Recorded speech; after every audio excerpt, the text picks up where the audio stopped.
me and Ryan have been officially welcomed to the jungle that is Barstool Sports. Our white whale, Sidney Crosby. Shave his head! Shave his head! Shave his head! Ryan Whitney, Paul Bissonette, R.A., Mike Grinelli, Spittin Chiclets.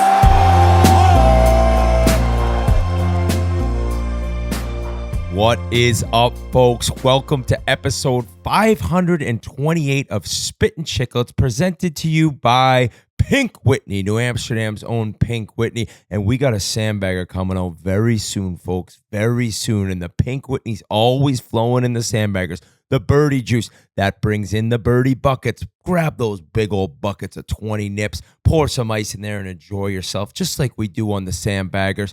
And the Sandbagger is Thursday at 11 a.m. Eastern. I cannot wait till you see Brandon early Trust. drop. I know, a little early, midday. For Maybe the a little folks. early Midday to drop some Pink Whitney shots, but hey, if you're in the mood. Hey, it's 5 o'clock somewhere, and that's the best part about Pink Whitney. And there's a little action with Pink Whitney right now. Pink Whitney will be selecting one grand prize winner and sending them and a few of their friends on a trip to Nashville, Tennessee for a weekend of Pink Whitney-filled fun.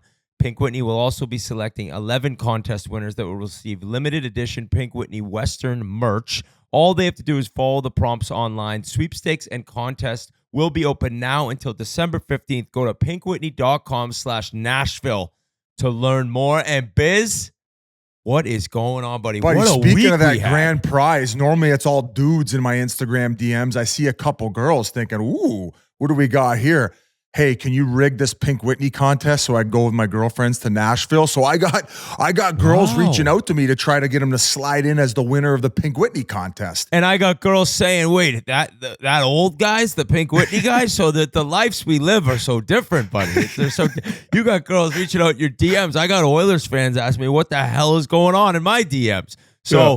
I think the week that we just had, though, was fantastic for this early in the season. And this episode's jam-packed. We interviewed our first owner, the first owner to ever come on the pod. That's Ryan Smith, owner of the Utah Hockey Club and the Utah Jazz. Incredible, about 55, 60 minutes of him giving us kind of his life story, what his plans are for the team. Very, very good guy to talk to. And then Rob Brown, who we interviewed back in the Stanley Cup Finals, who was a sniper back in his day. Great storyteller. So we got two great Unreal interviews coming. storyteller.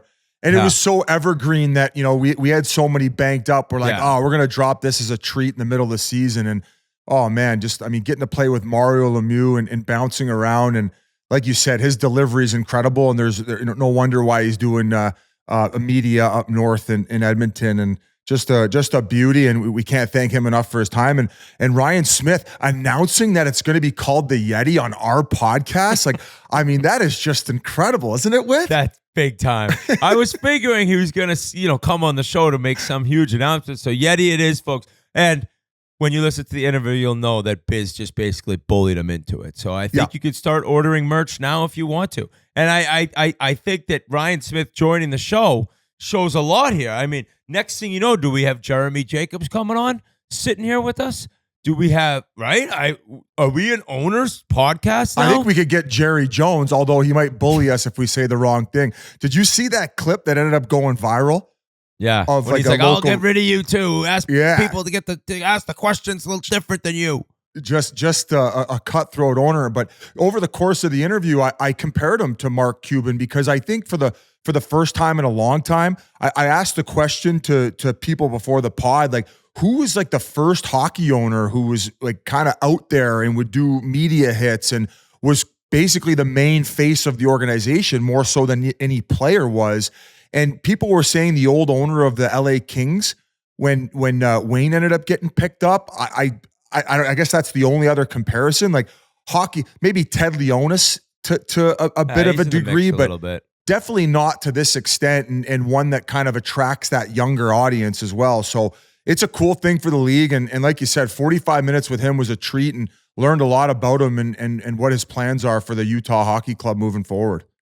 Yeah, just when he goes into how he built his wealth and Qualtrics, the company that's created all this wealth for him and his family, it's a wild story. Like I had read a little online, but the way he went in depth with it, I think people will really enjoy it. And I've kind of long said that, like, I think to be a billionaire, you're kind of a fucked up cat. This guy seemed pretty normal. It's like goaltending. Like how many? Then once in a while you meet like a normal goalie. So there's a couple normal billionaires out there, I guess. RA hated billionaires. Holy fuck, that guy hates billionaires. So I'm very, very pumped for everyone to hear the 2 interviews we have, and yeah. And Whit, to go back to what you were saying though, like first week it was kind of like Utah was the headline hogs, but we've got plenty of stories to talk about. It's been a great start to the season, and obviously led off by our boy Sidney Crosby. I mean, for him to get that OT winner the way that I taught him, the Sidney Crosby knee drop, well, it was originally the Biz Nasty knee drop. For him to do it in that regard and win that game when they hit those milestones, just incredible,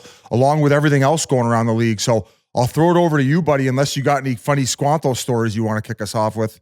No, not really. Although last night he in our shower, we got one of the like the raindrop shower tops. That's what I got in my new crib. You need that thing coming down directly on top of your head. Yep. And then there's also a piece that attaches to the wall that like the handle, like you can take off to get like the cornhole. To get the cornhole and the with the raindrop, you can't get the cornhole. It's got to leak down the crack. But you take that thing off get and the really swass clean it out up of there. inside. So it must have been 10 days ago. I came in the bathroom and he'll shower in our room and he's hanging. The cord of the handheld, like it's longer so you can kind of reach out. He's hanging on it with his feet on the wall, so full body weight. And I was like, hey, like you'll pull that thing off the wall. And you'll smash your head, like not even like, hey, just mad at him. Like, dude, if that thing comes off the wall, you could crack your head open. Sure as shit, last night, I just hear screaming. And I go upstairs, run upstairs quick. He's laying on the ground in the bathroom, just like when Commissaric hit me in Montreal, biggest hit I ever took, and I was just looking at the ceiling of the Bell Center, just like, oh, my neck. He's laying there screaming, crying, and I look, I'm like, are you okay? And I look, the whole thing's off the fucking wall, dude. The whole thing's off the wall. He did it again, and he was alone. And he's like, I hit my head one time, and then I ran and hit it again when I fell on the slippery floor. And I'm like, Wyatt, I told you. I'm like so mad at him. But Bree's standing there because she ran up, heard him the screaming, and she's not like mad at him. She's just laughing. But I had told him. I had been there when he originally hung on the thing. Well, sure, should I go back into my office because I was watching the Sandbagger. And she comes in and tells me that he said, you're both rude. He also yelled, fuck. When he was laying down. Like, not funny. And she's like, yeah. So I said, how am I rude? I wasn't even mad at you. Dad was mad at you. Like, thanks for throwing me under the bus. And he's like, you're right. You're not rude. I'm not mad at you. Dad's rude. Dad's a rude man. So he likes to call you rude a lot. Yeah, rude. It's like, buddy, what have you watched? Clueless with Alicia Silverstone back in 1997. So it's been an interesting weekend, long weekend. When you have no sports, so Riders Sports yesterday, they were over at 1:30. Dude, you almost rather have them end at 6 because like it was beautiful out. So we're outside playing, but you're like this, from 2 to 7 with kids, it might as well be a year. I'm telling you, I looked at the clock. It was 3:00, and I was like, all right, we're playing outside. I was like, it's got to be 4:30 by now. It was 3:20. It'd been 20 minutes. So it was still a wonderful weekend. You ever just slip them a gummy or something? Just like knock them out? Yeah, that's what you do, Biz. You meditate when they're crying, and then you give them weed when they're upset. That's exactly why you're give going to them 100 milligram edible indica. Just night, sleep for a few days so you can get some stuff done. Hey, why don't I just put him in the Nashville Pink Whitney sweepstakes while we're at it? He wakes up, you got brand new tile on the shower, you got a whole new nozzle. I mean, I just don't know where you draw the line between like punishing them and also like trying to hold back laughter in the antics that come up from a day-to-day basis. So it must be hard to draw the line in between both where once again, you don't want to be rude, but you're trying to establish some form of structure. Sometimes you want to be rude. Sometimes you do want to be rude. Sometimes you got to be rude. You have to, like, let's say you're boiling and he said the word fuck. Like, is that something that like when you're really angry might slip out, or does he hear you say it? Like, where's he learning that obviously word? You're right. That's something where it's like, hey, take a look in the mirror, where he's obviously heard that in the house. So that's why it's like, oh my God, like that's not funny, but that one's on me. Now, he's never said this at school or anything as far as I know. Yet. But I am putting together a compilation where every day he's coming out. Dad, where's my Leafs jersey? Where's my Leafs jersey? And then where's my Leafs jersey? Biz said I'd have my Leafs jersey. And so I'm videoing it because I know when he's coming what he's going to ask. So I'm videoing it. And then I'll make the video of us giving him the Squanto Leafs jersey on his birthday. And then I'll make a video of all the asks. And then when he gets the actual gift, he'll probably say, fuck you. When I was at your house a few weeks back, I told him, I pinky swore him that he would have the jersey the next day after he went up and said, go Leafs, go to your face. Has he said Biz is a lying piece of shit at this point? No, I actually had your back. I'm like, no. Biz had your jersey, but he wouldn't come to the BU game. Remember he said it's too loud? Right. Like, which what is are true. You talking about it's too loud? It's not even. I have loud. sensitive hearing at my age where I think I need to start wearing earplugs out in public. Like, even this reminds me. If I go to a restaurant, Whit, and it's too loud, halfway through the dinner, like I have no energy left and I have a bit of a headache. Like I don't know if that's I should get that checked out. Are you not getting sensitive hearing as your age goes on? My hearing's getting worse, but I don't think it's necessarily becoming more sensitive. But your headphones thing really cracks me up because for everyone listening, Biz had told me this where he's like, dude, the loud noise is really kind of bugging me lately, and I've been putting in my AirPods and then just using how when you put them in, they basically turn on, right? Like it turns on to the silencer mode. The noise silencer mode. So I'm like, oh, okay. Like I guess like if you're sitting eating at a restaurant at the bar, you throw them in. And, Here we go. Buddy, here we go. Everyone listening, we're in my car. It's one-on-one. I got the music volume 7. This Noah Kahan concert that was live at Fenway Parks on Spotify, it's unreal. I had the option to go. I didn't know who it was. My dad said, you want to go? About 8 months prior, I said, no, I never even heard of this guy. I don't want to go to his concert. He's the new now, Ed Sheeran. He's amazing. So I had this on volume 7. I remember because I always set it to volume 7 or 9, kind of an odds number guy. And Biz has his AirPods in. So I was like, oh, maybe he's listening to something with me in the car as I'm driving to his hotel. Thanks a lot, partner. And I'd say, hey, Biz. And he'd take one out and he'd listen to what I said and he'd answer me and he'd put it back in. I'm like, whoa. You told me about the headphone usage. I didn't think in a car alone with me you'd have them in. Like, I felt like the most annoying Uber driver in the world. I could just picture G and all these guys laughing behind the scenes right now at my antics. I don't know what to tell you, man. At that point in the day, it'd been a long day. So, like, most of the time I can hear what someone's saying, even though I have them in. It's kind of like how some people wear earplugs at nightclubs, where it's almost easier to hear what the person's saying, especially if they're talking pretty close to your ear. But I don't know, man. Fucking maybe it's all the CTE and getting my head punched in all those years where all of a sudden I just notice it more now, where literally halfway through a meal, if it's a noisy enough restaurant, I feel drained. I feel like I just did like the Moab 240. Like I just ran 240 miles and I'm just absolutely gassed and I need to go take a nap because of the noise. I don't know. It's obviously something I'm concerned about. I don't know if I'm just like Benjamin Button.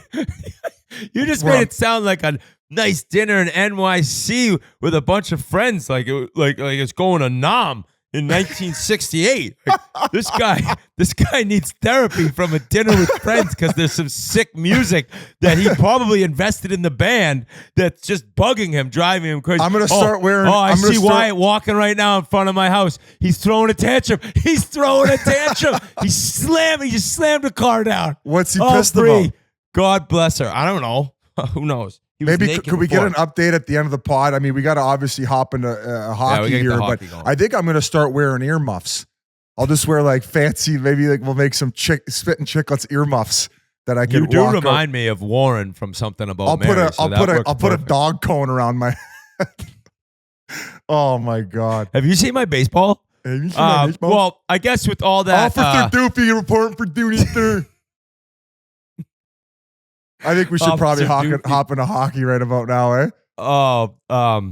What a night! And I know this goes back to kind of the beginning of the week, but we got to go over the legends in the game continuing to do legendary stuff. And off the top right away, it's Crosby, Malkin, it's Ovechkin, and what these guys have accomplished, what we've gotten to witness for 20 years now from these three.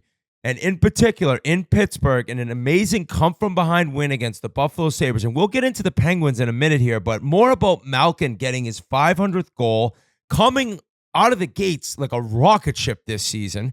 and Crosby assisting on the 500th, followed by Crosby getting the OT winner. And then Malkin mentions after when Sid scored his 500th, Gino assisted on it. It's just been incredible. And I want you to go into what you thought that night before we get into the Penguins team a little bit, but what you thought just seeing all that go down. Well, just like Malkin looks like he did when he was dominating again, finally. The first game against the Rangers, he didn't look like himself, but I'm fired up that we got Malkin back. And especially the way that he scored the goal too. Like I could just picture Army saying, give and go. And the way that he moved it down below the goal line to Sid, and then he just attacks the net. And then in Malkin fashion, after the original stop, the fact that he ends up scoring it while he's on his ass, just a beautiful, stunning goal that will be remembered forever. And just how important it is to him, being a Russian player coming over from Magnitogorsk, a pretty small town in Russia, being able to accomplish everything he has in the National Hockey League based on the expectations coming in. So I was I was grateful. Like, I thanked him on behalf of the fans, because I am a fan of the game, at what these guys have been able to accomplish and the memories that they've provided Pittsburgh Penguins fans throughout all these years in doing what they've done. So I was just fired up to get to see it and to be a part of the broadcast in which both players hit the milestone on the same game. I just thought it was so fitting, and it's remarkable the longevity that these players have been able to have in the game. And I know Malkin had been dealing with injuries the last couple years, like coming off of a pretty bad knee injury the year prior, maybe not being himself last season. If they have any chance of doing anything as far as Stanley Cup hopes, these two guys have to be playing at the top of their game. I don't think we ever questioned what Sid would bring. I think that maybe some people questioned whether Malkin would have that left in the tank. And I think it goes back to even some of the comments Sid had after the game. And I said, what do you admire about each other and being teammates for all these years? And Sid said, just maybe when you think that Malkin doesn't have another gear or more to give, he's able to dig deeper and give it. And I think we saw it to start the season off, and the fact that at that point, after that game, I want to say he had 11 points registered and he led the league in scoring. And I think that was the last time after 5 games to start the year that Malkin has led the league in scoring, was going back to the last time he won the Art Ross, if I'm not mistaken. I was so impressed with that question you asked. You're lucky enough to get them both together, and you said, like, what's the best thing about Sid, Gino, and vice versa? And it was cool to hear them kind of answer that. And on Crosby getting 1,600 points, like, and Ovechkin getting 700 goals, 700 assists. We'll go into that with the Sidney Capitals. Crosby became, I think, the 10th player all time to achieve that milestone. And the fifth fastest, and it was the fewest games played to 1,600 points. Wayne Gretzky, 667. That's a joke. I heard the Game Notes boys just laughing about that. Mario Lemieux, 812. Marcel Dion, 1,164. Jaromir Jagr, 1,274. And then Crosby, 1,277 games to 1,600 points. And I sat around and I was watching the game. First off, Buffalo. Oh, my God. But all the expectations and all of the discussion about Crosby, and you knew him about him. Most Canadians knew about him way before America, just because of his how he was a prodigy and coming up 12, 13. He goes to Shattuck, he goes to Rimouski, and he gets drafted. And then it's like, what's he gonna do? What's he gonna do? Is he gonna be the next one, the Sid the Kid? And somehow he has completely obliterated the expectations, which is nuts. He had expectations that everyone's like, I don't know, man. There's no way this guy's that. Is he that good? He's not that big. All the expectations that looked ridiculous that people said, you can't put these on a young kid coming into the league. He's made those look minor league levels. And he's just continuing to do it with such class. And it's amazing to see. Like, we're talking about those guys. You heard the games played for Gretzky and Lemieux. It was a different game. Marcel Dion, way different game. Jagr had some years where the clutching and grabbing and holding was even worse than now, so that's much respect. But Crosby's done this. It's not been that easy to get points since he came in the NHL. I'd say in the last 5 years, 6 years, it started to become a little bit easier. But he's just It's wild to see. Even you're saying, like, even post lockout, I know the rules had changed to grow the game, like way less clutching and grabbing, like the obstruction interference on the forecheck. It just got really like silly and out of hand. So, but even regardless, even when they came back in 05, which I believe was his first season, 05, 06, like right after that lockout, like the league was still very hard and physical to play in. Like guys were all over him nonstop. And it was and the power plays as much as they weren't as much as nowadays. So he still kind of had the taste of that older era that is transformed into what the game is now over the course of the 20 years. So the fact that he came in and lived up to those expectations you're talking about, and I think that a lot of people, even with like the one knock on him was like, oh, he's soft and he's too small. He through all that, even the physical play that he had to deal with early on and all that attention, he still lived up to those expectations that you're talking about. After the lockout ended, when he came into the league, there was a year Rick Nash won the Rocket Richard with like 40 goals or something. Like, look that up, G. It's like 41 goals or so. Like now there was a time of like this just era where the scoring wasn't what. Also, then rarely were 4 forwards used on the power play. Thank God for me, because I could be pumping gas possibly. Being that second defenseman on that Penguins power play basically got me everything I have in life. Thanks, Sid, officially once again. Yeah. So, which is crazy to think also that back, how is it just recent enough where you're like, let's go 4 forwards on the power play? Like, that seems a little no-brainer-ish, but nobody really did it. Nobody really did it. And the Penguins, on the other hand, Biz, while some excitement and the bottom 6 looking better, and Sid and Gino off to a big start, their goaltending is a disaster. Oh, here it is, G. Nash, Iginla, and Kovalchuk had 41 goals that year. So nice season for the NHL, and the leading goal scorer is 41.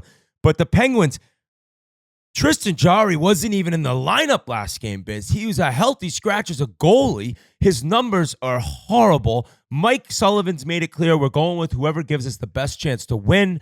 The defense has issues. The power play looks better this year, but it's back to just other problems in other directions. And I didn't know what you saw watching them.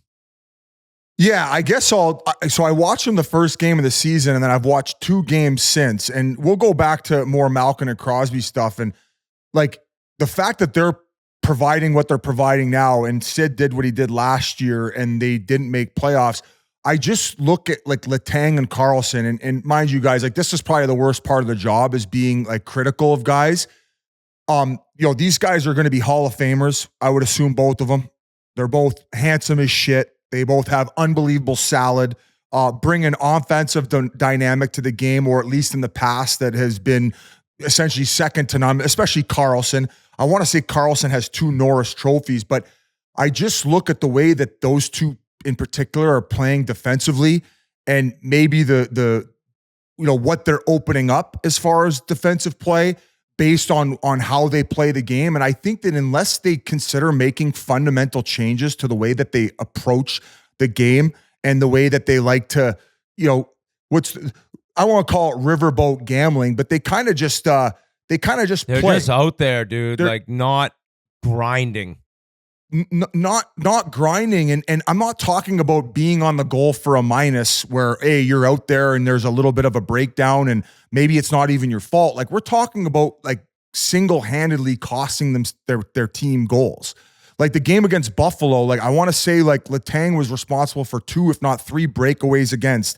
The goal, I think, that tied the game. I think that at one point they were up. I think they were up 4-3, and the tying goal, I think it was Peterka. Like all Letang has to do is skate back and go stick on puck, but he takes kind of a weird angle and doesn't go stick on puck, and then Peterka gets that off-angled shot on net that ends up going in. Now, you could blame goaltending just as much as the defense, but I think overall from watching, if you have been a Pittsburgh Penguin fan or a fan of the game and you've watched Pittsburgh Penguins hockey, I think that you would probably agree with me in a sense of saying like the bottom 6 last year was vanilla. They were brutal. They didn't provide any energy. Rarely did they provide a spark or even any type of secondary scoring.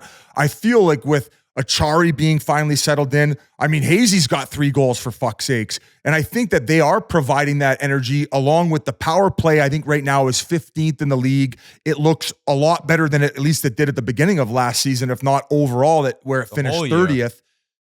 That to me is the one fundamental problem. Now, I don't know as a head coach or as a leader like Crosby or like Malkin, and maybe they think, hey, these guys are just going through a tough spurt to start the season, and maybe that's what it is. But I think that we've maybe seen enough of a sample size where I think the conversation has to be had where it's like, these 2 guys, if they just simplify their game and they stay inside the dots, they worry about winning their battles, advancing the puck. Like like if you watch all the goals that they're on the ice for, we're talking about very simple plays that could have been made to prevent these goals. Whether it's a little play off of a breakout, and Whit, I'll throw it over to you. I've been long-winded about this. Have you seen these parts of these games that I'm talking about? Yeah, and I went through and I watched Sunday's game against Winnipeg, which, they gave up another 6-burger. They gave up another 6, and on the 3rd goal for Winnipeg, there's like a 50-50 puck on the wall. Like D-man stepping down, wingers trying to get it out on Pittsburgh, and Tanger just like takes off, right? Well, the puck stays in. All of a sudden, it ends up in front of the net. Boom, goal. And he kind of like got on the wrong side of the puck, like cheating for a little offense. And what's crazy is he comes back and it looks so nonchalant. And here's where I'll not defend him, but I remember when I was playing and on video of me in my mind, like so sure of myself that I was giving it my all and that I was desperate to come back. And then you see it on the film and you're like, holy shit, like that did not look like what it felt like to me. And I've always looked back on my career and thought like, God, I was never desperate enough. I'm talking about trying to save a goal. I'm talking about like laying your body on the line. Like I thought I was, but I wasn't. And Letang's done that at many times in his career to win 2 Stanley Cups. And granted, he wasn't even playing the one year, but he's done that. But right now, it's like you got to see him come back on this 3rd goal, dude. It's crazy. It's like he does it. He's just standing there and boom, it's in the net. And I wrote down on the 4th goal, Lowry's right in front of the net. Letang's standing there. Letang does have a guy, but there is not one person on Lowry. He's in the crease. Boom, another one. Then the 5th goal, dude. Karlsson has the puck in the offensive zone. He's walking the blue line. He throws a backhand through the zone, a complete pizza, right? They pick it off. Somehow, Peterson, the defenseman, ends up getting it back in the neutral zone. He fires another pizza right up the middle of the neutral zone, 4-on-2 the other way, goal. It was like, oh my God, I just watched 3 goals that the Penguins directly just like gave to them. And what you're saying is it's little things. So the power play's better, and Malkin looks good. Lars Eller's got 4 goals. Hazy's like they have pieces that weren't there last year. But then the goaltending also. This Joel Blomqvist might end up being the answer. He was a 2020 draft pick. He's big, and it sounds like he's got a very promising future. But it goes back to like Dubas trading for Karlsson, and then Jari signs that deal, and it's just they're such a weird team because it's like they're not even close to the cup, are they? And they're not even close to like really, really tanking and being bad. It's just like no man's land where nobody wants to be.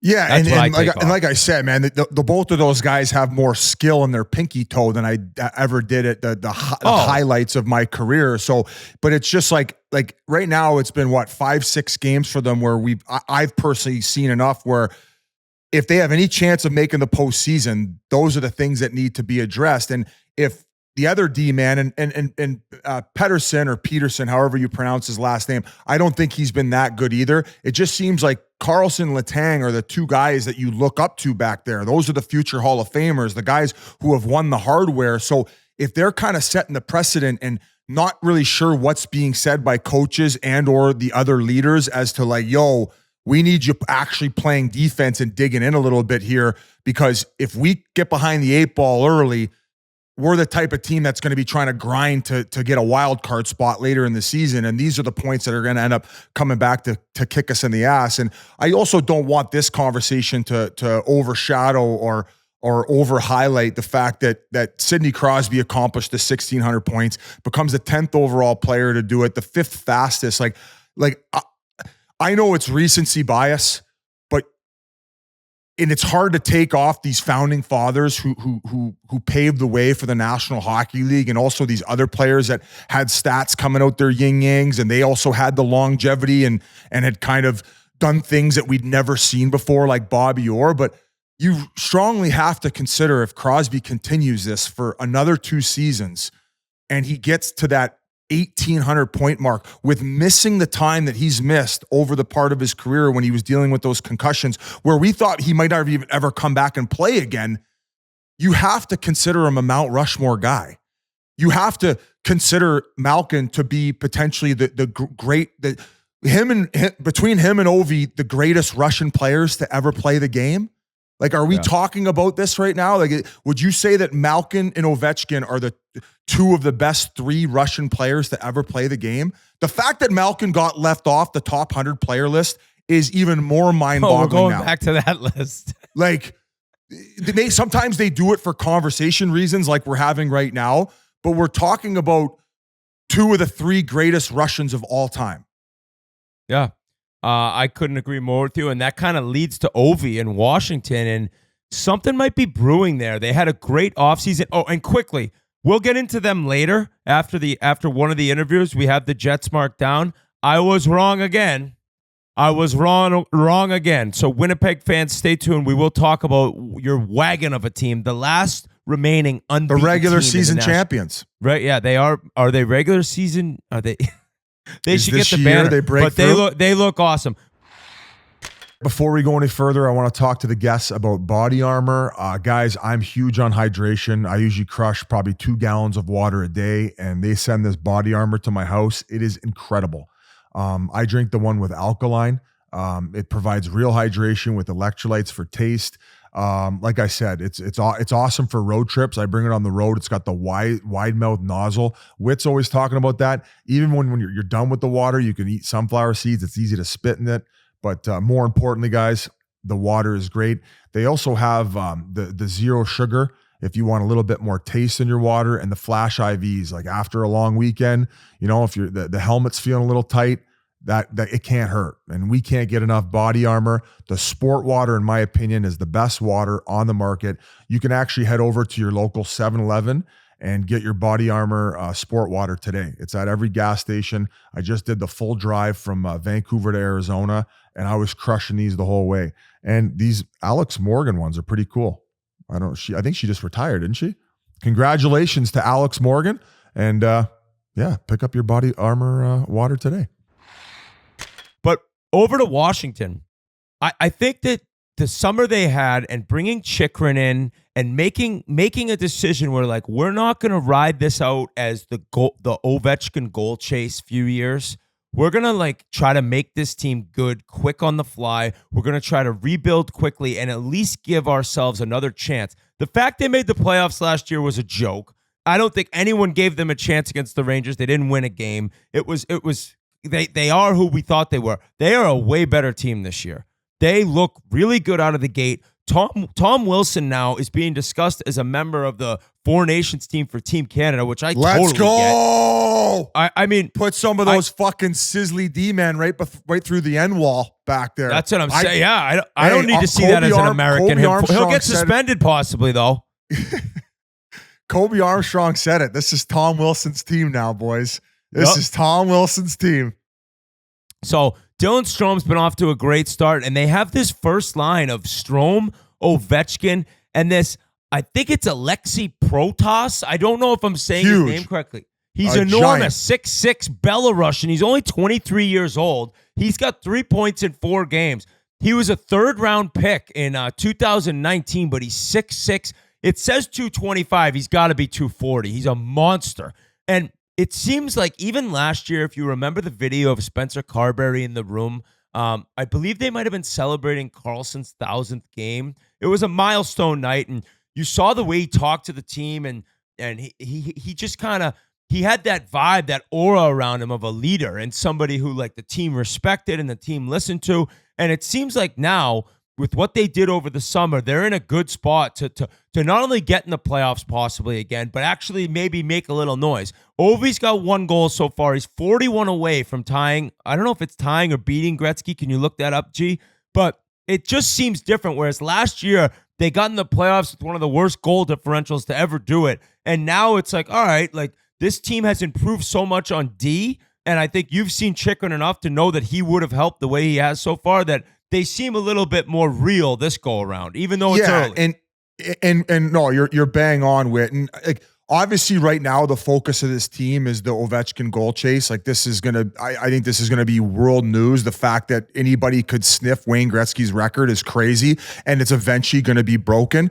I also think with where we saw with Backstrom and his hip surgery and where he was going, along with TJ Oshie and his concussions, I thought by now they would have torn it all down and started the rebuild process. But you got to tip your cap. And I think that Ovechkin and what he's done for that organization in the game of hockey, he deserved to be surrounded by a quality team as he makes this chase. He started out slow last year, obviously not out to a typical Ovechkin start this year either. He definitely has slowed down, but I love the offseason moves that they made. Like you look at Chikrin in the back end, like offense was something they didn't really have last year, and goal support. He's played power play wherever he's went. He's got a lethal shot, so he could be a guy used in that position. He moves up and down the ice well. He had a great summer training, so you knew he was going to bring in a little bit of spunk to that back end and give a nice secondary scoring approach to Karlsson back there. And also, he's been shipped around a little bit. Like he's in a prove-it year. It's a contract year for him. So you might as well bring in that new blood like that. And then they go get more goal support. And Mangiapane, a guy who can play both ends of the ice. I think he scored 29 the year with Calgary where he had a big year. And then, some people question the Dubois move, but, they get to move on from Kemper given the fact that things didn't really work out there. He had 3 years left on his deal at $5 million a pop. Where, they got Dubois for a little bit longer and a little bit more money, but maybe there is game there. Maybe there is a resurgence in what he can bring, and we see more of what he had in some of the Columbus days and also some of the Winnipeg days where, he was an unbelievable two-way center, and he did bring a physical and more hungry approach. So I like this team. I thought that they looked better on paper coming into the season. I still don't have them making playoffs, but they're off to a 3-1 start, and they can surprise a lot of people. And if Ovechkin all of a sudden gets hot with Dylan Strome up there, who, he's a giver, he's a puck distributor. He wants to find Ovi. That's the way that he likes to play. And already 7 points in his first 4 games. So I like a lot of things about this Washington team. And obviously there's a lot of excitement and a lot of media coverage and a lot of cameras around that they're living up to right now, based on the fact that Ovechkin's chasing this record. So it kind of also speaks to, you talk about these legends, like when Ovi and Sid came in, what they did for the game and the way that they carried it along with Malkin, but also the Russians and what other Russians around the league are doing right now. And it's kind of, I brought it up on the TNT call, how I'm like, man, it should be the Five Nations tournament. Like Russia should have a team in there. And Liam McHugh's like, you realize why they're not in the tournament. It has nothing to do with the doping. It's the fact that they're at war. And I understand that, but I just feel like hockey doesn't have that same luster when the Russians are not involved, especially at the way that the old guys are still playing, the way that the current superstars are, like the Kaprizovs and the Artemi Panarins, the Vasilevskis, and also the next wave and the guys like Michkov. Like I don't know how you feel about it, but when you got Panarin starting the way that he started, he's world-class, top of league scoring every year. Malkin was leading the league in scoring up until like the last day or two. Like I feel like Russia in the mix at these world tournaments, especially when double IHF isn't involved, is something that hockey needs. No? Yeah, it's not the same without them in the tournament, and I'm not getting political, but they should be in it. It's like people get pissed off either way, but if you're having a best on best tournament with the hockey players around this planet, you need Russia involved. Going back to Ovi, he's the 6th player to ever get 700 goals and 700 assists. That is so wild. What is your guess on how many of those assists, a percentage of those assists are rebound, like shot, and the guy buries the rebound? I would probably I don't have the answer, but it's gotta be like 30 to 40%. Yeah, I was gonna say 3/8 of them. Okay. But I will say that really digging deep here on my pie chart. 3/8. It's like that was the one fraction he learned at Davenport University. Like I think I've heard him say 3/8 before. That's how I you got a your headache skate again like I'm sharpened, at dinner. But you know what? Even if he takes the shot and misses the net, it rims around to Backstrom on the half wall, who feeds somebody in the middle. He still gets the second he hits assist. a goalie in the collarbone. The goalie's dead in the corner, and the guy's just tapping it in. I think that his playmaking abilities were overshadowed by his goal scoring. I think that he's got underrated vision and playmaking abilities. Obviously, you're like, oh, thanks, fucking crime dog McGruff over here. He's got 700 apples, but it was overshadowed by his goal scoring and some of the plays that he's made, especially as his career has progressed. Maybe I would say 3/8. That's what I'm going with. We'll go with I can't wait for a text guys. from Mike Kelly that I was bang on about 3/8. Yeah, I can't wait to see you try to like add 3/8 plus 1/4. Yeah, I gotta See your meditate brain after that one. I explode. gotta fucking. You'll have to put his headphones in, folks. Yeah. You'll need the headphones in for that one. Also, another thing that was pretty cool is Craig Laughlin. And one more thing I was just gonna say, Whit, like, do you think when he retires, you know how they did the 99 behind the nets for Wayne? Yeah. Do you think that they'll maybe retire 8 league wide and then also put his 8 where he did most of his damage at the top of the circle on the offside one-timer? I don't know. Like you'd have to retire 87 if you're retiring 8. That's a good no. discussion. I thought that was a no-brainer. I would fuck a statue outside the Penguins rink. I was going to put one at my new crib. I don't know if they You do should put that. one on your I don't front know if lawn, they do for that fuck's again. sakes. I should build a house that's shaped as an 8 and a 7, and then you can build a 3/8 house, and then we'll be able to like take pictures of like our memories in hockey and like what they did for our families moving forward. But how about this stat too? Because another guy, you mentioned John Carlson, but this is wild. Craig Laughlin tweeted this out on Sunday. Hey, Caps fans, a symmetrical stat of the night. John Carlson, he has 506 games on the road, 506 games at home. He's got 263 assists on the road, 263 assists at home, and he's got 1,180 shots on the road and 1,180 shots at home. That is one of the most Now I really got a headache. Weirdest, most insane stats I've ever heard. And I think it's pretty obvious to everyone. It's a lot easier to play at home. You have your house, you have your normal locker room, you got all the people you're seeing that work for the team that aren't on the road. It's just much more easy. There's an easy feeling when you go to the rink, your home arena. You go on the road, you're dealing with all these different things. You got travel, you got maybe a pregame Not if you ask meal. Milbury. You didn't have a pregame meal you liked, and this guy has been so consistent to have the same numbers in so many different ways on the road as he has at home. What a player he's been. I remember when he came in, he was in the AHL right away. He was insane, dominating games, and you could tell right away this guy was going to be a freak. He scored the winning goal in the World Juniors to beat Canada in Saskatoon, suck it Army, and from every step along the way, Stanley Cup champ. He's just an all-time great Washington Capitals defenseman, and I thought that stat was out of control. To the Russians you chatted about. Oh, and I, one more thing before we keep going. I always like when you tell the story about just like we said, Ovechkin's goal scoring kind of overshadowed his playmaking ability. I think Sid's playmaking ability might have overshadowed his goal scoring ability. And I think early in his career, like, obviously this guy continued to evolve and work on his game like relentlessly. I always use the saying, like, all these guys have put every fiber of their being into becoming the best hockey player they could be. And early on, like, maybe he had that pass first mentality because he was such a giver. And based on that, you ended up making that bet with Talbot. And I'll hand it over where you talk about him, developing his goal scoring ability. Yeah, I all-time fuck up by me, and there's been thousands of them.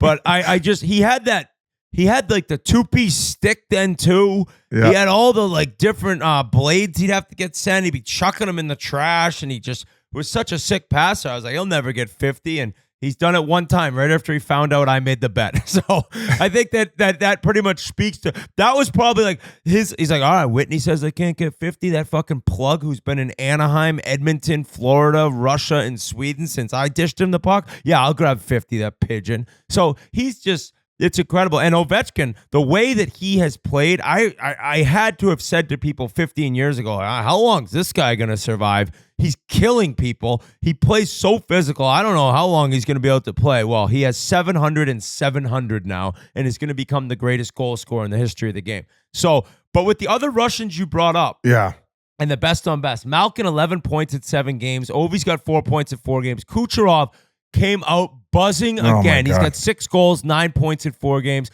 Kaprizov's got 8 points in 5 games. Barbashev playing with Eichel, 8 points in 6 games. He looks sick. Vasilevsky, 3 wins, 2.52 goals against. And Igor, oh my God, did Igor embarrass your Leafs on Saturday night in Toronto? He was outstanding. Come on now. Sometimes you got to outstanding. Outstanding. You got to tip your cap sometimes. Pay him 13. I think you got to pay him 13 at this point.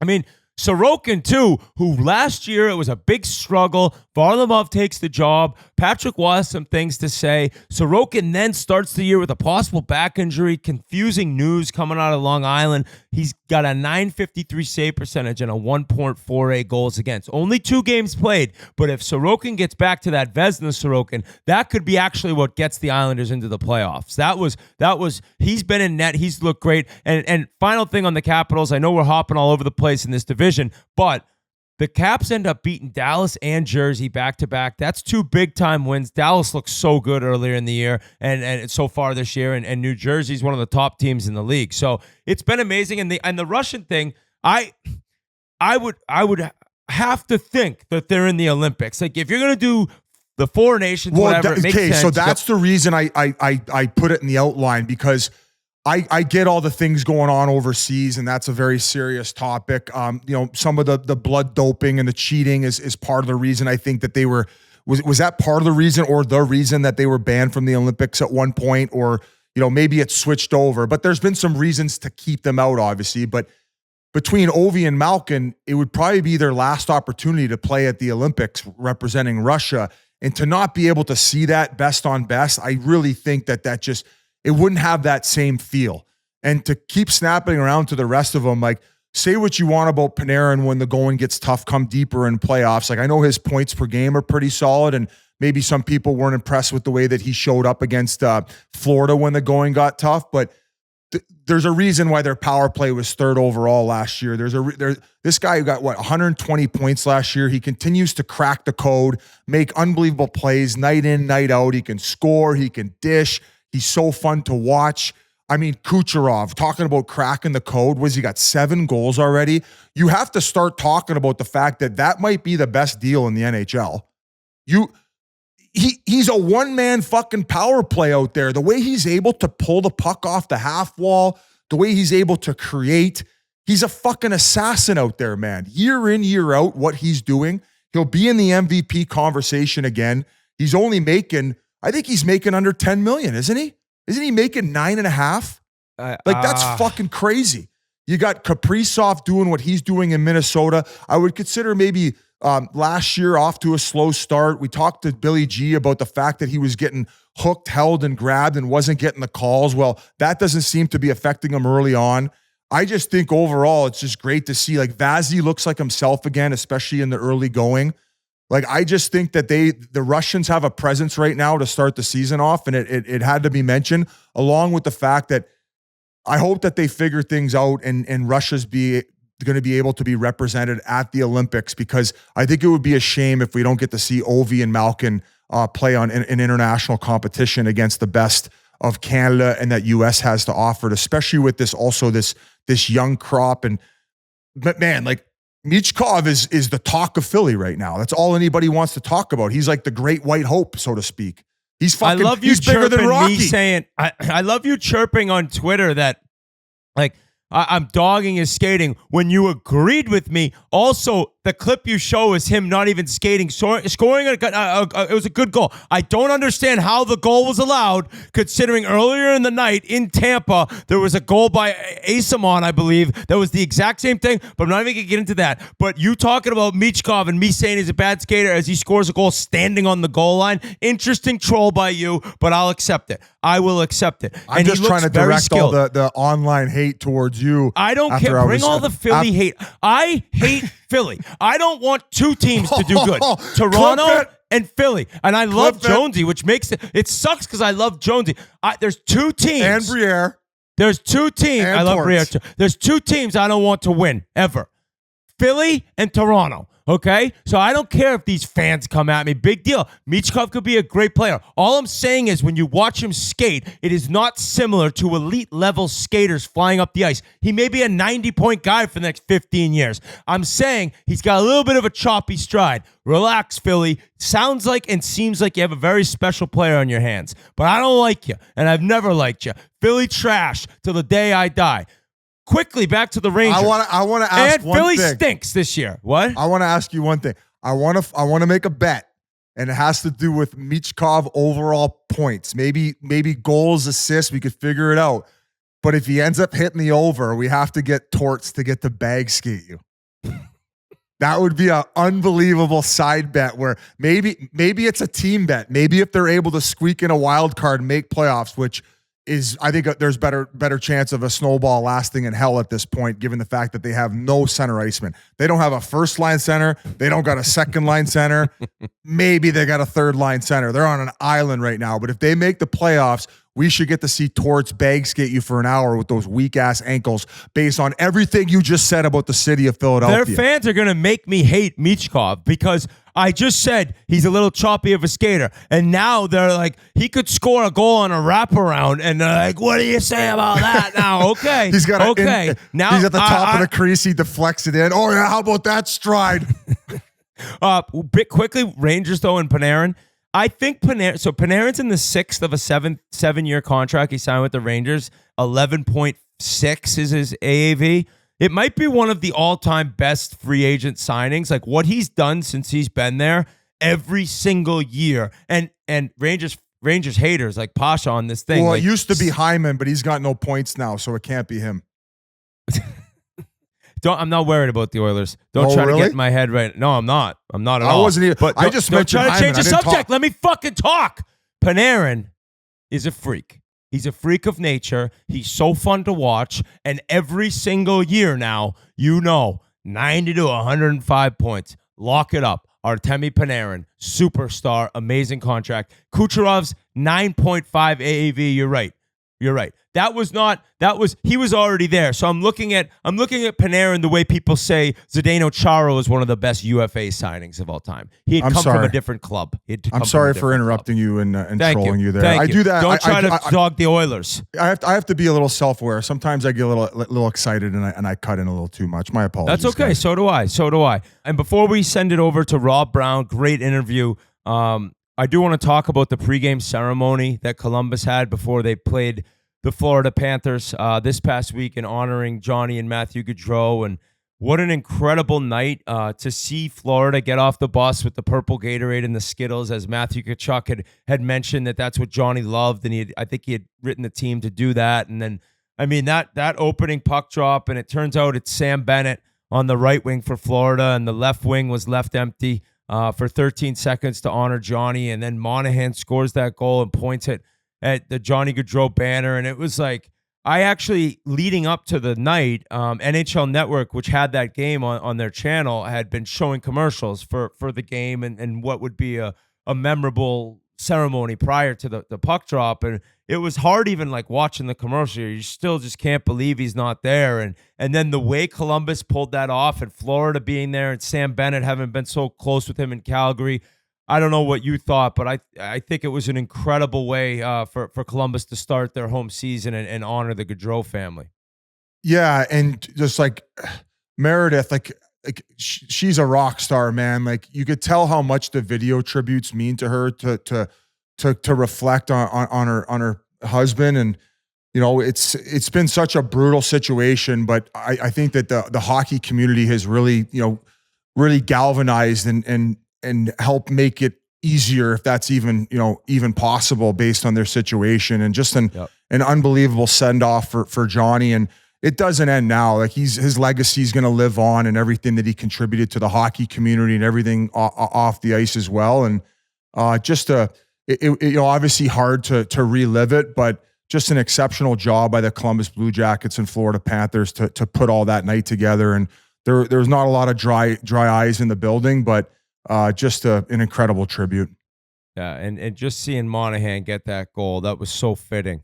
So, with that, we're going to send this over to Rob Brown. I hope you guys enjoy this one. It's awesome. Throwback player, throwback interview. Did some amazing things in the league, and we interviewed him a long time ago, but it's all still good and makes total. What's the saying, Biz? Evergreen.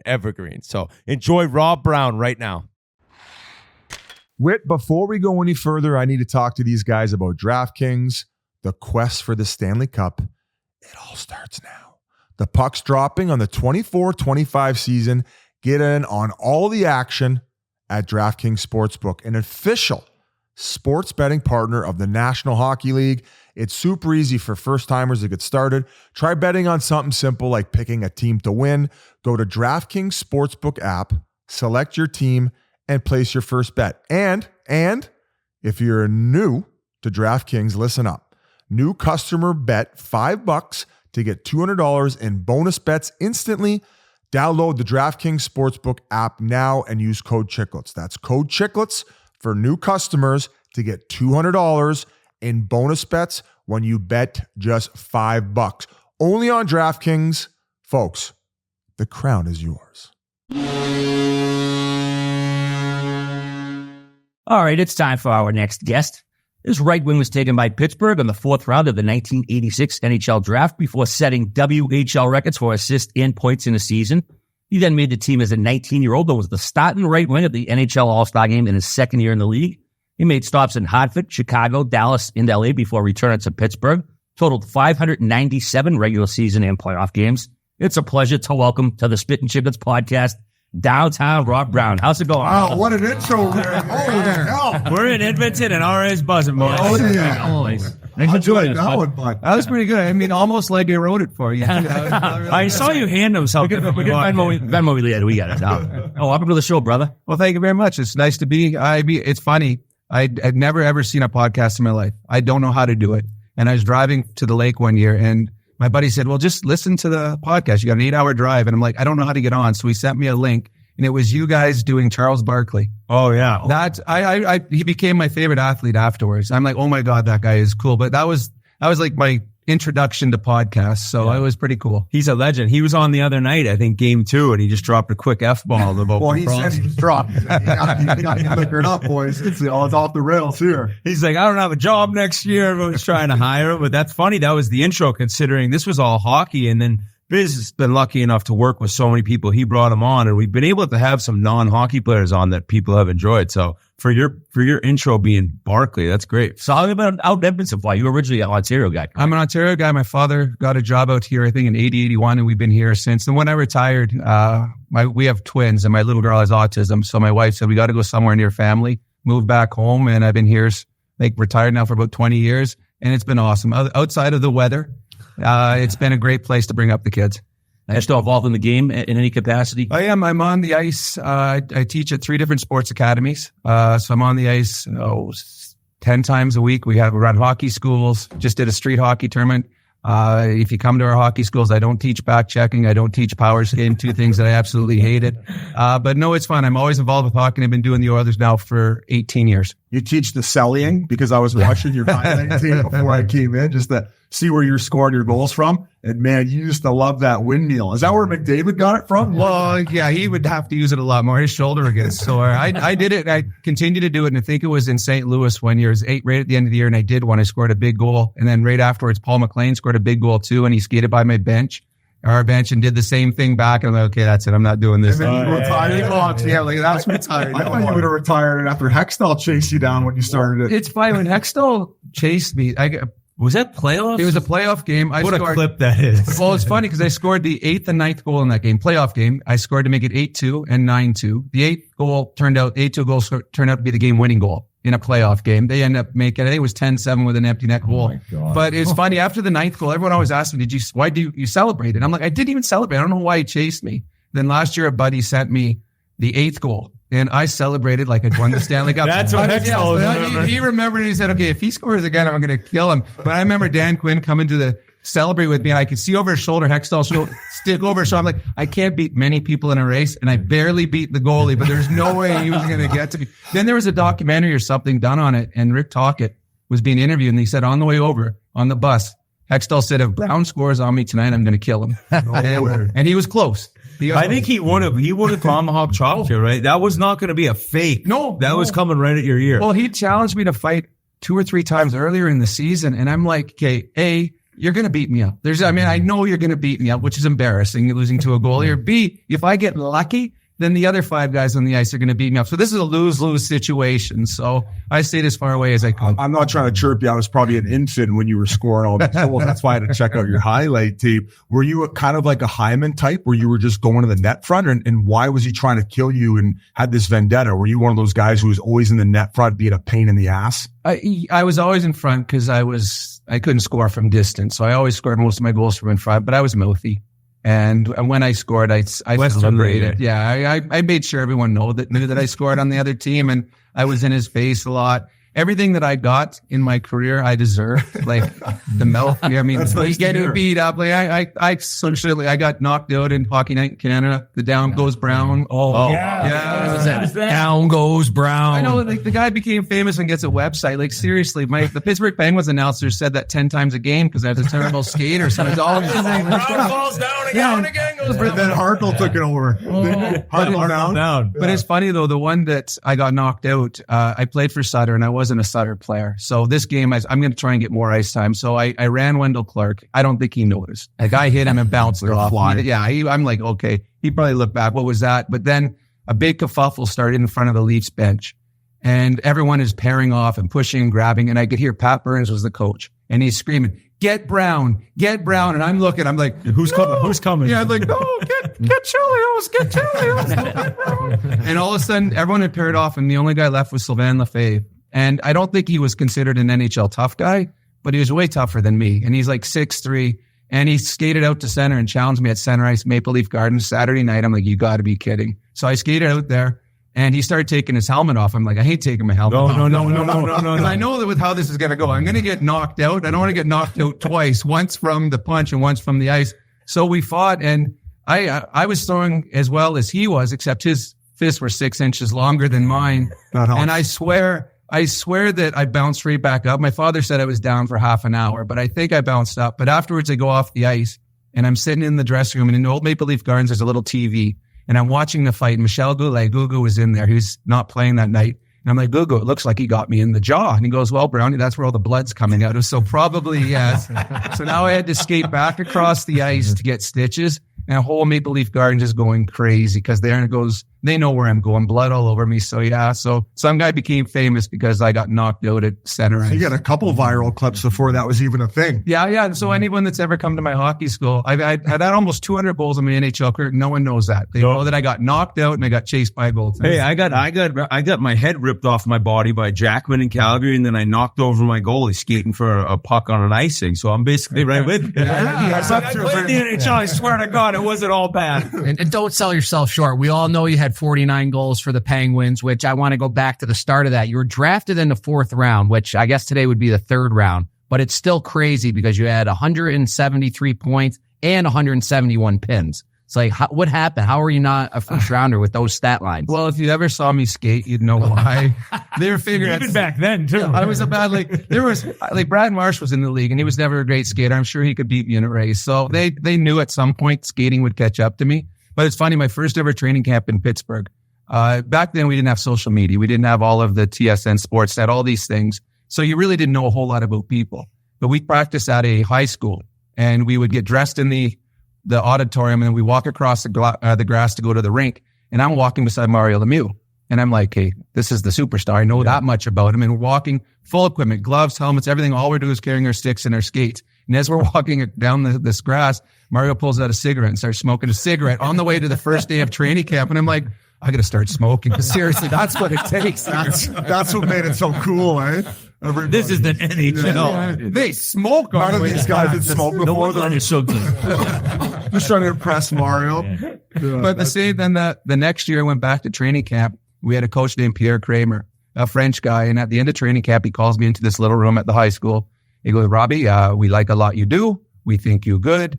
We have you 6'7" center. We send you Muskegon. You go Muskegon for 2 or 3 years, maybe 2 or 3 years. You come up, play for Pittsburgh. I'm like, coach, I can't go to the minors. What? You're too good? You're too good to go to the minors? I'm like, no, I'm not old enough. You have to send me to junior. That's not true. I go, no, I can't go. I got to go to junior. He goes, you stay here.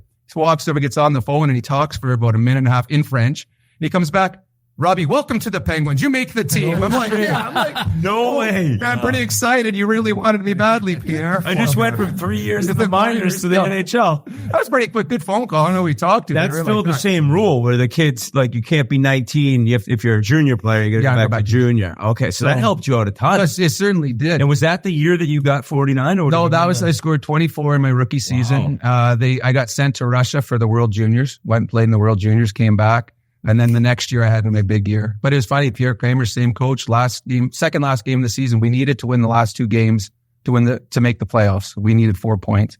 Second last game in Washington, and it's in overtime. It's a tie game. And all of a sudden Dave Hunter turns to the coach, said, Pierre, are we going to pull our goalie? Why we pull the goalie? We tied. That doesn't make sense. And I turned, well, no, we need to win, Pierre. Like, if we don't win, we don't make the playoffs. That's not true. So there's Dave Hunter and I arguing with the head coach. Arguing with the head coach, and the head coach turns to the assistant. It says something, the assistant upstairs. Yeah, we need to win. Okay, timeout.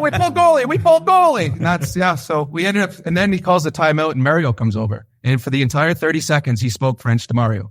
And I swear to God that he was saying, okay, Mario, do not pass to any of the English guys. You take the puck, you go by yourself, and you score a goal. Don't let these guys touch the puck. I'm obsessed with this coach. You gotta get him on the podcast. I've heard of him. Yeah, no, exactly. He was a 1-year coach, Pierre Kramer, for the Pittsburgh Penguins. So right away, were you put on Mario's line? Like, how did that work? The first 2 games of the season, my first year, I was a healthy scratch. I was just sitting there, and then Bob Airy, who ended up being a longtime Mario line mate, broke something in his wrist. And I remember we had just come back from a road game, and we're driving in the bus back to the hotel, and I think it was the assistant coach, the assistant GM said, you're playing tomorrow, and you're playing on Mario's line. So I had 24 hours to think about him. But, oh my God. First game, first 2 shots I scored. And I'm like, this NHL thing. This is so easy. I'm buying tuxes for All-Star games. Yeah, give me another cigarette. Give me a pack. Buying a boat. Not with my first NHL contract, I wasn't. That's crazy. Did Mario say anything to you? Like, was there how old's Mario at this point? I would have been 19. He would have been, I think he's 3 or 4 years. I think he's 23. Okay. So he was just getting into where he was a superstar. So my second year in the league, when I scored 49 goals, he had 199 points. That was his biggest year. And he was all world. It was fun to watch him. Like, in practice, like, there'd be days where he'd put the backup goalie and he'd put 10 pucks right on the face-off dot in the circle. And he'd take 10 wrist shots, and he'd score 8 out of 10 every time taking wrist shots.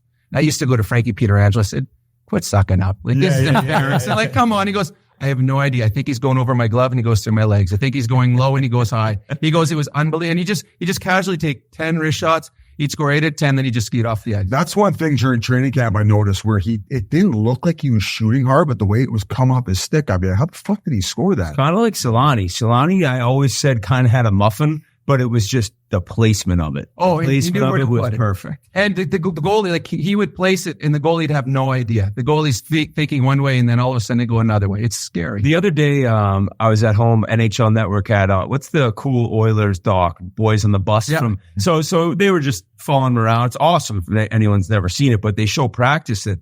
No helmets on, no shoulder pads. Was that the same then? In Pittsburgh, yeah. We'd wear track suits we wear for the morning skates. It was always track suits and no shoulder pads ever, no helmets. And it wasn't, I actually played in Pittsburgh, left, came back, I think 5-6 years later, and they had a new coach, Kevin Constantine, and that would have been in 98-ish, somewhere around there. That was Rose's coach in Korea. And that's when they eventually said, okay, we're playing for real. So he told the team, said, we're all practicing for real. You're off to wear your helmets and gloves, or helmets and shoulder pads and everything. Very first day of training camp, we're on the ice, and we're all skating around, and we're all waiting to see what Jaromir does. Because Jaromir was his own man. Yeah. So we're all skating. So it's about a 15-step walk from our practice rink dressing room to the ice, and we're waiting 30 minutes late coming into practice. All of a sudden, Yarmer comes on, no helmet. No helmet. So the coach immediately goes over, Yarmer, you got to go put a helmet on. He leaves. Another 15 minutes, he's gone. He comes back out, and Yarmer had a Jofa with a shield. He had his helmet on backwards. So the shield was in the back, and that's how he came on. He said, all right. So this is introduction to the new coach. Oh, my. First day. It's like who's announcing his authority more than Alex. Yes. Oh, wow. That's incredible. So you said that first year you started with Mario, then you were kind of on and off his line, maybe when Bobby Erie came back. When you eventually ended up on his line that next year, like how did you guys communicate as line mates? Was he a guy who was very vocal? Like what was he? Just go here, and how was it? More or less, yeah, very quiet. Just keep your stick on the ice.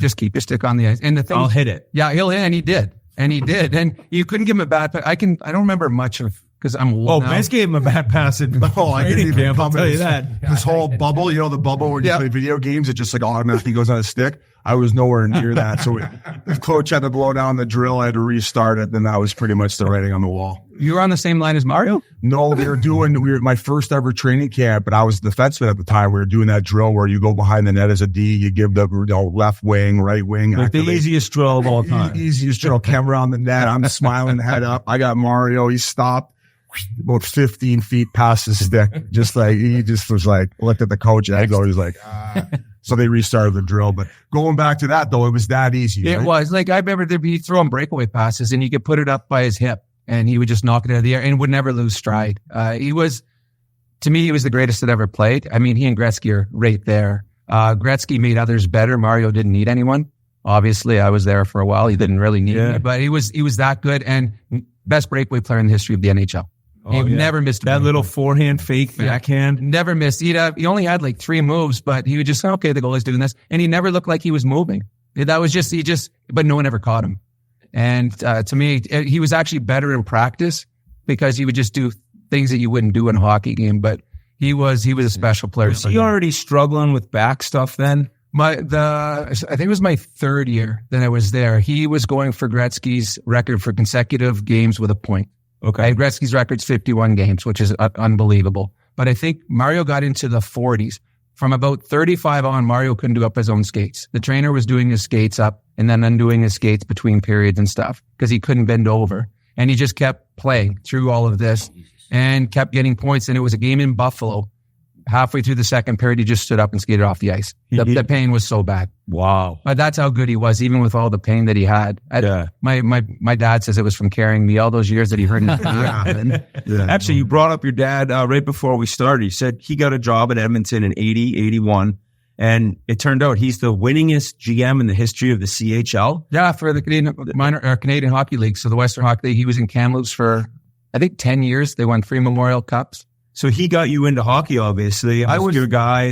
He was the guy I talked to. Yeah, when things were going sideways, I would call my father, or if he'd be in the stands, I could find him up in the stands at any game. Yeah, it's funny when he had 3 coaches in Kamloops. They were Don Hay coaching the NHL, Tom Rennie coaching the NHL, Ken Hitchcock coaching the NHL. So he had good good eye for talent of players as well as coaches. It was funny though when I lived with my father in junior, and he was the GM, and Hitch was the coach. I used to get. Once a week, get kicked out of practice by Hitch. Hitch was just tired of me. And Hitch kicked me out of practice. Done. You're done. Go. So I would get undressed, shower. I'd walk up the street. My best friend on the team was Mark Recchi.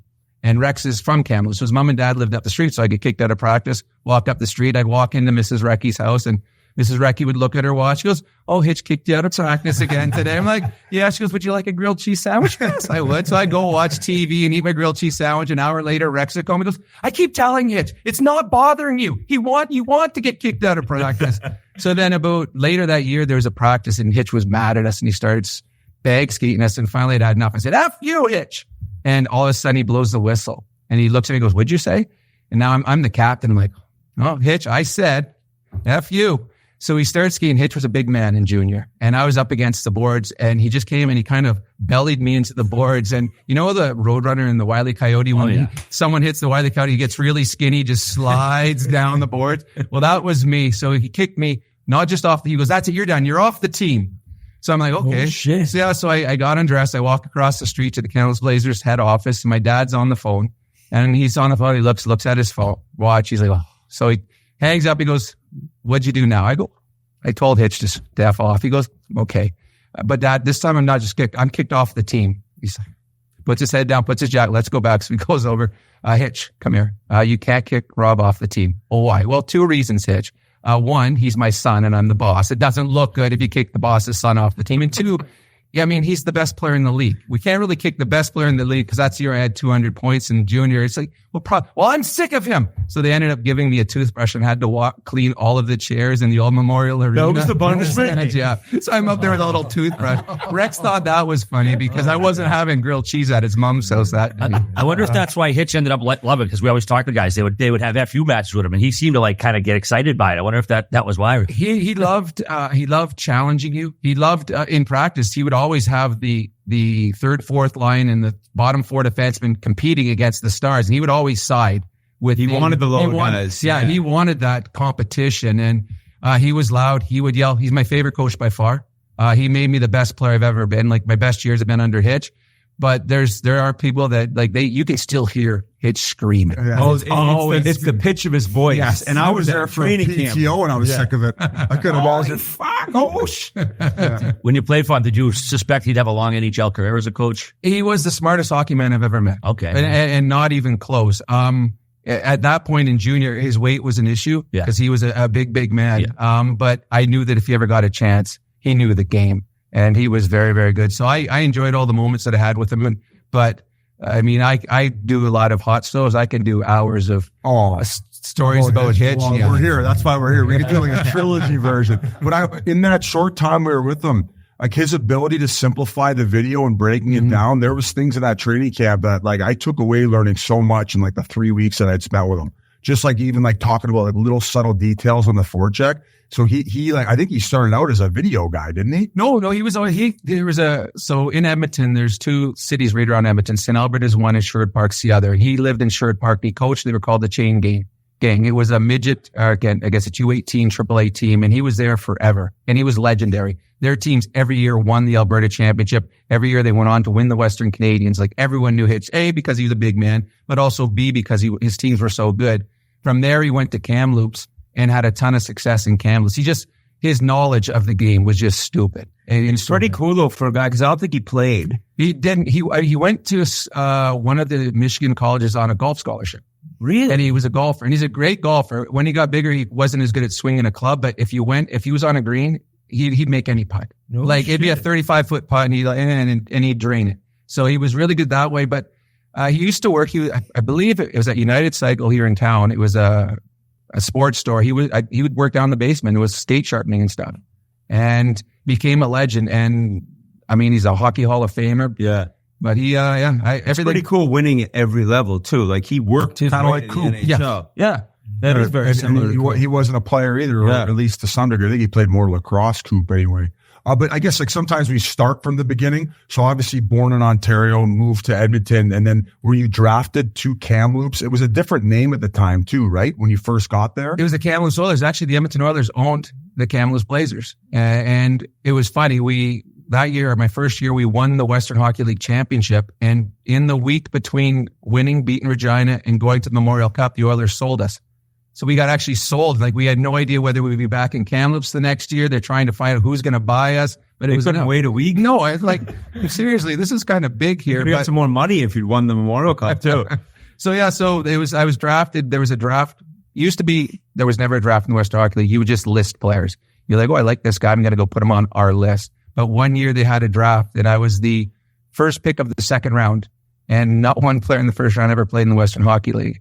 And then I ended up having a pretty good career in the Western Hockey League. So I went to Kamloops and lived there for 4 years, and it was awesome. It was fun. And the way you described the relationship with your father is you would just kind of go back and forth about how to get better as a player. Like that was a lot of where your advice and was coming from. When it comes to hockey, it was my father and Hitch were the 2 biggest influences of hockey. And I got to say, and my mom was my biggest influence in life, because mom's going to watch this and she'll be pissed if I just talk about dad. But yes, mom was my biggest influence in life. But yeah, my father and Hitch were the guys that if things were going, I remember calling my father once in the minors. I'm in the minors. I just had some success in the NHL. Things were good. I'm like, I don't know if I want to play in Kalamazoo the rest of my life. And it happens quick too. Yeah. So they boom. I'm in the minors. Like, what the hell happened? I was on Mario's wing last week, and now I'm playing with Chris Tansel, who was a really good minor league guy, but why? And then I I said, Dad, I don't know if I want to keep going. He said, well, here's it is. If you're done, be done. But don't let someone tell you you're not good enough. And he says, you have your choice. You can quit playing hockey, or you can be the best player in the world that's not in the NHL. Force them to get you back there. So that's when I had some really good years in the minors. Eventually I got another shot at the NHL level at Pittsburgh and played 3 more years. Although at that level, they decided they wanted me to be a checker, which is kind of funny because you didn't go in the D zone. Yeah, I met my goalie for the first time in my career.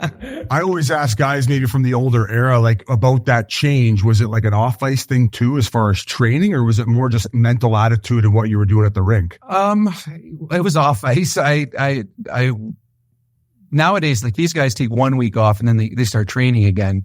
I usually start training about a week or 2 before training camp. I got to drop about 10 pounds. So I get into shape for training camp. But that's we had like a month-long training camp where, Mario, the first time he put on skates was the very first day of training camp. So Getzlaff was like that for a little bit too. So that's just the older generation. So I wasn't, if I went back and did it all again, I probably would have had a personal trainer. I had one here, Norm Lacombe, but he would never admit that he trained me. It's like, I don't want that on my resume. That is not going. That's not on the brochure that I'm sending out to the NHL player Rob Brown. So yeah, and I think that was the biggest. And my skating eventually caught up to me. I could always get by because I was smarter than the guy I played against. But eventually those guys got smart and could skate. Then I was like, oh no, that guy's smart and he's way faster than me. So it's funny you brought up Solani. I remember when I went back to Pittsburgh as a third line checker and I was playing, it was Korea, Solani, and Ruchin were a line. And I was lined up against Teemu Solani. I swear to God, that was the tiredest he's ever been because the entire night I had the back of his sweater and I would just hang on. He's going full speed out. I've never skated so fast because I'm just hanging on like, oh, this is awesome. You're like, water skiing in his jersey. This is awesome. Like his shirt stretched out like this. And that's back then you were allowed to do that. So, but yeah, it was different coming back as a checker, but it was fun. It was easier. Was it part of, like for me, I look back and I had some injuries, but more so than anything, I think I was just so comfortable and thought I'll be here forever. Mm-hmm. And I don't know, was that kind of the same for you where you lose a little bit of that fire that got you there? Cause like, I was like, I'm in the NHL, I'm getting points, Sidney Crosby, and all of a sudden it changes quick. It does. And I think you don't have, it's an expectation instead of an appreciation. 100%. So yeah, so I expected to be in the NHL. Every time I went to a training camp, well, I'm going to be here. I'm going to get my house. I'm going to this.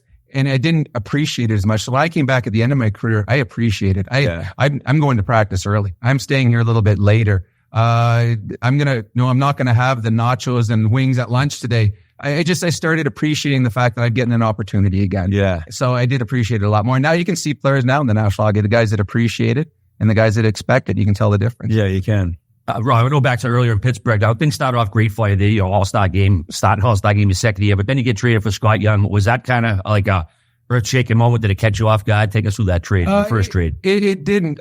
We got Badger Bob Johnson became the coach in Pittsburgh, and he liked fast teams, and I was anything but fast. So we had a talk, and I was playing third line minutes. They said, we're probably going to make a trade. And I said, good, that'll work out for both people. And I got traded to the Hartford Whalers for Scott Young, which was kind of cool. I moved into his house right away. So I was like, hey, I got your house to go. In the first game in Hartford, I played with Ronnie Francis and Patty Verbeek. Oh. And we can see how our careers have gone. They both are general managers in the National Hockey League. Yes, and I'm here with you guys right now. But we won 1-0. I got the only goal. I'm like, okay, this is going to be easy again. I'll play with franchise. Exactly. And I mean, he's one of the best players I've ever played with, Ronnie Francis. But so it was weird. And I went from a hockey mad market in Pittsburgh, and I got off the plane in Hartford when I got traded, and there was 2 reporters, and they both had a sign that said Ron Brown on it, R-O-N Brown. And I go, okay. So I walk up the street. Yeah, I think you're probably waiting for me. You go, what's your name? I go, my name's Rob Brown. No, we're waiting for Ron Brown. Okay. So I walk down, I'm getting my luggage. I got my hockey bag, and I'm walking out, and they come running after me. Rob! I'm like, yeah, you don't even know who my name is here. This is, and then tough luck. It was, well, one of the first nights we went out, there's a long lineup at a bar, and there was about 12 of us Whalers, and Kevin Dineen was on the team. He was the captain. And I mean, great NHL player. There's a long line to get in this bar, and Guido was his nickname. He's like, I'm going to go up to the front and get us all in. So we walk up behind, and he goes up and talks to the bouncer. Not just, as soon as the other 57 people get in, he's going to get us in right away. I'm like, okay, this is not Pittsburgh. Oh, that's the worst. Yes. It's funny. Driving through Hartford now when I do it, I'm like, how is there an NHL team here? But it did seem like when they had good teams, It was pretty decent, right? They were pretty good. With the Bruins was solid. Yeah, but yeah, they did some good playoffs, right? The problem with the Boston series, so we played Boston in the playoffs once, and if it sat 16,000, 12,000 were Bruin fans. Yeah. And we had, there would be fights in the stands, and it'd be the Whaler jerseys that'd be rolling down this because they're the ones getting beat up. Boston would score, the place would go nuts, and it's really demoralizing in your home rink when the opposition team scores and the place goes erupts. Yeah. I got to experience that a little bit in Arizona the first couple of years with like Blackhawks, Red Wings, and then obviously the tide turned when we had success. So you mentioned Ron Francis, but Patty Verbeek's kind of a guy we don't talk a ton about, or at least from his playing days. Over 1,400 games, over 1,000 points, but he was a piece of shit out there. Oh, he was a ball of hate. Like what was it like playing with him? What a nickname. Yes, Yeah. ball of hate. Yeah. That's your nickname. Yeah. You're a sick fuck. Yes, yeah. And like, look at his PIMS for a small guy. It's like most years he was getting like, high, like close to 200, probably 7-8 times. Well, he played the way he plays, like Brad Marchand. Like you just hated him. If you were on any other team, you hated him. But when he was on you, he was skilled. He could score, but he was just tenacious and dirty and in your face and intense. And it was intense, not just in games. He was just an intense individual. So it was fun playing with him because everyone wanted to kill him. So it's like, I'm carte blanche out here tonight. No one's coming after me tonight. But I learned a lot with playing with him and Ronnie Francis. Their work ethic was fantastic. Ronnie Francis is one of my favorite players ever to play with, and one of the nicest people I've ever been around. So I'm glad they both had success. But I got a pretty cool picture in my basement at the bar. It's a picture of me, Ronnie, and Patty celebrating a goal. So it's kind of neat. But he was a ball of hate, and he earned that nickname, honestly. Quickly back to this Pittsburgh that one year, 115 points, 49 goals. Like how many different examples can you remember of one more goal to get the 50? Well, because it's like, oh, just give me one more to have the 50 on. Well, it's funny. I think at that point, if I would have scored 50th, I would have been the second youngest player ever to do it. No way. In that season, I missed 12 games that year because I'd separated my shoulder. I tried throwing a body check and hit Nieuwendyk, and that's when I realized I shouldn't be checking people. But two things. One, I had a goal disallowed. It was a shot in Philadelphia, hit Hextall, hit me in the belly chest and bounced in. And Denny Morrell was the referee, and he waved it off saying that I pushed it in with my stomach. And I'm like, hey, seriously. So that would have been my replay. No replay. And then the other one, though, was last game of the season. We played in Philadelphia, and I needed 2 goals. I hit a post in the first. I scored in the second. The game went into overtime. And Philadelphia and Pittsburgh, we were in the playoffs, and we couldn't move up or down in the standings. Philadelphia, if they got an extra point, could move up in the standings. They were in the playoffs, but they could actually move up. So in overtime, face off in our own zone, Philadelphia pulled their goalie. And I'm on the ice, and I'm getting 50. Mario's going to go through the whole team and hit me for a backdoor wide open empty net. And all of a sudden, Dan Quinn comes off her bench. He's looking at me like, I'm sorry. I'm like, you're not kidding. He pulled, Gino Briacco was the coach. He pulls me off. And I remember Mario came by the bench. He goes, he's got 49. It's a team game. Dan Quinn goes, I'll try to get off. Mario went through the whole team like he was going to. Dan Quinn? No, he didn't. He scored it himself. No, I would have honestly left this room. Oh my God. But I'm like, so that's how close I was to 50 goals. Oh, yeah. But I mean, years of therapy. I'm almost over it. I'll rewatch the podcast and I'll have to call my therapist up again. It was that same fucking coach? Was that the same No, coach? this is a different. This okay, because I was going to say, that this guy. is a different guy. If it was Pierre Kramer again, there would have been, That guy hated your guts. I got to ask the origin of the nickname, Downtown Rob Brown. When did that originate? Where did it come from? You like going downtown? Well, my wife might watch this podcast, so I don't know why. No, it was in Pittsburgh. It's funny, in Pittsburgh, I was Robbie, and I go back now, I'm still Robbie. Like, they introduced me, if I'm doing an Oiler game, it's Robbie Brown. And the only people in the world have ever called me that, people in Pittsburgh. But they did a lot of endorsement type things and make T-shirts, and it was always, they just went Downtown Robbie Brown. The rhyme, yeah. So that was it. They did a thing in Hockey News once where they showed the windmill. Don't go near Downtown Robbie Brown when he scores, you might get knocked out. But then I got interviewed once for the Hockey News, and they asked, is it tough playing with a superstar? Said, I think it is, but Mario's getting used to it. So Until you got to happen. Like, I'm sorry, we're looking for downtown Ron Brown. Ron Brown. Is Ron Brown on display? I know. That was too good. That was too good. So then from there, you end up in Chicago. That's your first emotion came there. Was that really, really tough to take, or did you kind of take, all right, whatever? Like, Dad said, best player, not in the NHL. Yeah, well, that I was playing for Keenan and Sutter were the two coaches, and Paul Baxter was the assistant coach, and I did not play the style they wanted to. My first year there, it was up and down. We went to the Stanley Cup Finals, which was cool. But then it was the following year, Keenan left. I don't even know if he went upstairs or just moved out, and Daryl Sutter took over, and I was not a Daryl Sutter player. Like, I it's far away from a Daryl Sutter player. And it's funny, I always thought he hated my guts, and I think he did around the rink, but I'll see him at the press box, and he'll come up and give me a hug, and he's like, how's Holly? And he can remember my wife's name, and I'm like, you hated me. Hey, nothing personal, but I just didn't like the way you played. But yeah, so getting sent to the minors the first time was hard. That was like a wake up call, and it was Indianapolis, and it was we lived in these little motel type of rooms, and it was funny. I got sent from Daryl Sutter, and Dwayne Sutter was the coach down there. So I know, the coach up there hates me, the coach down here. But it was called their dad.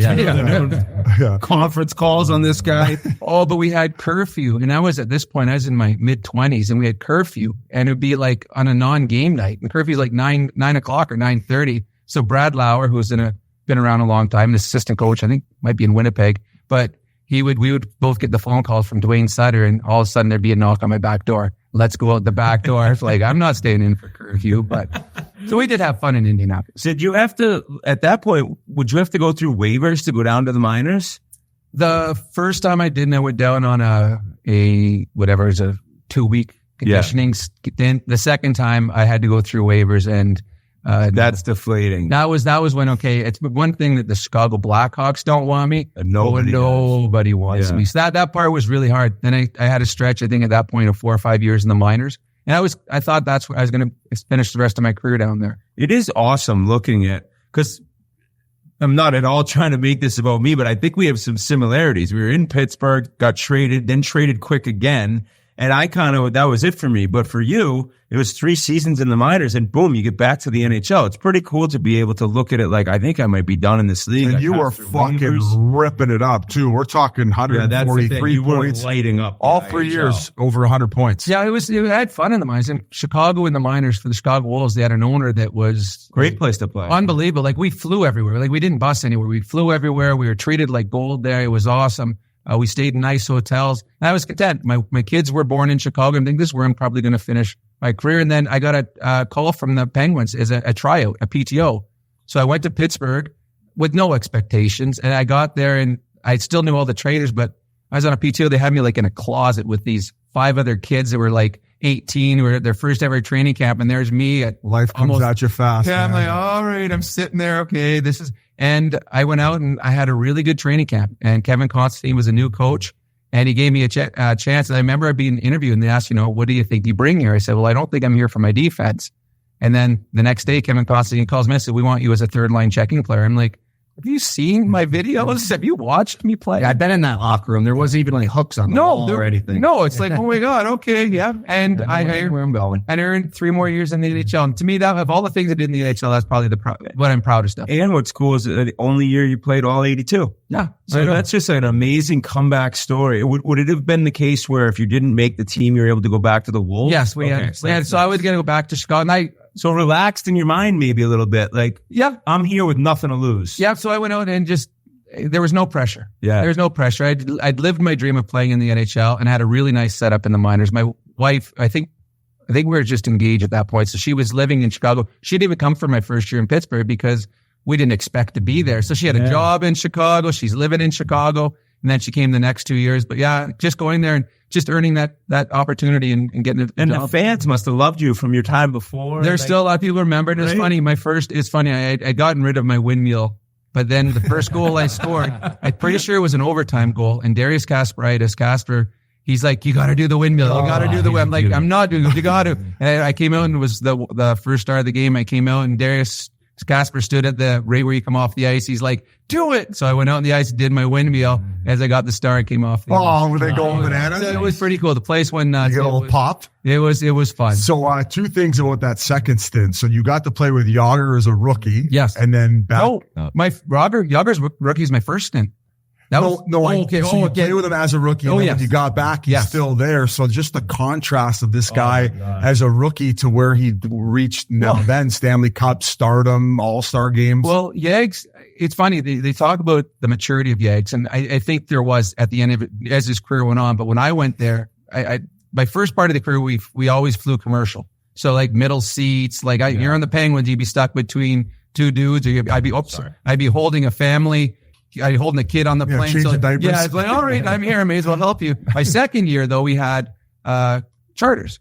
And we have in Pittsburgh, this is before 9/11. So you would just drive up right to the plane, hop on the plane. So that the plane leaves at 3:00. It'd be 20 after 3. The whole team's sitting on the plane.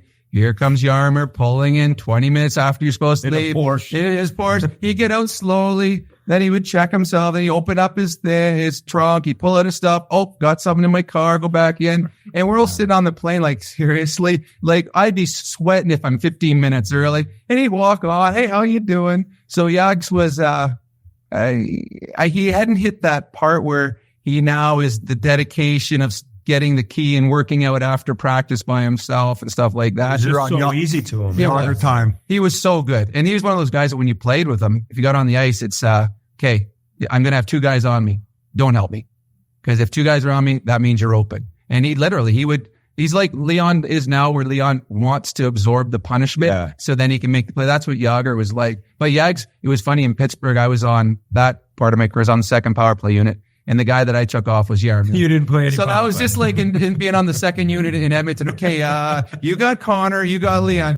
Okay, coach, thanks. But I had Yarmy, but Yarmy would get emotional sometimes, and there would be the coach would get mad at him, and I'd be a power play coming up and go, Yags, coach was yelling at me and you were on the ice. What? Oh, you should have heard. He's telling you to hurry up. Yags would look back, he'd take his gloves off, put him there, put a stick. Coach, Yags, it's a power play. Just look at the coach.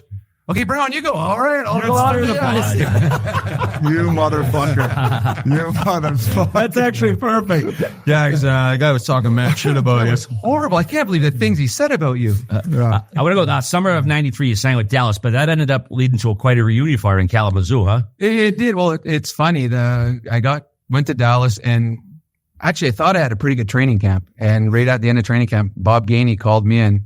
And I sat there and he said, okay, yeah, we like what you did, but we're wanting to start in Kalamazoo. I see you later. And I walked out of the office and I'm like, where's Kalamazoo? And they didn't give me a plane ticket because I drove into camp because I thought I was going to play in Dallas. And like I get in my car, and this is back before GPS and smartphones. Yeah. I actually had to stop at a gas station and buy a map to find out where Kalamazoo was on the thing. And I started driving. I'm like, yeah, I had to call my wife from a payphone. Yeah, I'm on my way to Kalamazoo, Michigan. Where's that? I don't know, but I'm on my way there right now. So I went, and Hitch was the coach in the minors, and I had a really, really good year. It was a ton of fun. It was a college town, and Western Michigan was the college there. Yeah, had fun. My line mates were this Chris Hansel and Derek Smith used to play for the Philadelphia Flyers, and it was fun. There were 21 guys on the team. There was one wife. And the other 20 guys, every day going out for lunches, going to the college camp. That's why we love playing together in the minors. We have maybe 2 wives on the team, and it's just the guys all day. Poker, going out to eat, lunch turns into dinner. You're like, oh my God, this is better than the NHL. Bugsy Malone's old man's philosophy. No girlfriends or married guys were drafted yet. Okay, so there was, I was going to ask about the IHL, but the other thing about the Penguins in your second stint that I thought was pretty cool is that Herb Brooks ended up being your coach, right? And I remember when I was drafted, they went there for like a meal and I sat with him. I don't think I knew the impact that he'd had on hockey in the United States and on a lot of people's careers. What was it like playing for him? It was fun. He was a coach who didn't care for me as much as other coaches. So he came in partway through the year. And it was funny. We had a guy named Kip Miller on our team who was a really good American hockey player, incredibly skilled.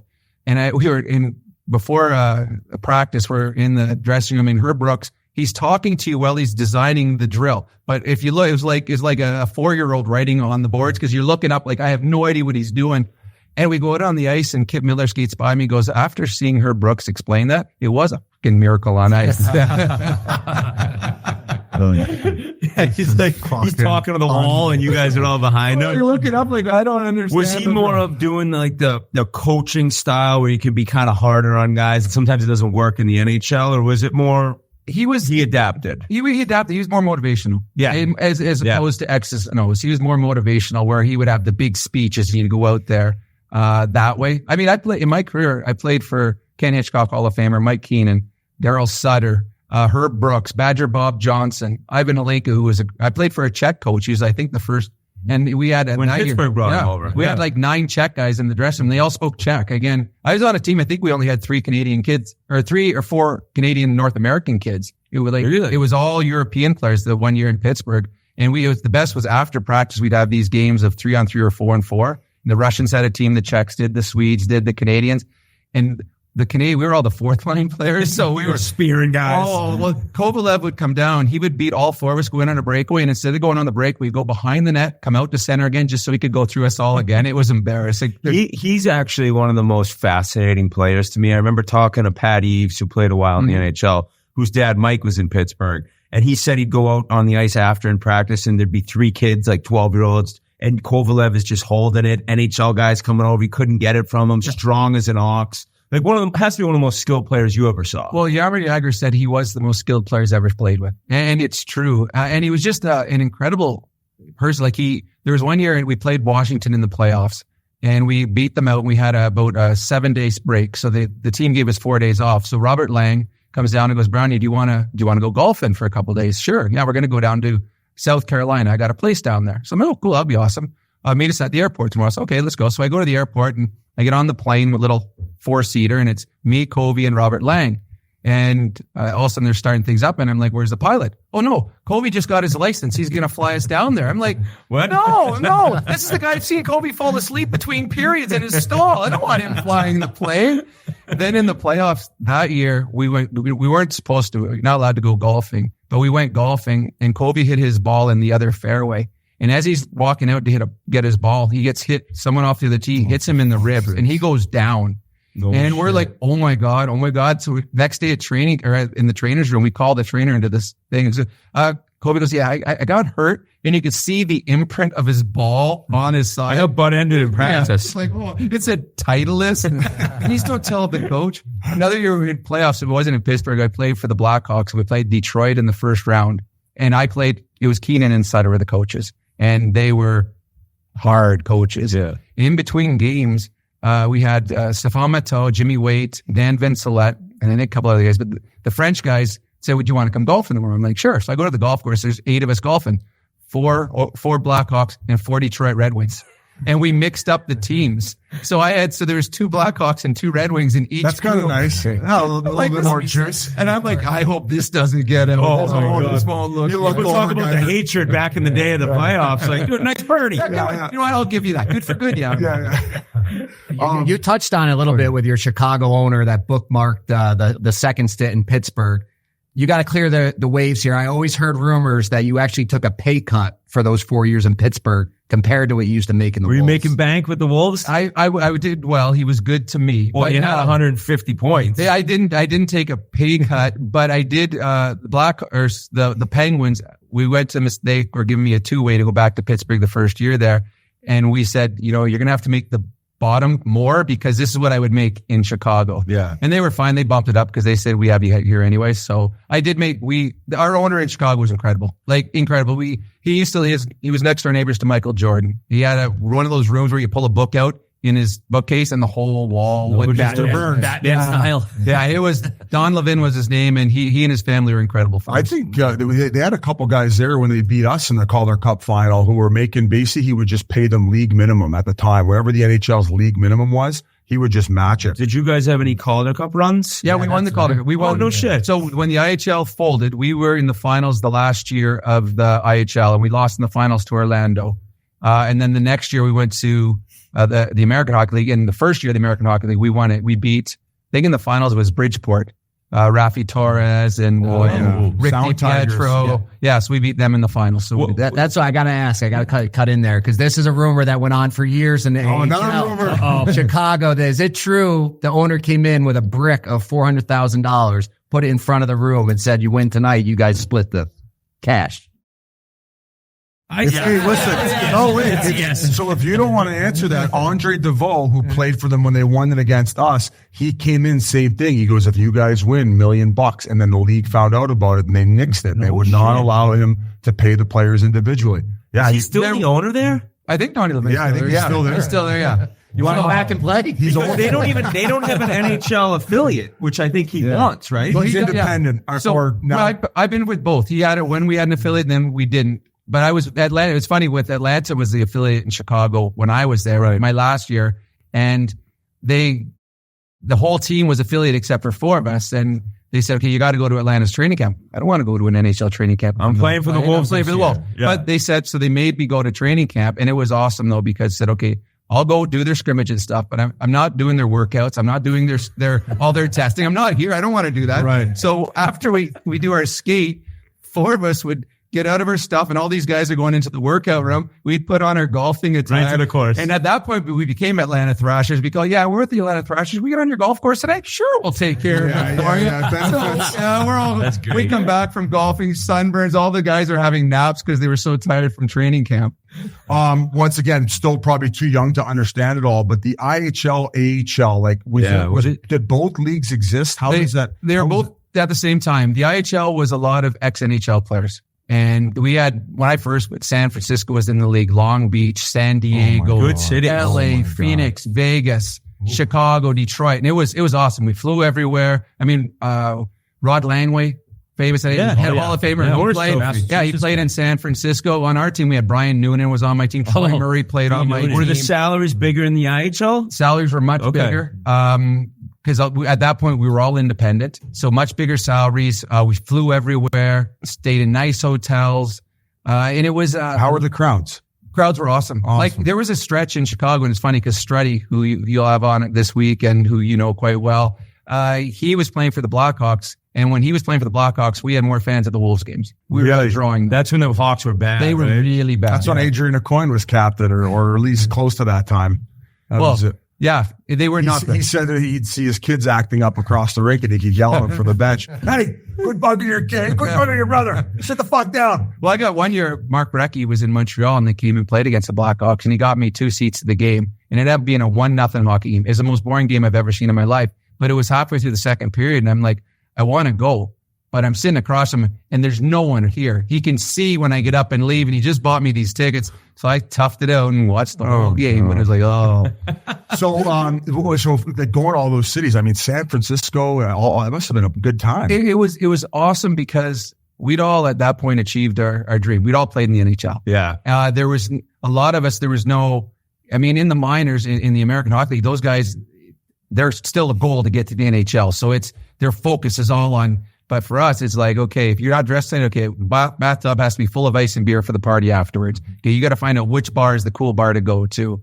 And you're staying in just all great cities. So the IHL was a lot of fun. Do you think, because your last year, over a point per game playoffs, so you could have kept playing, probably making good dough, but you just had enough? Or 2 things. We had just had kids, and we had twins. And being on, it's like being on the road. There's stretches you're gone for a week, 10 days. And our little girl we found out had autism. So I'd get home from a road trip and my wife would have 2 black eyes. She was so exhausted. And then playing in, that point it was the American Hockey League and playing in, Fort Wayne on a Tuesday night in front of 1,400 fans. And I'm like, I'm away from my kids. Yeah. I knew I was done. And it was just, I got to go. You've done it for a long time. and I double line. That was a year too. We had the kids. We were playing in Kansas City once and I got elbowed bad, like real bad. And I came back to the bench and Chris Drury's brother Ted was on my team and he's my line mate. And I'm on the bench and he knew something was wrong. My eyes were going weird. And he's looking at me, he goes, bro, how you feeling? Good. What team do you play for? Chicago. Then he goes, where do you live by? What famous landmark in Chicago do you live by? And I couldn't think of it. I lived right beside Wrigley Field, like literally 100 yards from Wrigley Field. And he goes to the trainer, Case. He goes, Brownie's no good. And I knew who hit me. And I'm like, so I jumped on the ice and skated across the ice and cross-checked this guy. I got a 5-minute break. Got kicked out anyways, but I was done. If I'm leaving, I'm going to get it. But I went in the dressing room. The doctor came in and started giving me a concussion thing. And he's like, okay, what's your kids' names? I don't have kids. No and way. The trainer's like, yeah, you got 2 kids, Ben and Annie. I don't know. He goes, yeah, right now they're in the hospital. Our kids were early and they're in the NICU and all that. And I'm like, and all of a sudden the doctor's like, no, we can't play. Wow. So the trainer goes, you go sit in your stall. So I had a cell phone at that point and I called my wife and I'm like crying. We got kids in there in the hospital. What's wrong with them? And my wife, like, she's at home. She's been home for a week with these kids that are in the hospital. She's like, hold on 1 second. Yeah. She calls their trainer on the bench. Get the phone out of my bloody husband's hand right now. I got enough problems with the 2 kids. I don't need to be babysitting my husband. Crying. I got a husband crying on the phone. So Case comes in and goes, give me your phone. You're going to go sit in this room right now and just stay there. So at that point, I'm like, yeah, I'm done. Had you thought at all about what am I going to do after? Right? Like it's a little bit of a panic sometimes. And did you figure it out slowly or did you hop right into something? It's funny. I came home the first year. I told my wife, I just want to stay home with the kids. I've been traveling. So we moved back home. I had twins that were 2 at the time and I just was daddy daycare. Yep. And it was fun. But all of a sudden you're like, all I'm doing is talking baby talk. Yeah. And I was like, I need an adult. I need a job. And I just started saying yes to everything. You want to do a hockey academy? Sure. Do you want to go on the radio? Sure. Do you want to do public speaking? Sure. And I just found, and I ended up liking all of them. I still do all of those now. So I just found I'm 56 years old. I've never had a job in my life that wasn't involved with hockey. I never had a newspaper route. I've never had anything. Everything in my entire life has been for the game of hockey. It's been good to me. It's like all we know. Yeah. It is. So you do right now on, is it 6:30 chat? 6:30 chat is the others radio. So you do post game, pre game, or do you do how does it work for that? I go on early and we do a pre game show and we talk about the game. And then I'm on between periods. Okay. Talk about the game. Then we do post game and then we do a call in show afterwards where for right now is awesome. But there was a long stretch where when I was here, where you're like, what is wrong with Whitney? I know that guy's I thought we were getting Ray Whitney. I didn't know it was Ryan. I don't want to wrap up soon. You mentioned Brian Noonan. It reminded me of one of your teams I kept tabs on. 30 years ago, the Phoenix Roadrunners. My pal, big Jim Vesey, was on that squad. It was last year in the league, I think. Right? Oh, well, Jim Vesey. Yeah, so Jim Vesey, who was one of the nicest people in the world. One of my favorite guys that I ever played with. Big Daddy. But there was a game that we had a guy named Keith Redmond who was a tough guy. He was a first rounder of the LA Kings, but he was big. He was tough. And Rob Laird, I believe, was the name of the coach. In the game, Keith Redmond didn't get a shift. He sat him out the entire game. So with about a minute and a half to go in the game, we got a too many men on the ice penalty, and he sends Keith Redmond to go serve it. Keith Redmond was not happy. So as we're coming off the ice, there was a long walk from the rink into the dressing room. You go through the whole Zamboni area. The fans are overlooking, but it's a long walk. Keith Redmond says something to the coach. The coach says something back, and they start screaming at each other. And all of a sudden we hear, get out here. We go out there. They're having a fist fight. Oh, yeah. The coach, Redmond is on skates, and he's a big man, and Rob Blair was a little guy, and they're throwing them. And Jimmy Vesey got in between them and broke it up and ruined his shoulder. And I don't think he ever played another game in that fight. Now, you can ask Jimmy Vesey when you talk to him, but I'm pretty sure that was when he ruined his shoulder and never played again. Just threw it out on accident. While trying to break up the fight. I'm not trying to, I think he might have re-aggravated because we were all in Boston. He was at St. Louis and they never really gave him a good opportunity to make the team. I mean, he wasn't the best skater, but he had unreal hands. And it was like the Bruins finally got him. I want to say it was the second or third game. He got a buddy pass. And he got tuned up. I want to see it might have been Steve Finn on Quebec, and that's when he originally fucked up. And then he eventually did it in that fight, breaking up the coach and the player. Wow. And at that point, I'm like, oh my God. But then that's the year I got sent down to the minors when I was in Phoenix. I remember my girlfriend at the time, but my wife, Holly, was coming down, and I said, okay, I'll find out about the Wise Room, and I'll get you tickets. You go to the Wise Room when you come in, put your jacket and everything. So I go to where Chopper was our captain. I go, Chopper, where's the Wise Room? My wife's coming down. I want her to be able to go to it. Yeah, we don't have a Wise Room. I'm like, what do you mean we don't have a Wise Room? Why don't we have a Wise Room? Well, last year, one of the goalies got called up to LA, and he was the backup, and then the two wives got into an argument in the Wise Room that turned into a fist fight, and things got broken. Oh. So the ownership took away the Wise Room because two wives got into a fight. Yeah, Jigga gonna have their own green room. That's wife has their own green room. Keep the drama out of the rink. I love it. That's a good way. We can't thank you enough. Yeah. This is great. It's a really cool story of your career, and it's cool that you've made so many good things happen in Edmonton living back here. So thank you very much. Thanks very much. It's a pleasure. You were a video game guy too. I met you back in the day. I was really good on the video game. Yeah, I know. The people that say I'm way better in the video than I was. I think it was like Sega Genesis. Sega Genesis, Yeah, like the NHL 91, 90. You were those automatic goal guys? Oh, yeah, he was. That's kind of cool. I was way faster on the video game than I was in life. That must be the coolest thing that you could associate with, right? That the video game being that good on. That is neat, but one of the coolest things that's ever happened for me hockey wise is when I have a son who's an actor in Vancouver now, but he was a big sport fan and was big into hockey and track and all that. But one time he was into hockey cards, so we went to Walmart and bought the big packages of hockey cards. And as we're driving home, he's going through his cards and he got my card. So the time that my son got my hockey card was really, really cool moment. I told him, don't eat the gum. He didn't believe you were in the NHL. He had to see the card. Exactly. So that was a cool moment in my life. That's amazing. All right, thanks again, brother. Yeah, that's Rob awesome. Brown. Thank you.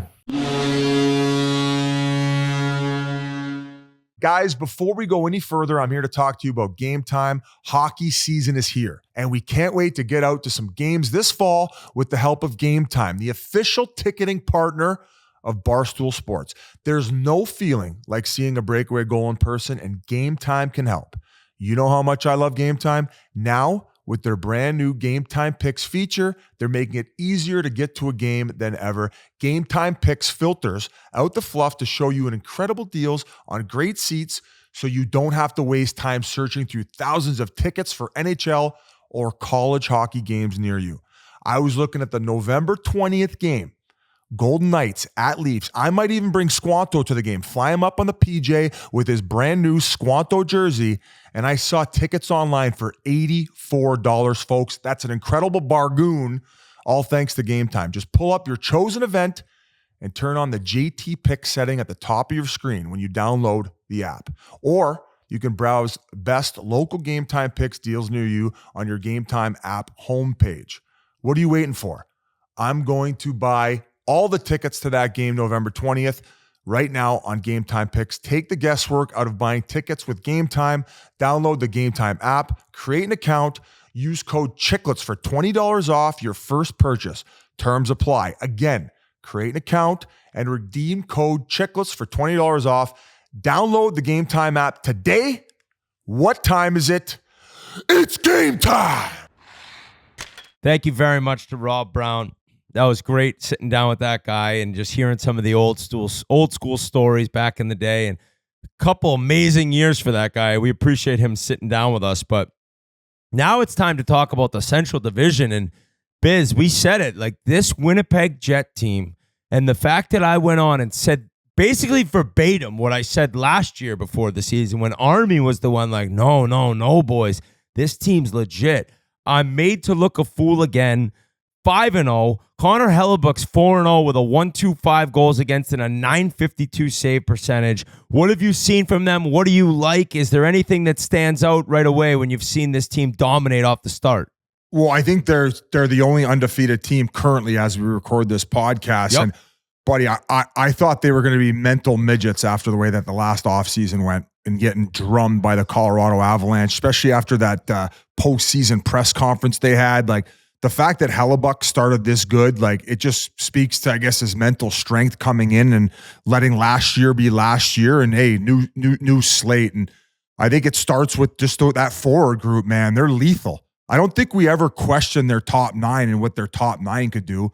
And when I say that, I think you could start with even the third line, and probably one of the best, if not the best, third lines in the league with Appleton, Lowry, and Nino Niederreiter. Like what a trade that ended up being for them, and the way that they're able to work together, big bodies, the way that they cycle the puck. I think against your Oilers, they ended up all collectively having like 7 points combined. So, I mean, and then you could talk about the Kyle Connors, the Scheifele's, and the way that they're able to move up and down the ice and find holes and fucking snipe, bro. It's like they can put the puck in the back of the net. And when they're getting Hellebuck kicking the way that they're kicking, I mean, it's just, it's pretty to watch. Another thing too, is I think when they play at home, a lot of teams go there. It could be a little bit cold, dreary, and they don't want to play there, dude. I don't want to play there. Let's just get this one over with and move on. And I think that plays to a big advantage. And I think the crowds have been decent early on in the season, which seemed to be a little bit of a problem last year, where they're getting that local support and they're off to just an unreal start. Like I don't know what much else to say. Like, they're shoving it right up our hoop. No spit, no lube, sandpaper finish right now. I think that Mark Scheifele doesn't get the respect he deserves, and we've said this before, but I mean, this guy is a beast. He's a big dude. He plays hard, goes to dirty areas. I wrote down here, he's got 802 games, which is wild. It seems like, I guess that shows how old we're getting. He's got 725 points, 42 playoff games. He's got 38 points, and he just does it the right way. We've talked a lot about he's one of the guys that works with Adam Oates. It's probably made a big difference for him in terms of his skill and where he needs to be on the ice. And I think his effort level and how hard he goes just adds to how difficult he is to play against, because it's not just the ability to set someone up or score one that's dirty in a tough area in front of the net. Like, he's smart enough and skates well enough that he's able to like play great defensively and really lead that team. And Kyle Connor, it's kind of the same thing. I think being in Winnipeg creates maybe a lack of narrative about your game, because it's just middle of nowhere. They love hockey, but people don't talk about the Jets a lot. I mean, will they even have one TNT game this year? I'd be surprised if they do. I don't know if every team gets one, but it's a deep team. So like, they have depth scoring where now you look, the third line, I'd say you said one of the best, probably is the best third line in the league. The trade of Dubois to LA is just like one of the best trades we've seen in a long time, because how good Velarde is.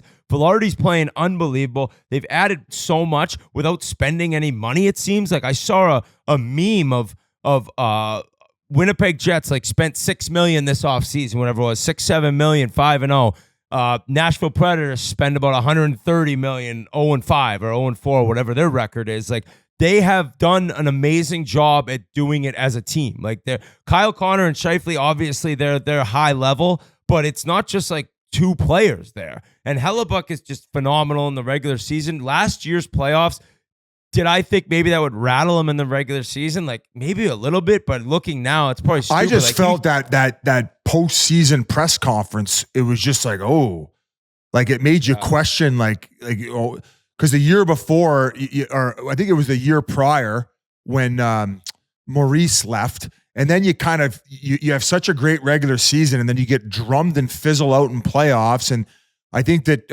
Hellebuck was talking about maybe lack of adjustments, and it seemed ugly. And I didn't think they would be able to come in this year and repeat what they did last year. They lost Dylan. They lost a couple like a couple character guys, couple foundational pieces where. I was even going to talk about Neil Pionk, and probably he doesn't get enough credit, right?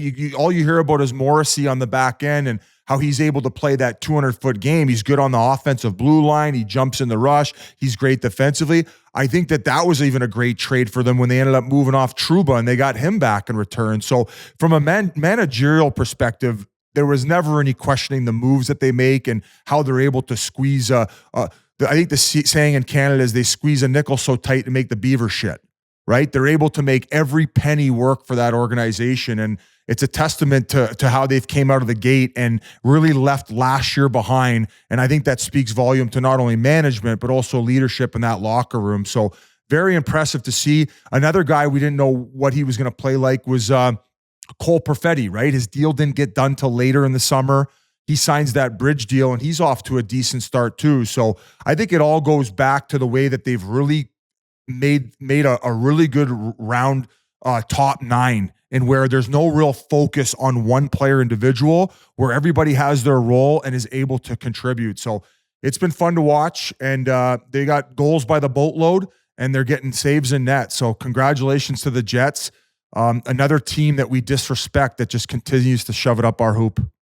And you brought up Pionk. I was actually looking at it because he was part of that Trouba trade, but like it was a first round pick, and Pionk, and dude, he hasn't missed a game in the last 2 years. This is his 6th season as a Jet. He's got 177 points, I think I wrote down, since he got there. Like, this is a consistent 30 to 40 point D-man who plays good minutes. And like Colin Miller's been good there. They lose Brendan Dillon, but this Dylan Sandberg looks awesome. Big monster on the back end. So shout out to the Jets. I mean, we'll see what happens. Like, do they end up getting in the playoffs again? It looks certainly like they will based on the start, but like, can they maybe just play a little bit better in the first round? I don't know. And also maybe a little bit surprising given the fact that I thought that the Central was going to be one of the most competitive, if not the most competitive division. And it's kind of, I think it's the one that's definitely going to get the most attention this podcast, basically based on all the swings. It's the good, the bad, the ugly, basically. Yeah. So shout out Winnipeg and what they've been doing, because it's cool to see. They also had a clip of the entire crowd chanting, "Where is Rutger?" when they played the Penguins Sunday. McGroarty had been sent down to the AHL by the Penguins, but that's pretty sick just to see this fan base. Like, you want to get traded from here? Even though I don't think personally it was that he didn't want to play on Winnipeg. I think that he just wanted to be signed. Well, that's not fun for the narrative. Well, we always put salt and pepper on our steaks here. Either way, he requested a trade, so the fans can always say, little Montreal steak spice on our stories. We're going to torture this guy. No, I think verbatim he said, that Philly fuck Winnipeg, trash I ain't when Cutter going Gauthier there. comes to town. He goes, my I ain't living God. in a place where they have the worst Fairmont in the world. That's what they said. But you said it's good water. What did you mean by that? No, I think Jans was trolling me because when I've told the story is we check into the hotel, and this is when I first got Instagram, and they had one of these mini Fiji waters. By the way, we don't drink Fiji here. We drink Body Armor. Shout out to our sponsor, Body Armor. And it's reasonably priced, unlike Fiji. So they had the little Fiji, and it was like $8. And I took a photo of it, and I posted on my Instagram. I said, like, fuck off, Fairmont. And, went to sleep, went to pregame skate the next day, having a jolly old time. Hey, Biz, you ain't playing tonight. Obviously, I was a healthy scratch. Tip was in a great mood. Tapped me on the shin pad. Hey, get a little skate with Jimmy Playfair. No problem. How it always went. And, start my bag skate. Everything's going great. And all of a sudden, Tippett blows the whistle and calls Playfair over at the coach's door. And he skates over, and then Jimmy Playfair comes back, and his tone had completely changed. And normally my bag skates lasted about 20, maybe 25 minutes. Well, 45 minutes go by on my bag skate, and after he taps me on the shin pads, and mind you, when he came back, there was no tummy sticks. There was no chumming it up like he normally did. He goes, "Hey, Tip wants to see you." I'm like, "Oh God, what the fuck have I done? Have I been talking about banging a porn star on the local news again? Like, what have I done this time to piss the organization off?" Well, I go down to the coach's room, and he's pacing. And the minute I walk in the room, he points at his laptop. He goes, "What the fuck is that?" And it's the picture of the mini Fiji bottle for $8 and me saying, "Fuck off, Fairmont." It wasn't even on Twitter. So I'm like, "Oh, sorry, Tip." He's like, "They're threatening to kick us out of the hotel on the day of a game. You're not even fucking playing your healthy scratch. What the fuck is going? We're going to send you down." So I had to walk back to the Fairmont with my tail between my legs and apologize. Meanwhile, they provide you with free water when you walk in, when you get there. The fruits and vegetables, or the granola bars.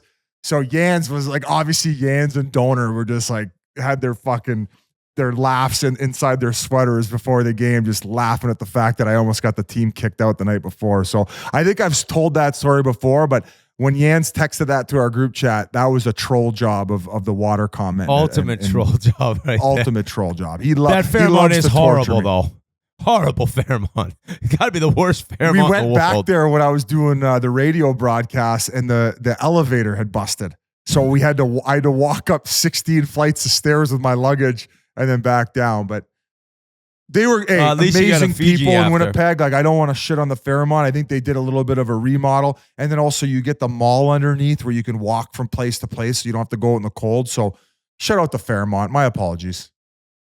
Well, we'll move on over to Dallas now. The Dallas Stars doing what everyone expected them to do. They come out flying this season. Now, they did take down my Oilers on Saturday, I believe that game was, and the Oilers dominated them through 2 periods, Biz. Dominated.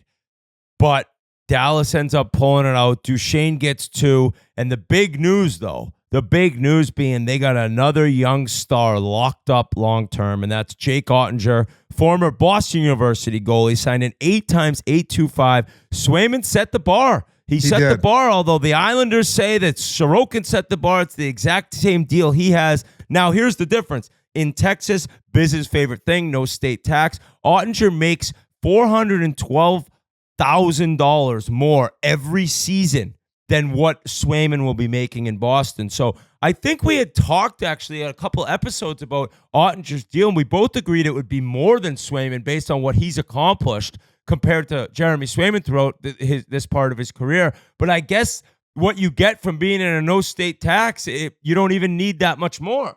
So it's the same reason that they're able to get Braden Point and Kucherov in Tampa at those numbers that they were at.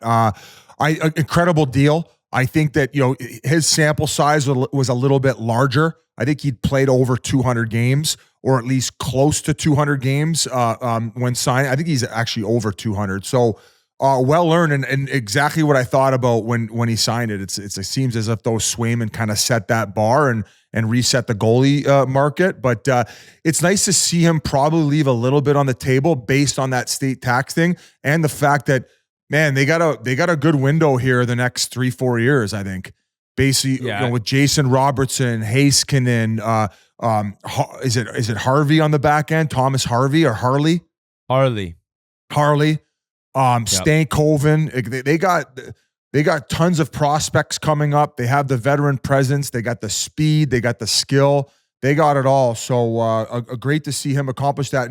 And regarding the team, I mean, this is at a surprise to nobody. They're a wagon.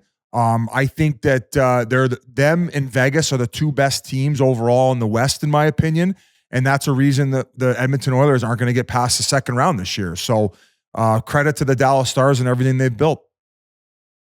I think that Dallas just is doing, like I said before, exactly what we thought based on their season last year. And then this group that's back there, they've been together what seems like so long. Obviously, Stankoven was just there halfway through last year, but they have the younger guys, they have the older guys, they have a stud in net, they have a really good coach, and it's like, I think this is what we're gonna see all year from Dallas. They were able to win that division last year. It seemed pretty easy for them. I don't see that happen. I don't see that not happening again, right? Like, this team is just so deep at every position, and they're able to have, like, even moments when they're not playing great, couple guys aren't going, they have enough in their roster to pick them up and carry them. Like, a lot of teams in this league, if their top guys aren't playing, they're fucked. And this team, it's not that way because they have so many different guys that can pick up the pace. And then Ottinger just looks exactly as he has in the past. So I'm not surprised to see it. But Edmonton dominated the first two periods. I know I sound pathetic, but they did. Sorry. I said it when we were doing our season previews as well. Like, last year, based on the stats, they had two first lines the way that the second line was producing. Duchesne off to another hot start, so it seems like it's going to continue as such. I believe the term we use for the teams like this are wagon.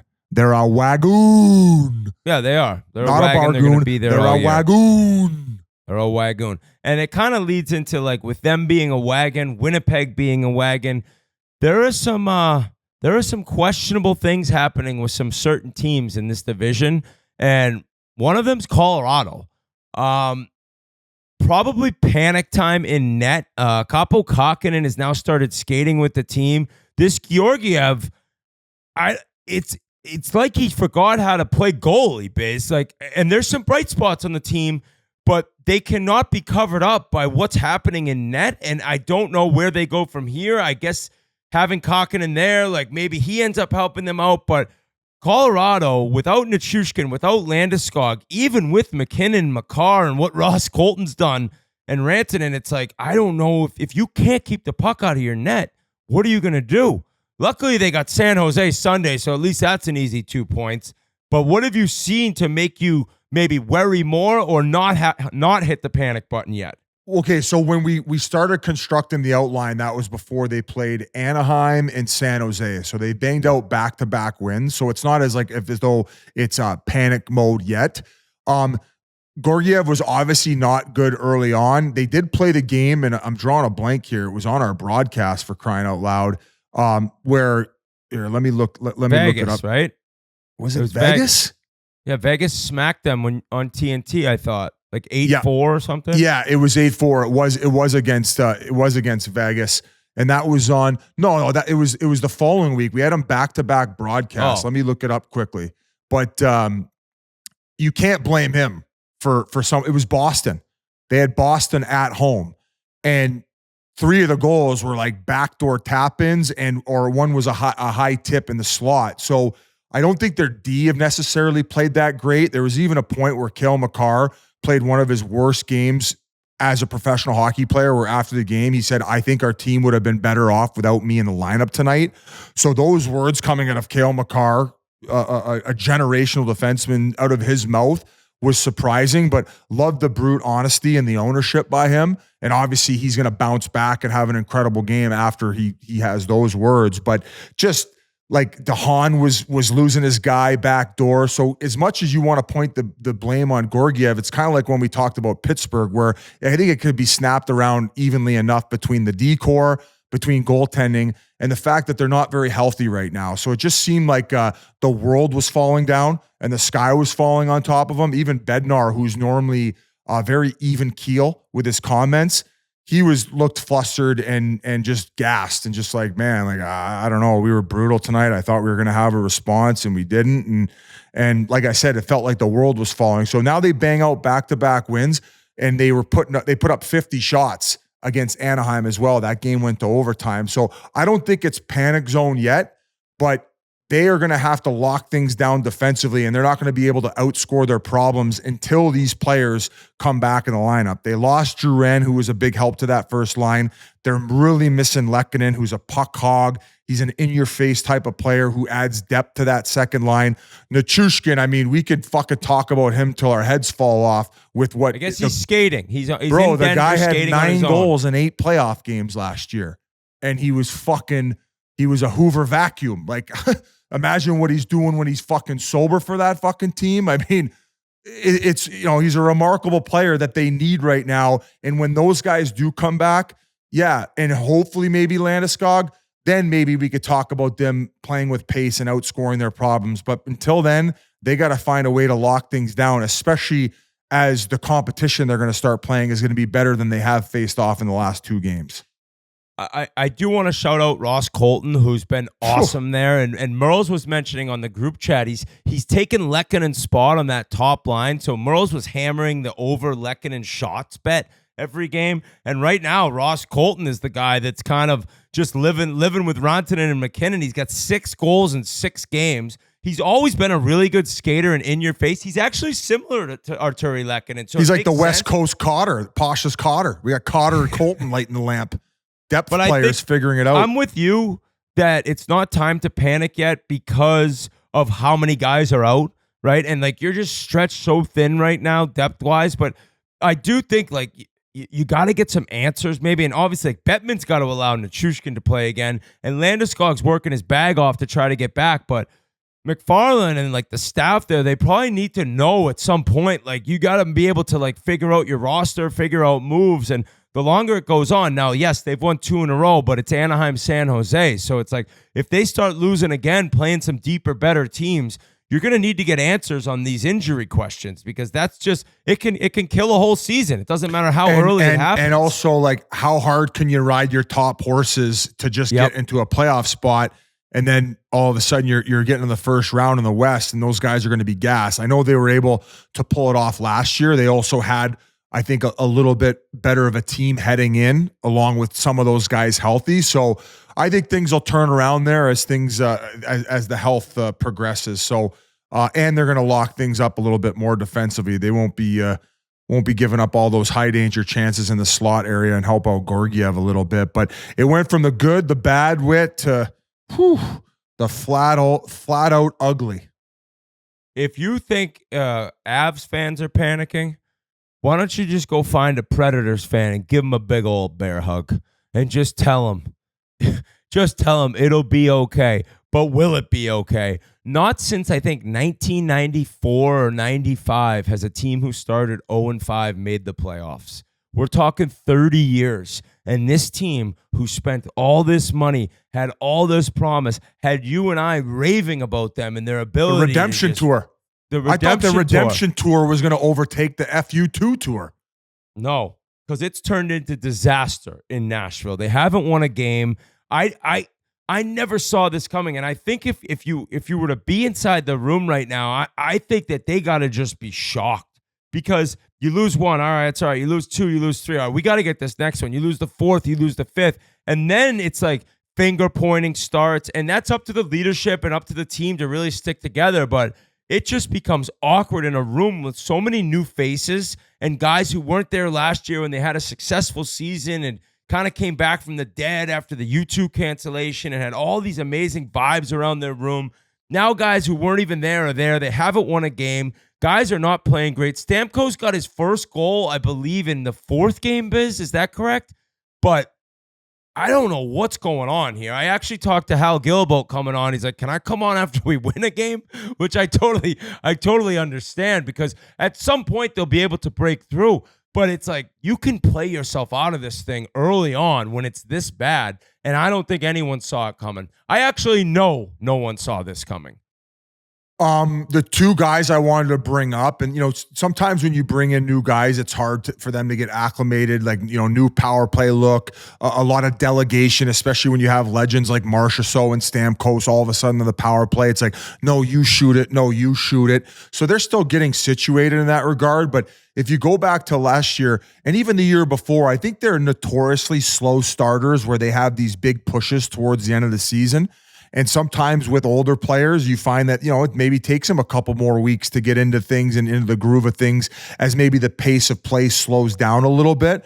But this Kiefer Sherwood, who's fit in great in Vancouver so far, maybe he doesn't jump out on the score sheet as much as those other guys we just mentioned, like the Marchessaults and the Stamkos, but the way that he plays and he fucking finishes, I think he's leading the league in hits right now, and really challenges for those top line minutes too. So I just felt like he was a good agitator to have around to spark the team. And, I think that they're missing a guy like that. And then I also look at the back end, man, like Ryan McDonagh. Not enough can be said about this guy and what he's able to provide from a defensive standpoint. I would consider him maybe an Eastern Conference poor man's Ekholm, maybe not as nasty as Ekholm, maybe not as much of an offensive upside with the big shot, but he's able to move the puck well. He stays in position. He'll block shots. He'll help kill penalties. And he's a guy who's going to play critical minutes, especially against top lines. And you saw Tampa rely on him for all those years. And then you saw Nashville do the same in what he provided. And when you take two guys like that out of the lineup, man, like I know it's only two players, but it can really hinder things until they get acclimated and used to their new, their new personnel. So I just felt that those two guys out of the lineup has obviously hurt them. I think with Brunette being a great young coach and one to not really hit the panic button and get too hard on guys, I think that they will turn things around. But you mentioned the stat, man, 94-95, the last time a team who started 0-5, that's the last time a team who started like that has made the playoffs. It's hard, man. With all these other teams clawing for positioning, they got to figure things out quick and get those guys that they signed to those big contracts figured out. I don't think that Barry Trotz saw through 5 games Saros having the same amount of points as Stamkos and Gustav Nyquist. So kind of incredible to see the slow starts. We actually talked about, could Nyquist repeat what he did last year? I think the least of your worries on that team is Philippe Forsberg and Roman Josi. Josi hasn't scored yet, but even having said all this, I do think this team figures it out at some point and is able to go on a little bit of a run. Like, they're better than they were last year, and what they did last year was insane to see that run. And I just don't see them being done yet. I think they're able to figure things out, get in a groove. It's just, at this point, it's like we just need that first win. We need to play music in the locker room after the game. We need to have like a good attitude and feeling at the practice the next day. It's like, we need to just change this up immediately. And yeah, you do bring up how quickly you could fall behind and out of this race. I know it's crazy with 82 games, but we'll see what happens. Well, on what's the bright stat, side, right? I like oftentimes the teams that are in playoff positions come American Thanksgiving are the ones who end up making playoffs. So we're not that far away here. I mean, how many more weeks till American Thanksgiving? We got over 4 weeks, so it's November Okay. 28th this year. So it's actually a later Thanksgiving. Shout out Ryder Whitney's birthday on Thanksgiving. Great day to have a birthday. All your family's there. You get presents and the turkey and the stuffing and the mashed Unreal. potatoes. Even though we'll be making him chicken nuggets and an ice cream cake, but that's fine by me.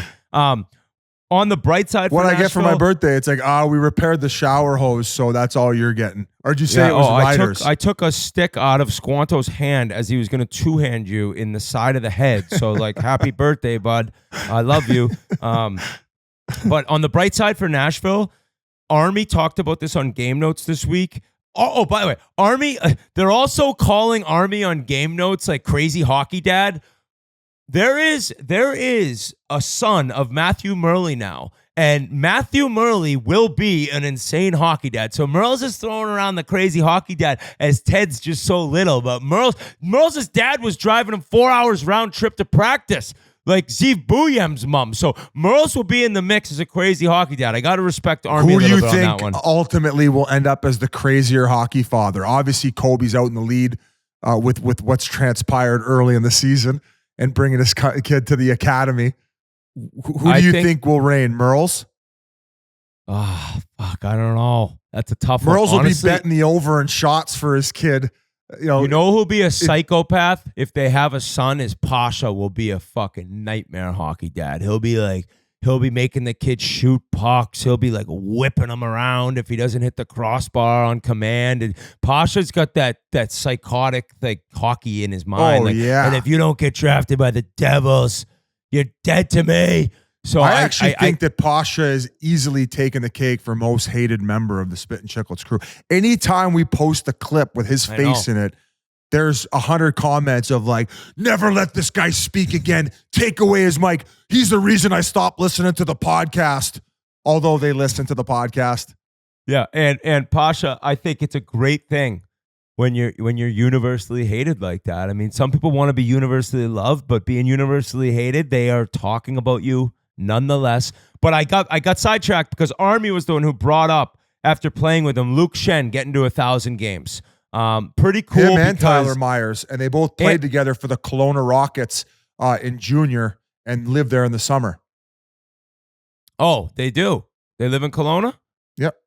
Oh, I'd love to go out there. But Luke Shen, I mean, that guy, like, he was looking at not being in the NHL anymore. And things were, as the speed of the game picked up and he was slowing down a little bit. And, buddy, he has done a hell of a job, not only staying in the league, but being a big part of a lot of teams and being able to reach 1,000 games. I think he also used Adam Oates. The way we talked about Scheifele, he pays Adam Oates, and since then his game's improved. His hockey IQ's probably improved, and he's always been that big bastard that'll block shots, he'll fight you, he's tough in front. Somebody that a lot of teams could use defensively. So shout out to Luke Shen. I love seeing these older guys reach that amazing milestone. Some people might be like, oh, like what did he use Adam Oates for? So because like a lot of the skill players are like the Kucherovs or the Stamkos, and they watch tape and then they figure out how to expose oppositions, which pockets of the ice to hit, which stick lanes or passing lanes will open up on a power play based on the way that it's transpiring. But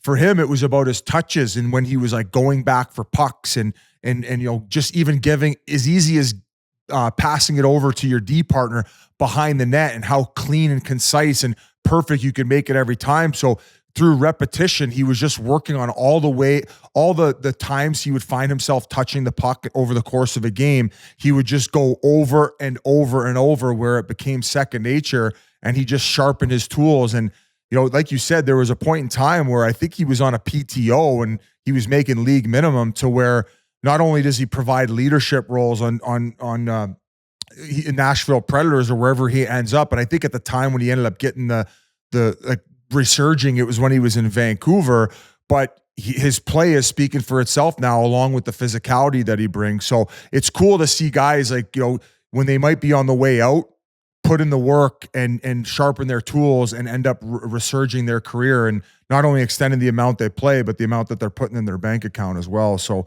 it's a credit to him. It's a credit to Tyler Myers, who also probably dealt with a little bit of online and verbal abuse based on where his play had dipped off to. And both guys hitting that mark is a huge milestone and a credit to their resilience as players as well. Well said, just Biz. the fact of in 2019, 2020, he played 6 games in the AHL, and then he won the Stanley Cup with Tampa that year and the year after. So a really cool story. Congrats to both those guys, those big defensemen, boys. Fuck, they're the big old bottle. They're big old righties too. Ain't easy to find those studs out there. So shout out them. Staying in the Central, an amazing clip of Josh Doan fighting Radko Gudas 8 years after Radko Gudas buried Shane Doan, Josh's father, with a cheap shot. I mean, I'm going to get payback for my dad. I'm going to get to the NHL and fight the guy who cheap shotted you. Like, a wild story. You don't get to see that often. And Utah, I got to see the third period against the Bruins Saturday night when I got home, and I think they are one of the most fun teams to watch. I don't know if I'm just being biased because they're new, because I like their uniforms, because Dylan Gunther really gets me going. That sounds odd, but or you're glazing their owner. Yeah, or we're about to bring their owner in for an interview. But Josh Doan sticking up for the old man, sticking up for Shane, and fighting Radko Gudas. Well, the apple doesn't fall far from the tree, and shout out to Josh Doan. He didn't even hesitate, and there's a backstory. He actually had Gudas's photo in his stall all of the years coming up after that cheap shot to his old man. He said, the minute I get to the National League, I'm going to punch that motherfucker's face in if he's even still playing. And sure enough, no hesitation. The minute that he saw him, he was salivating to drop the mitts and try to bury Radko Gudas, Chewbacca. Were you not surprised that there was no hesitation that he went after him? You're right. You're making funny jokes, but it's no, I'm going to get to the NHL. I'm going to play that guy, and I'm going to fight his face immediately. Whereas Squanto will meet Pavelski and high five him someday for punching my head in. It's where's the love here? Where's the love, Squanto? Josh is protecting his dad. Why You're laughing at my bloody nose. Did Pavelski get you? We fought in the playoffs. I thought it was a decent fight, but he caught me with one, and I was leaking everywhere. Pavelski beat you up? You're pathetic. Oh, settle down. You're pathetic. Fuck you. You got 6 inches on the guy. Just hold him out there. I thought I won 3/8 of the fight. And with that said, I think it's probably time to send it on over to Ryan Smith. And like you said, one of the most exciting teams in the league to watch. Getting them, it sucks for Coyotes fans, but inheriting that team at the perfect time, because I think that the growth is going to be incredible, and they're going to be fun to watch for years to come. And what a landing place for them to get to, with an incredible owner and a fascinating guy. And we can't wait for you guys to hear his story. Before we continue, guys, I need to talk to you about Muggsy. Muggsy makes damn comfortable clothing for guys everywhere. Muggsy started by reinventing the jeans game in 2015, and now they make the best jeans, chinos, tops, and joggers ever. Muggsy works exclusively with some of the best designers and manufacturers around the world to deliver the finest quality fabrics directly to your door. Their entire goal is making guys more comfortable at work, at the bar, on the course, wherever, by giving them one place to shop. Made from buttery soft, patented stretch materials that look stylish but are insanely comfortable, never too baggy, never too tight, and over 20,000 plus 5-star reviews from dudes of every shape and size. The jeans are so comfortable. It feels like you're wearing sweatpants. I love them. First-time customers can get 20% back on their first order right now. All you need to do is head to Muggsy.com and enter your email, and the discount code is automatically added to your cart. That's 20% back on the only jeans and pants you will ever wear again. Free shipping and free returns on every single order, so the only risk is never knowing how great they truly are. Head on over to MuggsyJeans.com and enter your email for 20% back on the only jeans and pants you will ever wear again. Muggsy. We are now pleased to be joined by the first owner of an NHL team to ever come on the Spittin Chiclets podcast, new Utah Hockey Club owner and owner also of the Utah Jazz, Ryan Smith. Thanks so much for joining the show. How's it going? What a start for the club. Hey, not much buyer's remorse, eh? Well, still early. No, we're excited. I think everything's gone is good or better than we hope, but been a I don't know. We haven't spent much time thinking about it. It's been such a hard lift and a heavy lift for the organization over the last 6 months that it's just kind of all a blur. Did you have the expectations that opening night brought? Because we saw the concert out front, we saw the quick goals, we saw the crowd, and then even the Bruins game this past week. Like, it seems like you guys were dialed into that this fan base would be rabid right from the start. I had expectation or at least hope on what Utah would bring. Like, I'm a big proponent of Utah. I've seen it rise to the occasion on different things we've done. Also, I think we're a very proud state. Like, people love to see Utah on the sweater. They love to see that and they come out. And I think if we go back to like after we flew to Phoenix and kind of told the guys like, you're all traded to Utah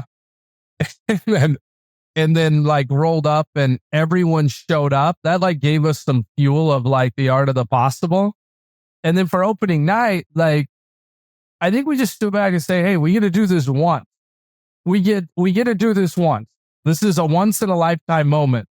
And, you know, I used to say that to my wife. I'd be like, hey, this is once in a lifetime. And she doesn't go for that anymore.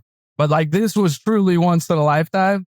And so from the concert, shutting down the road, the people, ESPN, like everyone out there, I think we kind of, we met, everyone met in the middle and got that point that this is once in a lifetime. And then my biggest fear was like, we had such an amazing like pregame. I got down to the ice and I was like, oh no, we got to play a game. And the place was popping. The barn was packed. Like, I was like, all right, I hope our guys are like too tight or freezing up. Or, I mean, I can't imagine because like during the anthem, they're like hitting each other with their sticks. Like, look around, bro. It was a little Hoosiers type moment. And when that first goal went in, I was like, you could just feel like everything let off. It seemed to kind of live up to every expectation and more. Was there like one memory that stuck out from the night? I'm sure there was so many. I mean, you had Gary Bettman sitting on the glass for crying out loud.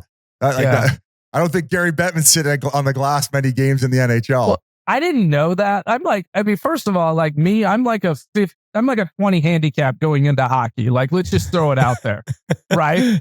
And I'm learning quick. I think I'm down to about 15 now. And by halfway through this season, we're going to be single digit. Right. You've been brushing up on your lingo.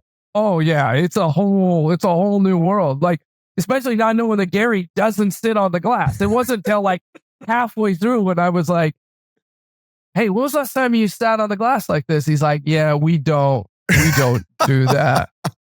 I was like, he's like, especially for playoffs. I'd never be up here for playoffs, but since it's opening night and down here, we'll do that. And then like we were just watching together and hearing him like just talk through it all. And then when that first goal went in, he turned to me and said, you do not know how big that was. Right. And I was like, that's a pretty cool moment. That goal was by far the best moment because like it gives me chills when I go back and just like watch it, what happened and the people and like that moment. Because I think if it goes the other way, it's going to be hard to pull that back. And Dylan Guenther gets the first goal, who you guys recently locked up. He looks like he's going to be a stud. That kind of leads into what I was wondering about Utah Hockey Club, and that is you had kind of made it clear that you wanted to have a franchise and you didn't want to take necessarily a franchise from somewhere, but how did you end up finally coming to terms with or being like, this is cool, actually? Like, it's not the Arizona Coyotes. We're a new team. This is the first game of our franchise, but I didn't start from scratch the way Vegas and Seattle had. Like, was that hard for you or were you okay with it once you saw what Arizona had in prospects? And I know you're not maybe up to the hockey, but how did you end up deciding that this would be fine for you and that you would make this way work? From a new franchise perspective, if you're going through expansion drafts and everything else, like, no one's done it as well as hockey has. I mean, for what Seattle and Vegas were able to do to come in. So we had looked at that. I mean, when we were coming in like January and meeting with the NHL, we were like, hey, like you do this better than everyone else. So we had comfort. It wasn't until like April where Bettman called and said, would you be ready to go in the fall? And it was like, look, I've learned on these things. Like, I'll never forget when the Jazz deal came about. We were IPOing our company. We had announced we're IPOing. We were going there in July. That's like a huge moment for a company. So much work. It's like a 6-month head start. And then the Jazz deal happens at the exact same time on the exact same timeline. You can't blink. You've just got to say, yes, we're going to figure it out. Yeah. And when Arizona came, like, you're sitting there going, okay, do we wait? Do we wait for the unknown? Or, like, is there an ability to do something unique? And it's never really been done in sports where, we're creating, an entirely new entity.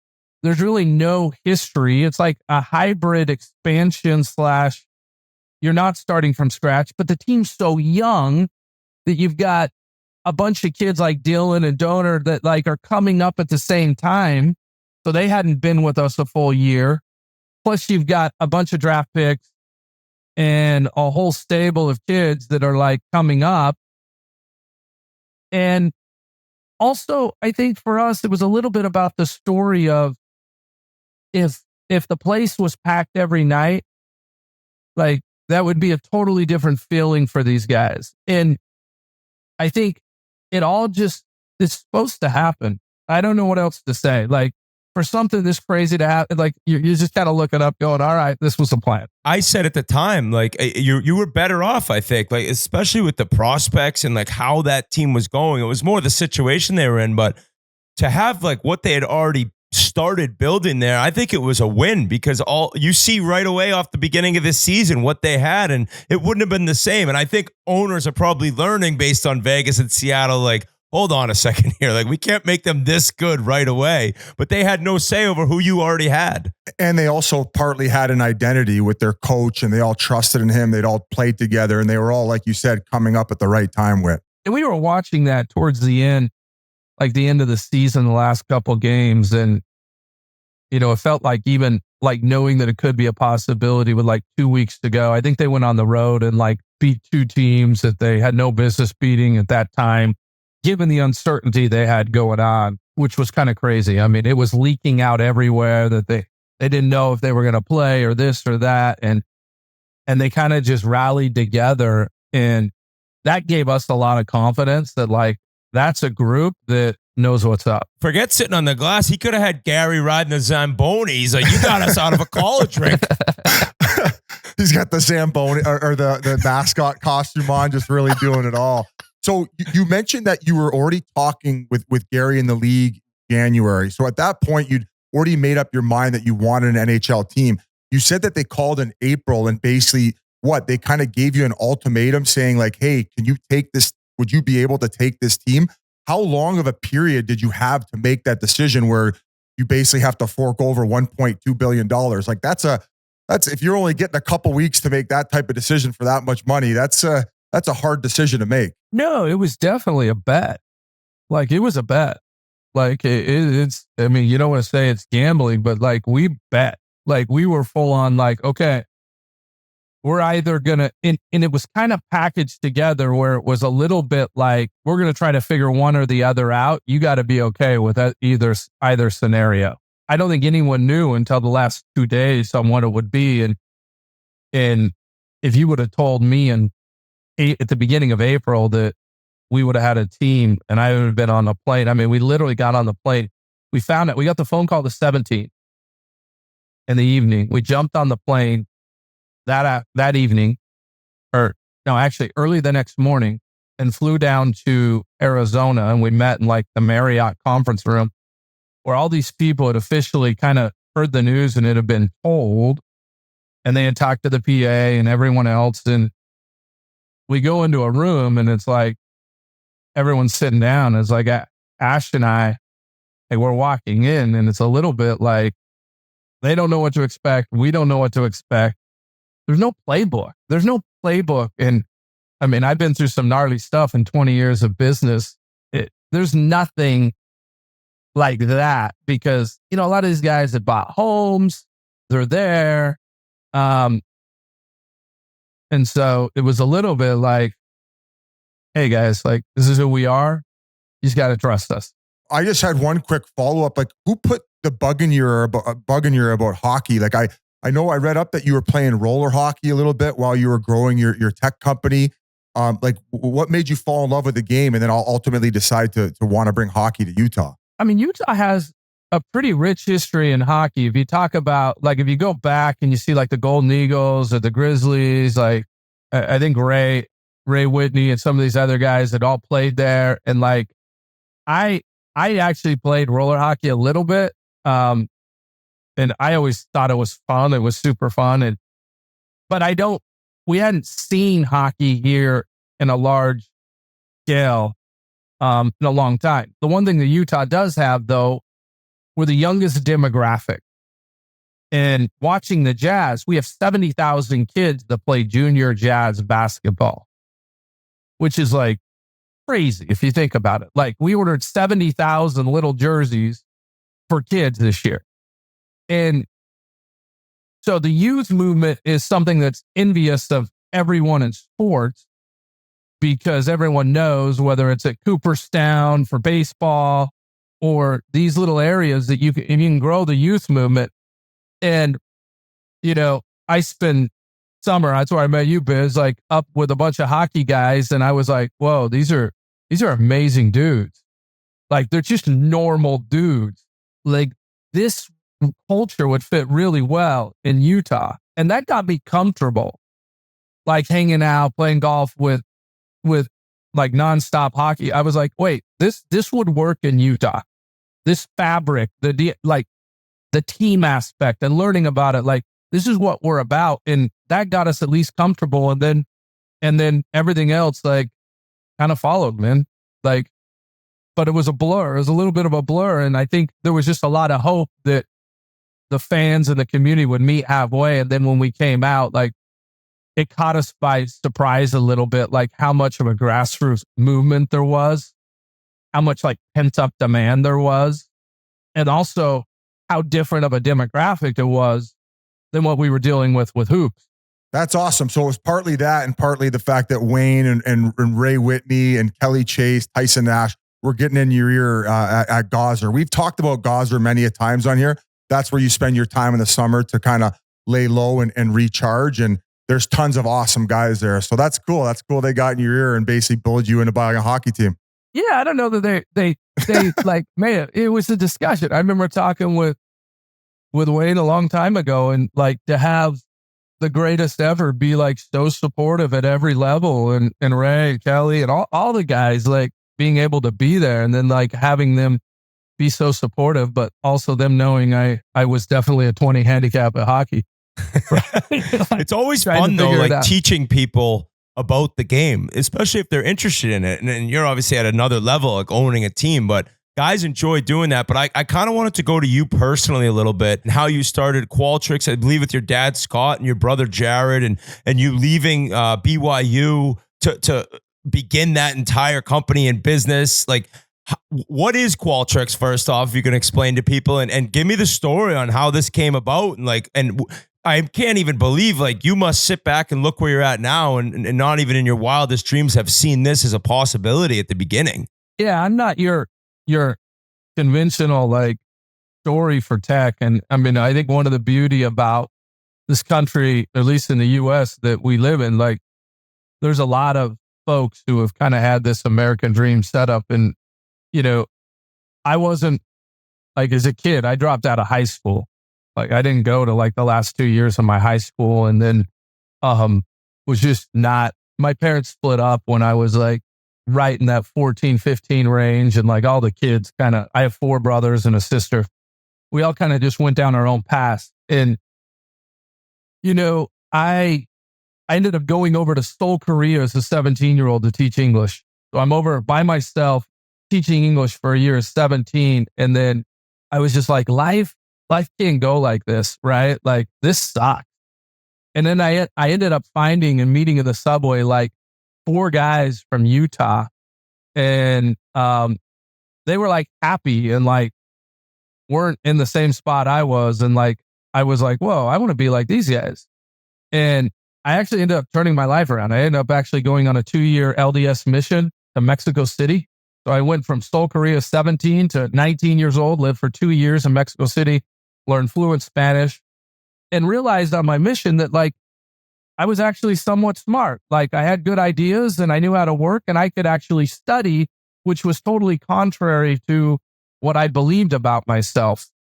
And so when I came back, I wanted to go to school, but I had a horrible GPA and everything. And I ended up working my way into Brigham Young University and BYU and getting into the business school there. You know, I got a call like when I was 21 that my dad had stage 4 cancer in his throat. And I kind of just said, well, if you've only got a little bit of time to live, I'm just going to drop everything and go hang out with you. Like, I don't care. Like, so I just delayed school and went and just kind of sat with my dad while he was going through his treatments and everything else. And he was always working on stuff. He was like a diehard academic scientist guy, but like in the highest level, like PhD researchers. And like, I'm down here. And we decided that he had this little idea around the internet that he was working on where he would basically create the ability to go gather feedback on the internet instead of phones or in person. And he would develop a system that would tabulate all the results in real time and spit you out these beautiful charts and graphs. And at the time, that was crazy. And so he couldn't speak because of his cancer and his chemo. And so we just worked together. And so instead of fixing up an old Chevy or a Jeep or a Bronco, we built a tech company. And, you know, he didn't have any money and I didn't have any money. And so I said, well, let's do this. I said, I think I can go out and market this. I think I can go out and sell this. And we decided that we were going to do that, but we just split everything. And so fortunately, what was crazy is he ends up recovering from cancer. And we ended up building this thing and we never took outside capital for 10 years. So we built it like the hardest way possible. Wow. No extra money. So if we wanted to make money, we had to create a good business model that created cash. And we ended up, no corporation believed in us. No one wanted to do it. But every academic institution thought it was revolutionary. And so we ended up signing up every university that we could find. So we ended up with like 2,000 universities where I would literally go to Columbia University and I would go to Wharton and Harvard, and I would personally go sell these faculty members. And that was my job. Well, what happened was they ended up like sharing it with their students. And then their students thought it was really cool. And no venture capitalist would bet on this model because academics have no money and they spend all day in your product. It's just bad. It's a bad business. And then the students ended up taking with them out to like, I remember our first student went to Heineken and then like called us and said, hey, I want to buy a corporate license. And then they went to like Travelocity and Sabre. And like the next thing we know, our corporations started to grow and grow and grow. And in 2011, I rolled in with a friend of mine to Silicon Valley and we ended up raising venture capital from the largest two companies, Sequoia and Excel. And then we ended up on a 10-year journey with now over almost 25, 30,000 brands that use us. If you fly on any airline, and the concept is really what brands are trying to do is they sit there and they believe they're providing this experience to their customers and their employees. So a CEO says, hey, my experience that we're giving as a brand is awesome for the customer and awesome for the employee. However, the customer, like 80% of the time, believes that their experience is bad. Yeah. And the employees believe the experience is bad. And so we're training companies to be putting listening posts and feedback everywhere so that gap we call the experience gap is close. Where if a company believes they're providing good experience, they are providing a good experience. And so if you fly on Delta anywhere or whatever else it is, like you'll see a Qualtrics survey or you stay at a hotel and what they're trying to do is say, hey, are we good? Are we bad? Like you tell us. And then we analyze it, spit it out. And if something's wrong, we route it. And so it's really this idea of providing amazing experience because no brand ever comes out and says, hey, you know what we're going to do? We're going to provide a crappy experience for everyone. And reality is, though, those That's our brands business exist model. everywhere. Those brands exist everywhere. And so, like, you can't make it up. And we sold the company 3 days before we were going public, which is something else you can't make up, in 2018. And then we sold it to SAP, the largest software company in Europe. And then we operated for about a year and a half within SAP. And then they came and said, well, what do you guys want to do? And we ended up taking a public out of SAP. And then we actually took it private a year ago with Silver Lake. And Silver Lake owns, part of Fanatics and UFC and Endeavor and Dell Computer. Like they've been a great group to work with, and it's pretty cool. So the story is not believable. Remarkable. We did everything the wrong way, and it's just worked out. And then to be able to say in 2018, hey, you know what? The only thing that really intrigued me outside of tech was sports. And then to have first the Jazz, which was the team that I grew up like sneaking into the arena as a kid and like trying to scout tickets to like get in during the last dance, and to now having hockey.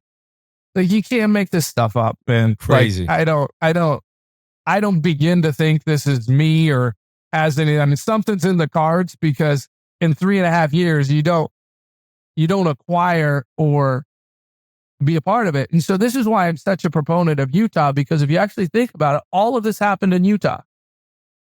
And there's just something special here about the opportunity and the way people rally together and cheer for each other. And like, I've kind of dedicated the next phase of my life to go and try to create an amazing experience for everyone in Utah. Ryan, to go back to the beginning of the journey, like you said, being a missionary, it kind of, you realize like how intelligent you were and you had great ideas. Like, what else about life did it teach you? Like, was that a monumental few years you spent as a missionary? Yeah, I don't think, I mean, I don't know that everyone has a like, hey, I'm a smart kid. Like, I actually have good ideas. But I had just come from such a messed up situation where I was almost, I thought, and I truly believed that I wasn't smart and I didn't have ideas. I think as a missionary, if you think about like landing in Mexico City and you get paired to you're always with someone else. So you get paired with someone else. And the first person I got paired with was from like literally the hills of Mexico and didn't speak 1 ounce of English. Like, not even yes, no. And like, you get dropped together and it's like, all right, well, what's our mission? Our mission is we're supposed to go help people and help families and do service. And I'm in the middle of nowhere outside of Mexico City. And you learn how to work. You learn how to set goals. You learn how to be self-motivated. And you also learn how to, in a way, make it not about yourself. So like, you're completely locked in for 2 years on something that's not about you. And it, like, I also found out that it was like the happiest time of my life. Like, by far the happiest time, where if you almost look at it from the outside, you'd say, oh, that's gotta be, and it's like, no, that was awesome.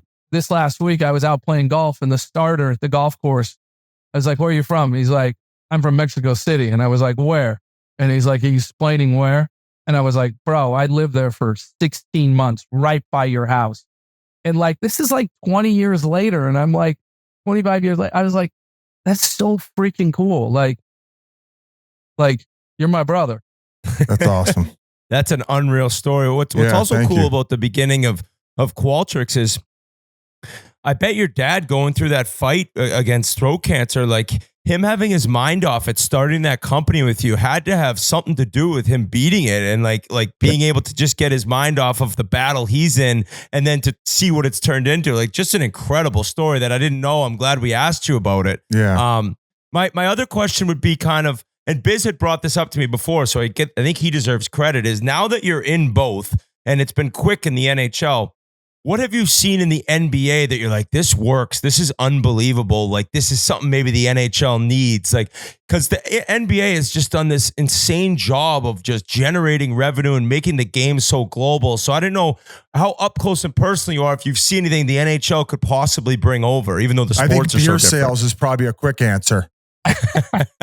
Well, that surprised a lot of us. I think there was something interesting that Adam Silver said to me when we went into the NBA.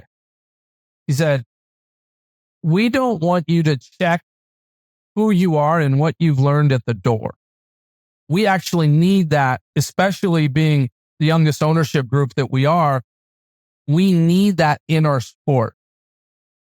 And that was so helpful. He has no idea how helpful that was, because when you take over, the first thing people ask you, especially when you're younger, is like, what type of governor or owner are you going to be? And it was always perplexing. Like, my first 20 interviews were that, like, what do you mean? Well, they're like, are you going to be like Mark Cuban? Or are you going to be like Steve Ballmer? Are you going to do all these things in the NBA? And it's like, well, so first of all, I'm Ryan. I've been a leader in some capacity for 20 years. Like, we're not going to be someone, none of us are going to be someone that we're not. And so for him to give us the ability to say, hey, we actually don't need that. We want that. We want you to come in. We want you to speak. We want you to be helpful.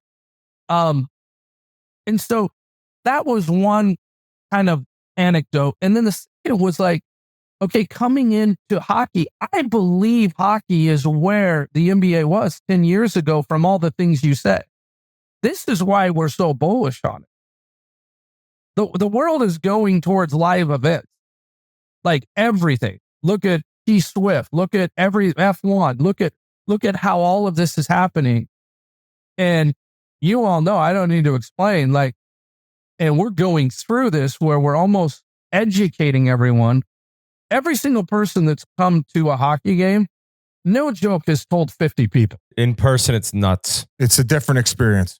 Hockey's probably the most of all the four majors where it's visible difference between watching on television and going to a live. So I think the first thing that we're learning is obviously the media side, and some of these things we can turn up.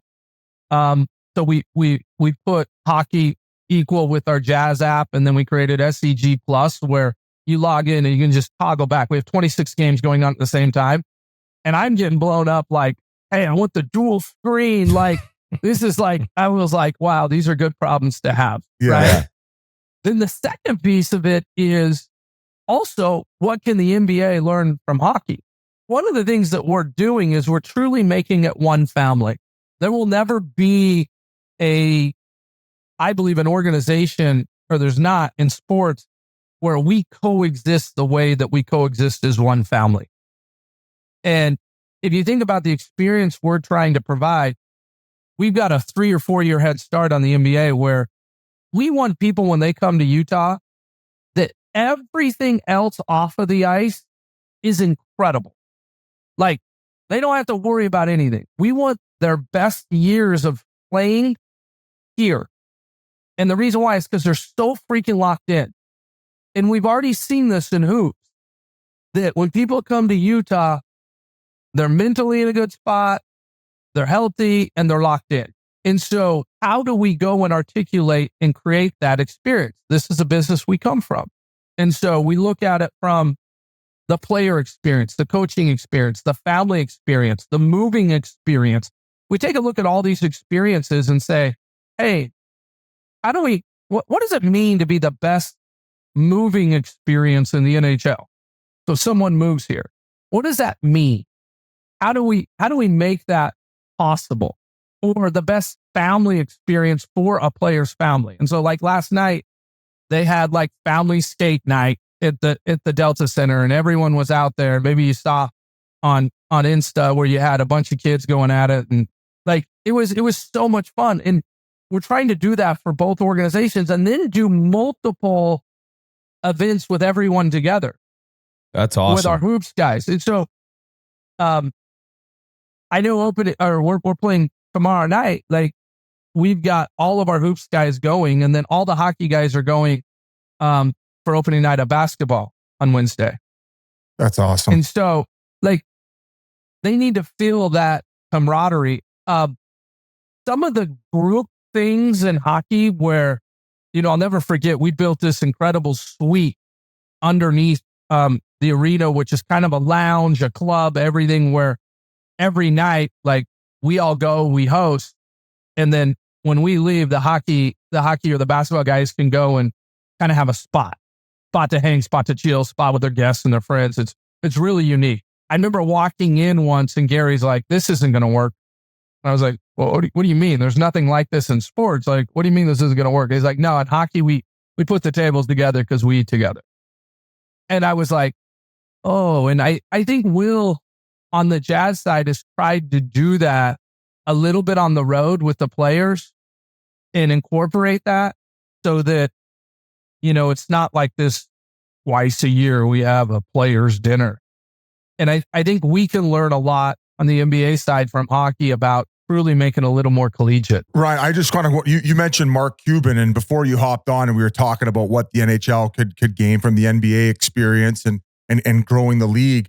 And I kind of compared you to hockey's version of Mark Cuban now, but for all, like, obviously the right reasons, the way that you care about the team and how personable you are. Obviously you're not shy to spend and make that experience for everyone unbelievable, but also, like, really the first hockey owner in a very long time, if not the first, to kind of be at least the face of the organization for now. Maybe that's not the way that you want it, but you've been very upfront about saying we want the loudest crowd in the NHL. So how do you feel about, like, people maybe comparing you to Mark Cuban? And I know that you want to be yourself and you have your own story, but he was kind of the first NBA owner that was getting fined for talking about officials and really putting himself out there where, he was a known owner. Yeah, I don't know how to operate without going, kind of have this principle all in. I actually think that the way I operate, you've got to be on the front line. You got to be managing down to an inch. I'll never forget UFC. I'll never forget sitting there at UFC once and literally, like, watching Dana White go around the first 3 rows and, like, place name tags of who's sitting where and curating the entire experience. Oftentimes when an organization gets to a point, you believe that you need to, like, delegate everything. And I think what makes organizations special is if you can continue to operate into the details.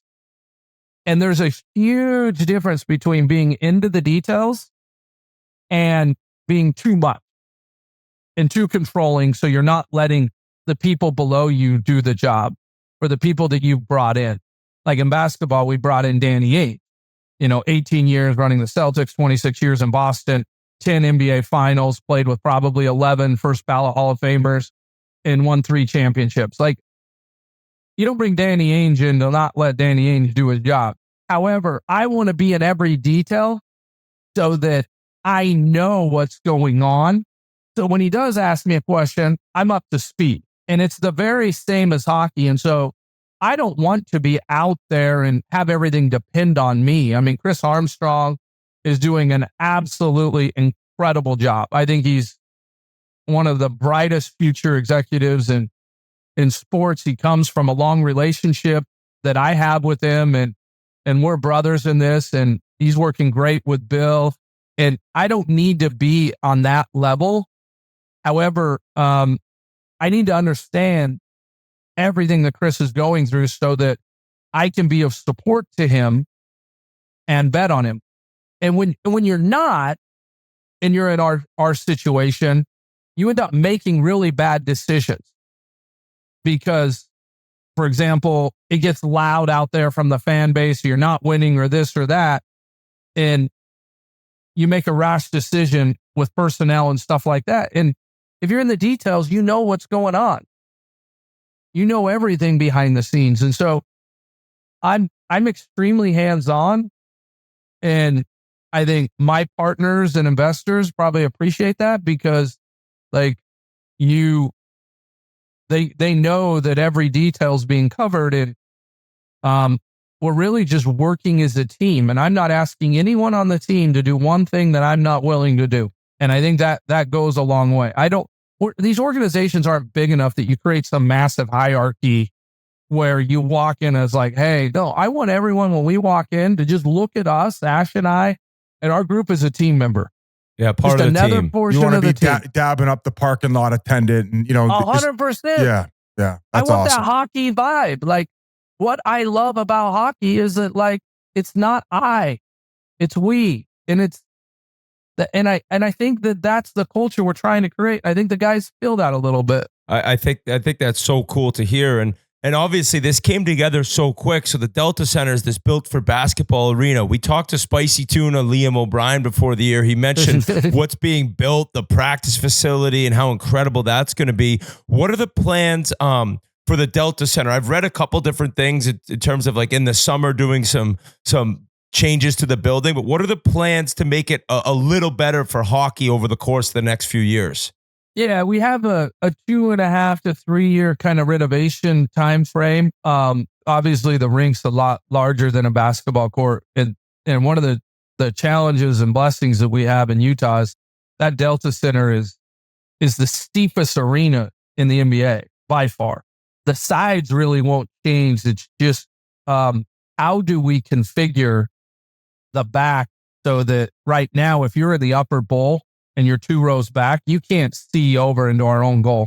So you're not quite They actually looking out dealt for with the the blue same line. problem, Ryan, in Phoenix when they first got there, and they went to the NBA rink where you couldn't see the nearest end zone too. So And the Islanders, when they were where the Brooklyn plays, Biz. So we're doing something that's unique in sports is we're saying, hey, how do we make the change? Because typically what they'll do is they'll just widen the bowl so it fits perfect as hockey as is. They'll try to bring it in for basketball, and then it's a bad basketball experience. And so what we're trying to do is say, hey, we don't want to give up the amazing basketball experience, which we think is the loudest in the NBA to play in. Like, how do we do both? How do we use even technology, newer technology, where kind of everything just you press a button, it kind of goes and then comes back while keeping as much the same. And so we've got some unique plans. Ideally, as soon as the seasons are over, there's going to be a crane sitting on the middle of that floor, and it's not going to move until the season starts because we're going to start with one side, then we'll add about 3,000 or 4,000 more, and then the next side, and then we'll do the finishing. It's pretty cool. We'll reveal everything once it's totally finalized. We're learning a lot from what Palmer's doing in LA.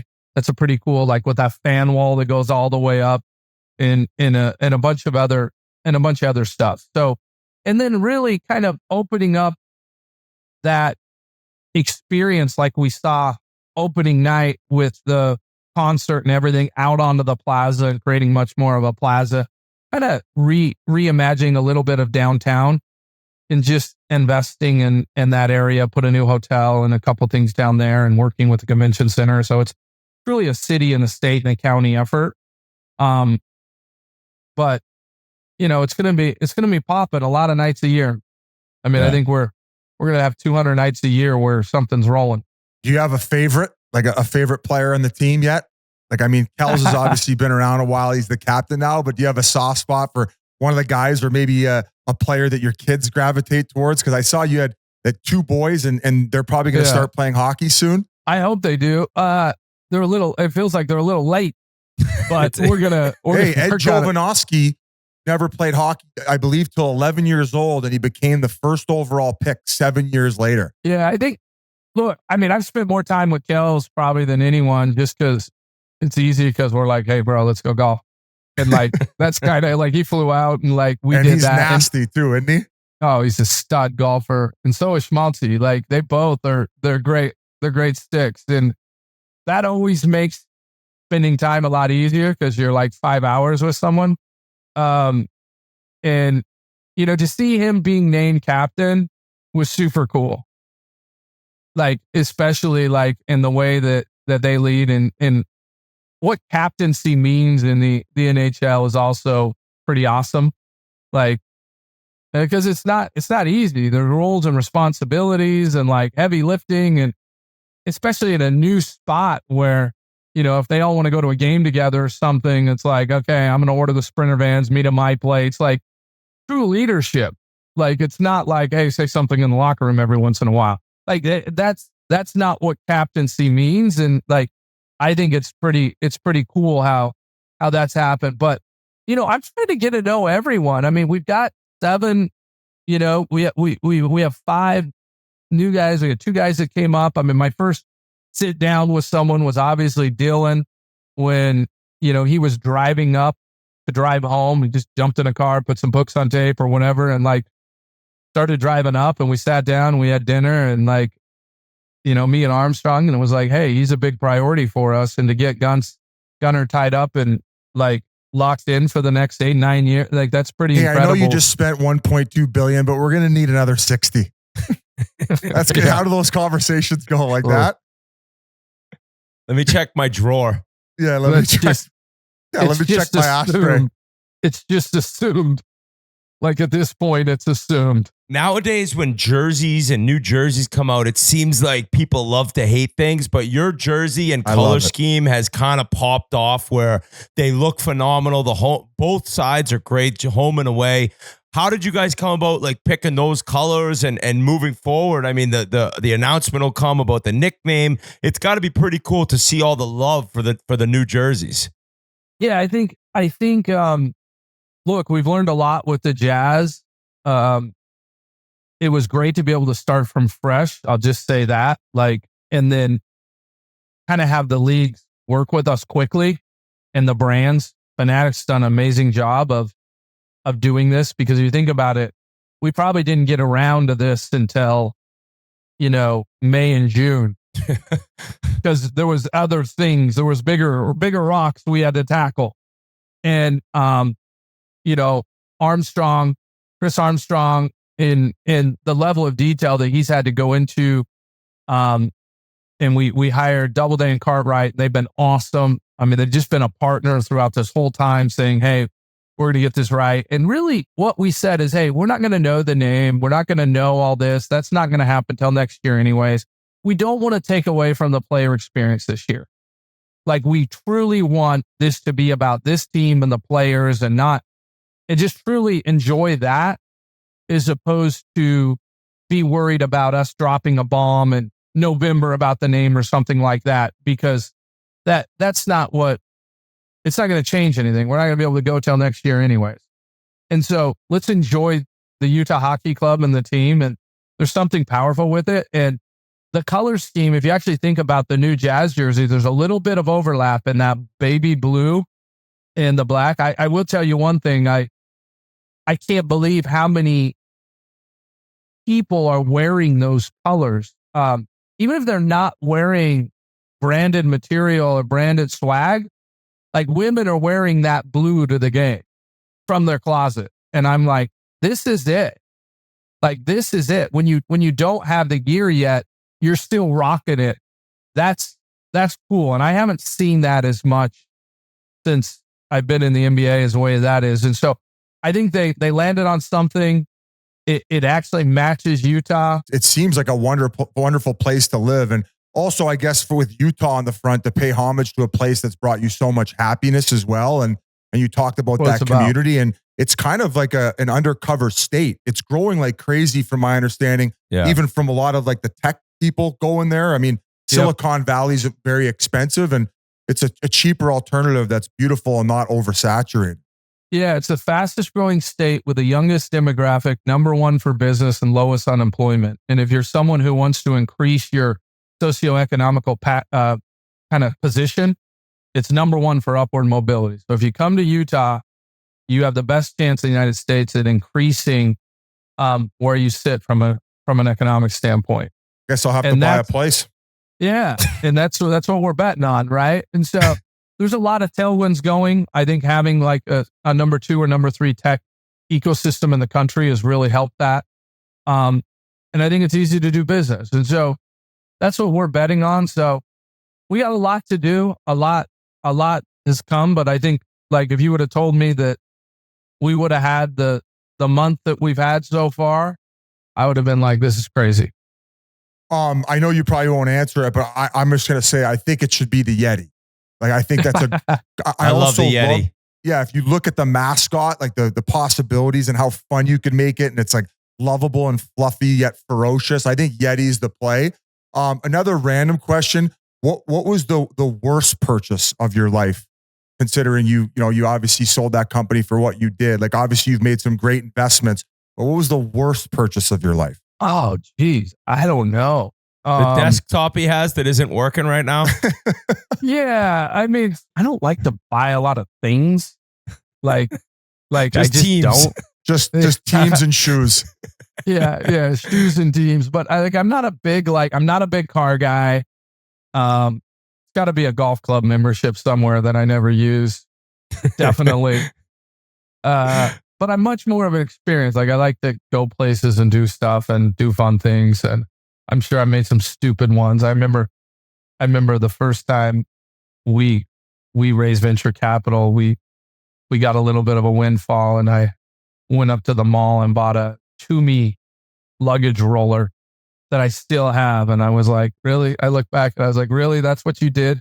I remember I put it back 3 times. Like, are we really? And I was like, I bought something so I could work more, so I could be gone more.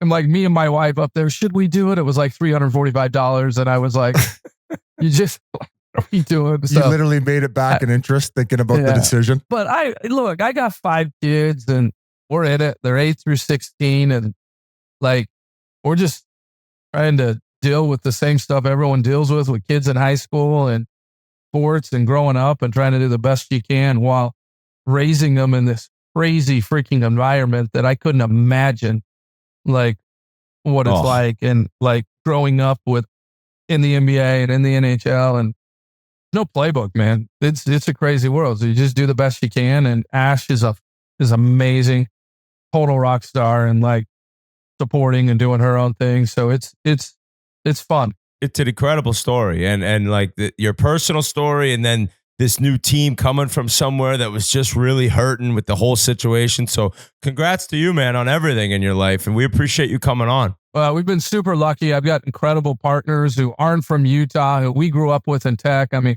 Ryan Sweeney, who wrote the first check for us in Utah. We sold the company. He's like, what are we going to do now?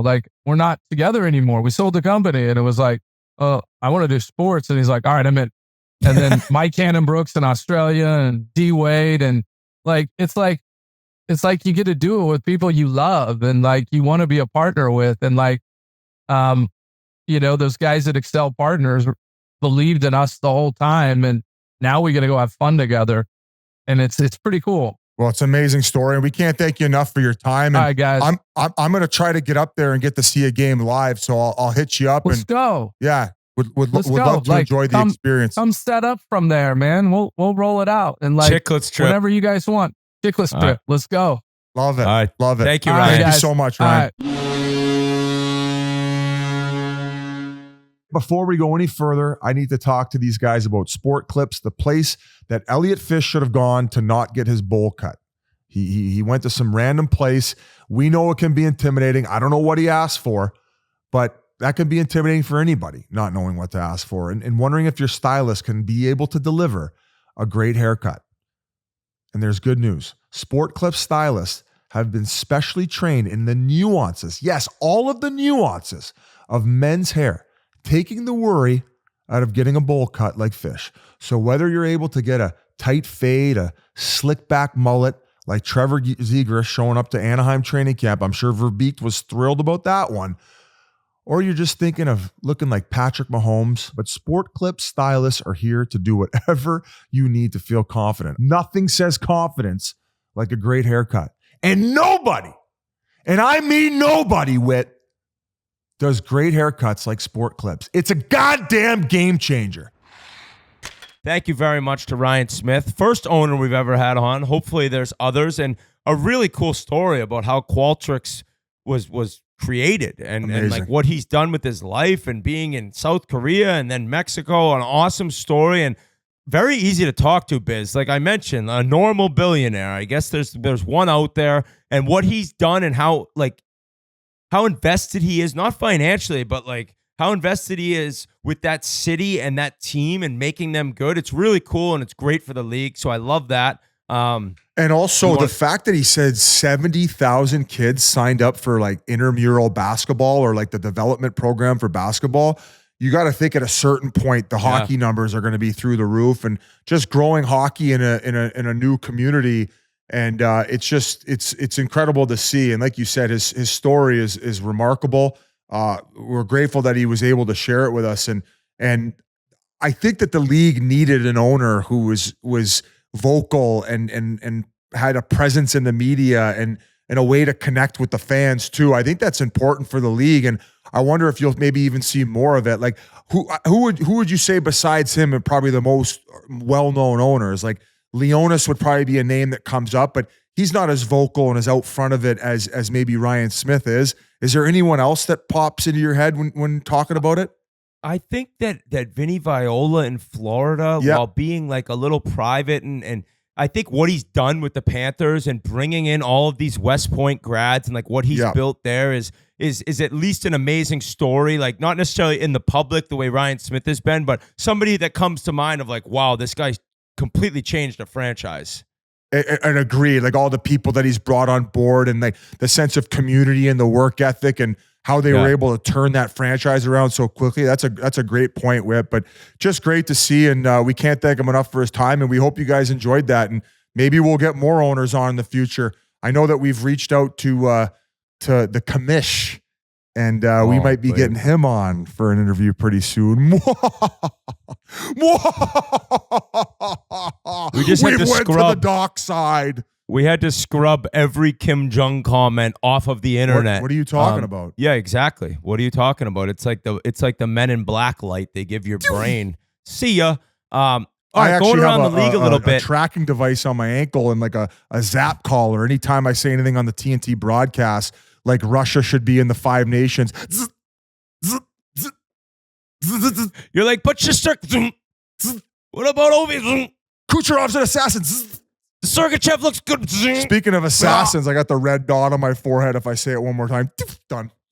What else do we got in the back half here, Witty boy? Well, going around the league quickly, we talked about the Atlantic Division, and we talked about Ottawa, Buffalo, and Detroit, and one of those teams, and all the fan bases, they're all thinking, we got to get in, we got to get in. I would say right now, Ottawa looks like a lot better than Detroit and Buffalo. Buffalo is something else. I don't even want to talk about them.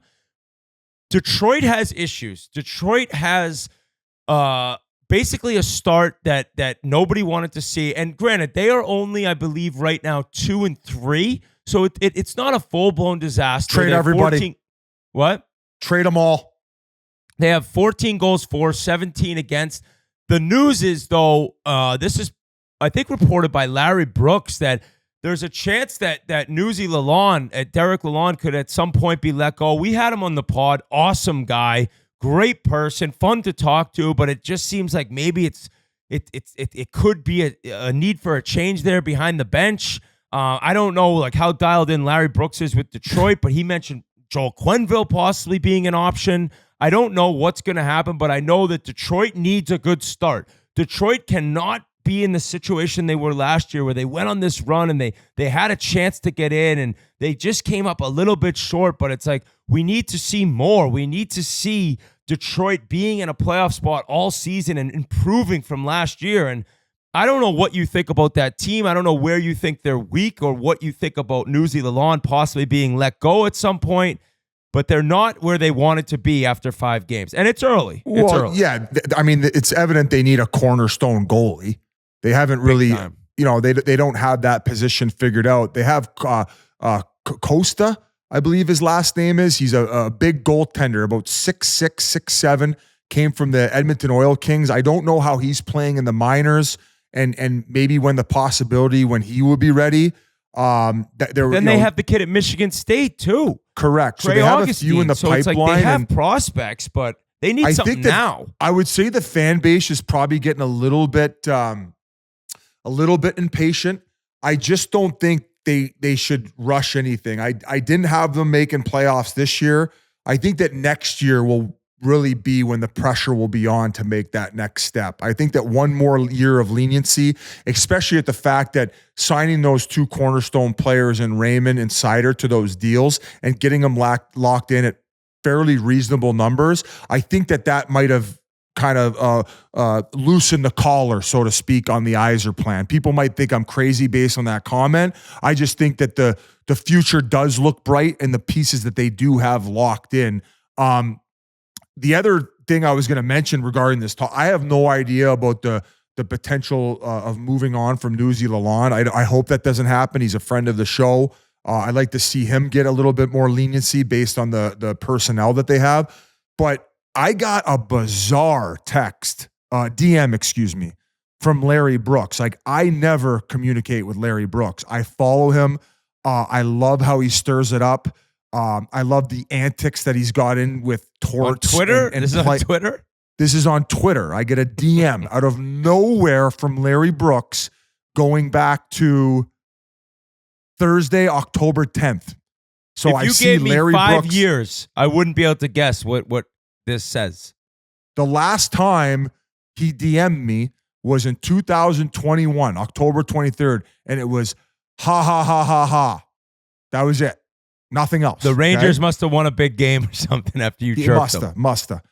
So I get on Thursday, October 10th, Larry Brooks goes, "Hey, can we keep this between us?" Question mark. Whoa.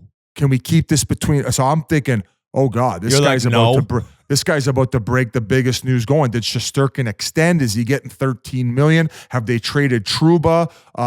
What's happening in Rangerland?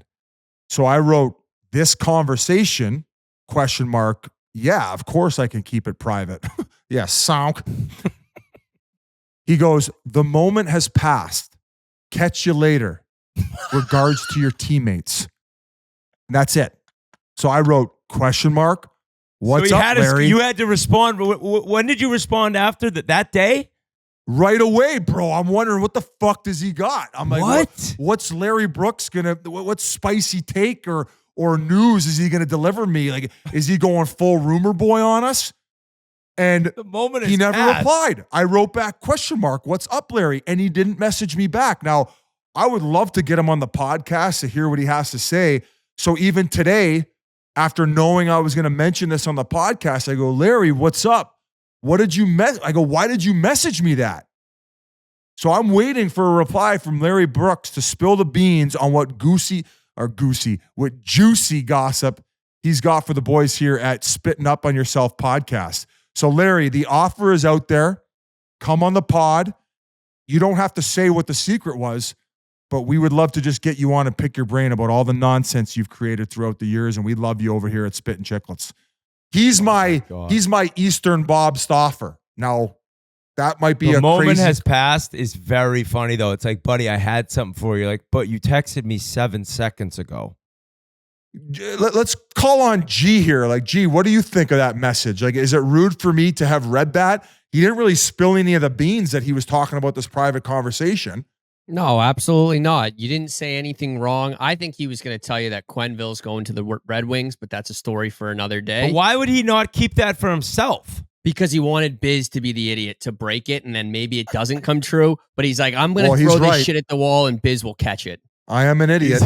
He's right. He's like, I'll throw it to this moron. He'll tweet it out. Exactly. Or he probably just felt there's no way this moron can actually keep a secret, which is true.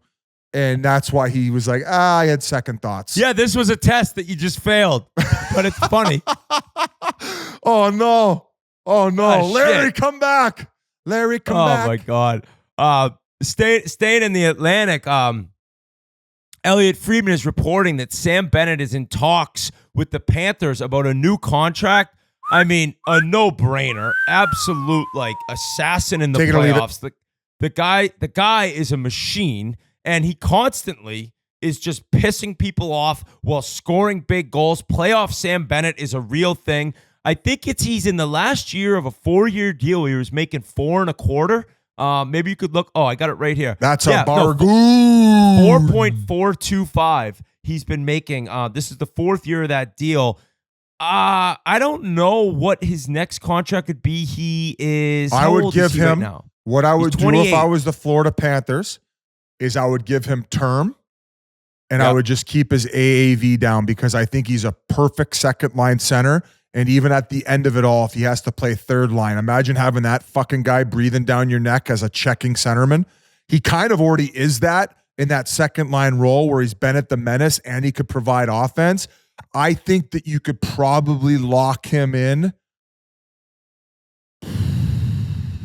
6 times 5.5. I was going to say give him 8 years and get it done at 5.5, 6. If I'm him, I mean, I know he's older. He's probably 30 years old now? No, he's only 28. Wow. Okay. I know. I think that he's a guy where you can go to war with him. And even as if he slows down a little bit, he's always going to be valuable because you can count on him in crunch situations. Like he is not scared of anything. He'll look you straight in the eyes. Doesn't matter who it is across the ice. I think that's a cornerstone guy that you want setting the example for years to come. I think you give him term, and I think that you try to keep the AAV down and keep the band together as much as possible. So I don't see him leaving. No, I just think like what that team's done, what the deal they were able to get Forsling to sign on his extension, the amount of money you save, what we talked about with Ottinger and the no state tax area that Florida is. He's off to a great start. Verhaeghe's getting 7 and Verhaeghe can fucking score 35, 40 goals. I know that Bennett provides other values. I just don't see him getting in the 7 range. I mean, he probably could in free. No. I'm pretty sure he could come free agency. Like imagine the Leafs getting a guy like that. So that's the thing. Elliott did mention there'd be a lot of suitors for him. So it would be like, I want a Stanley Cup. I want to make as much as I can. Let's see where I can go and sign the biggest ticket possible, or do I love playing here this much, which it seems like every single guy does, and I'll take maybe a little bit less to stay a Panther. I would give him 8 a year, and I'm not, rather than signing somebody, and I won't say any names, to like another 11 or 12 or $13 million contract. I think when it comes to playoff time, that is something that the Leafs would need to address. Give me Bennett the Menace all day long in Toronto. So Brad Treliving, reach out to Bennett the Menace agent, cock block this deal that's about to go down. Cock block the deal. So 2 years ago, 63 games, 40 points. Last year, 69 games, 41 points, 100 penalty minutes. In the last 2 playoffs, he's played 20 games, had 15 points. They lost in the final. Last year, had 19 games, 14 points. They win the cup. This year, he's off to a 4 goals, 7 points. What? His point per game come playoff time is better than it is in the regular season by like a decent margin. Noticeably. I think it's by 0.2 of a point per game. So the Florida Panthers, without Barkov and Tkachuk for a little bit, it sounds like Barkov's skating won't be as long as they hoped, and Tkachuk was skating after being sick for a while. I think he'll be playing against the Wild in their next game. So Florida keeps chugging along. They are who we thought they were. And Sam Bennett, I would be surprised if he ends up not re-signing there based on what they've built and how much guys love it. We'll see what happens. There'd be a lot of teams who want him. Sticking in this division, the Bruins, the fourth line for the Boston Bruins, Biz. Grinelli says they're the best fourth line in hockey. They're now outscoring teams 9-0. Beecher, Kastelik, and Kepke. They've played 40 minutes of on-ice time together. They haven't been scored on. They look really good. But I would say the biggest news was Montgomery just snapping on Brad Marchand on the bench on a goal by Utah that ended up getting called off because of offsides. But it was a turnover at the offensive blue line that pissed him off enough to go after the captain. Yeah, I mean, I'd imagine they probably talked about it after the game, and it's water under the bridge. I agree. Yeah, you don't often need to snap on Brad Marchand for playing the right way.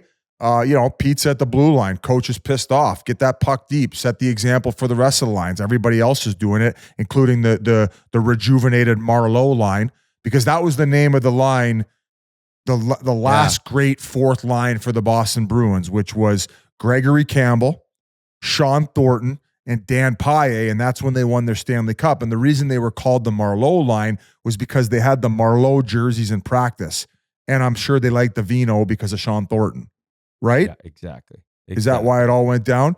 So credit to them getting that fourth line going. I mean, they could use the goal support right now. I don't think they're they're humming offensively as maybe much as they have been in the past.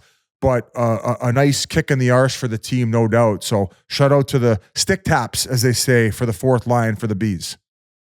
Yeah, I want to shout out Philippe Gustafsson, who scored the first goalie goal in Wild history, and apparently Fleury was encouraging him to do so during the timeout. They were up 2 goals in St. Louis. I was watching the game live, and he buried this thing, like perfect shot, middle of the net, floated it over everyone, skates through the bench for the handshakes. An awesome image and video, because like you're wondering, like, yeah, it's a 2-goal lead. You can get a little risky here, and he just buried the thing. And no shocker at all that Fleury's the one telling him to do it when he was at the bench for the timeout.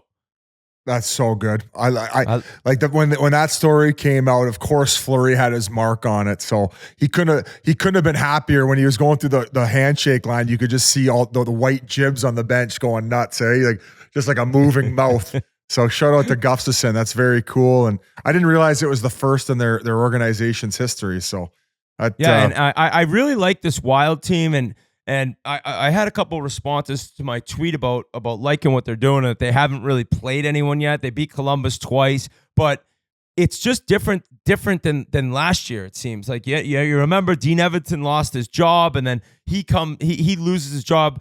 All of a sudden, John Hines comes in, and the PK's all of a sudden great. They couldn't do anything to keep the puck out of their net. The goaltending was way better. Gustafsson looked really good this year. They actually haven't trailed in 300 minutes of hockey so far.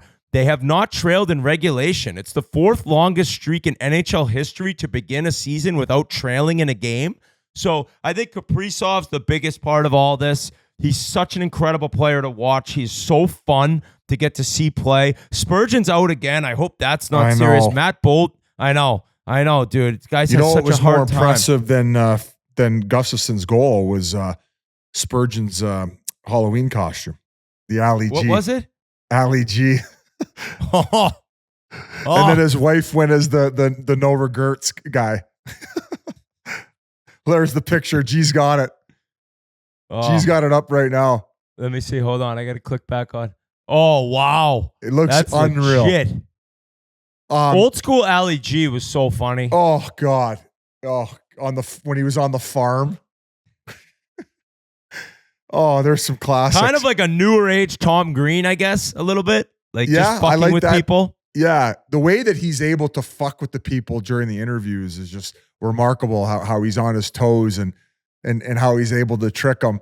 I would say that, like, yeah, maybe a mix between Tom Green and who's the other one I'm thinking of? Oh, God. Come on. I don't know. What, like, recently? Older? I just drew a complete What was the bang. Tom Green? My bum is on your lips or something like that? Yeah, that's him. Yeah, Tom Green. Had him on the show when he was on like a donkey. I believe he was on a donkey. Oh, I was I guess this is a bad example. Did Ali G ever do skits? I was gonna say like Dave Chappelle. Dave Chappelle was more doing like skit comedy. What a horrible waste of time and a bad example by me. No, I don't hate it, buddy. You're thinking outside thanks. the box a little bit. Out in Edmonton, taking a ton of heat for the Oilers start. I'm not worried. I am not worried at all. Right now, the goaltending is not good. That is an issue, but it is not good at all. Got to get that figured out. Zach Hyman with no points yet. That's shocking. The power play looks completely disjointed. I think everything will figure itself out. I mean, it cannot get worse than it did at the beginning of last year. We saw what happened. I think that the team, they were able to, that was a big win in Nashville. Nashville hadn't won yet. It was their first game on the road. They get a dub there. They figured things out. They played really good in Dallas, had a tough third period, but I'm not worried about the Oilers. I'm not worried about Zach Hyman, and I'm not worried about the goaltending. I want to see You know what they need to do? What? I think McDavid needs to say, hey, boys, I got a party bus set up. Let's go blow off some steam together. All together, having a night out. Maybe when they're in Vancouver at the Roxy, if they're going back there soon, maybe out in Nashville. I don't know what their road schedule is here coming up, but it sounds like something a few pops can handle and a little team camaraderie. What do you think, Whit?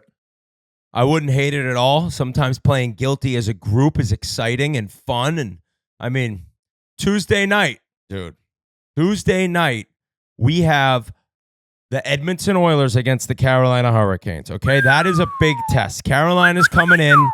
They've been playing pretty good. Let's see what happens after a little quick road trip. We're back home.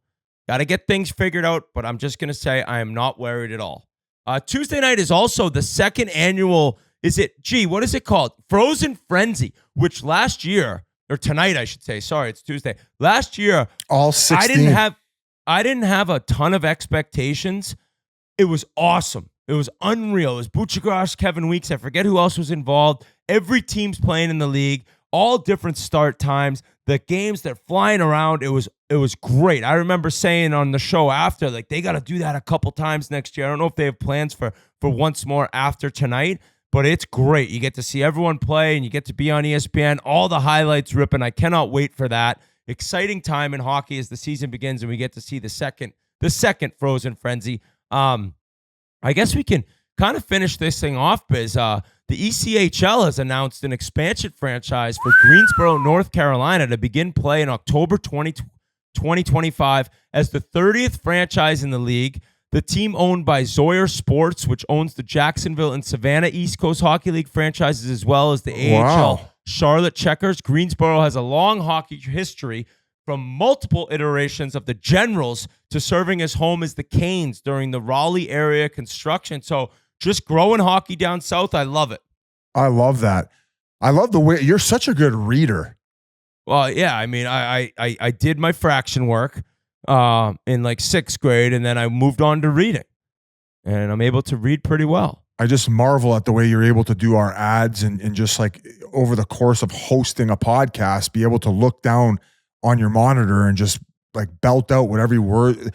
They don't jump out at you. They don't look scrambled on there. You never get jammed up. No. I think this has something to do with your ability to not get through a dinner if there's music playing in the restaurant. We might need to get this checked out, Biz. Just appetizers from now on. I just leave after the appies. I'll take the main course to go, please. I'll eat in the car with my some brutal injuries. Sean Dursey, who looked phenomenal, start off the year. He's out long term. So is Anthony Duclair, and so is Kent Johnson, who had a great little start with Columbus. All of them seem to be like long months. We're talking. Sucks to see that. Nobody wants to see that, but had to update everyone on that. CCM brought back the tax design, Biz.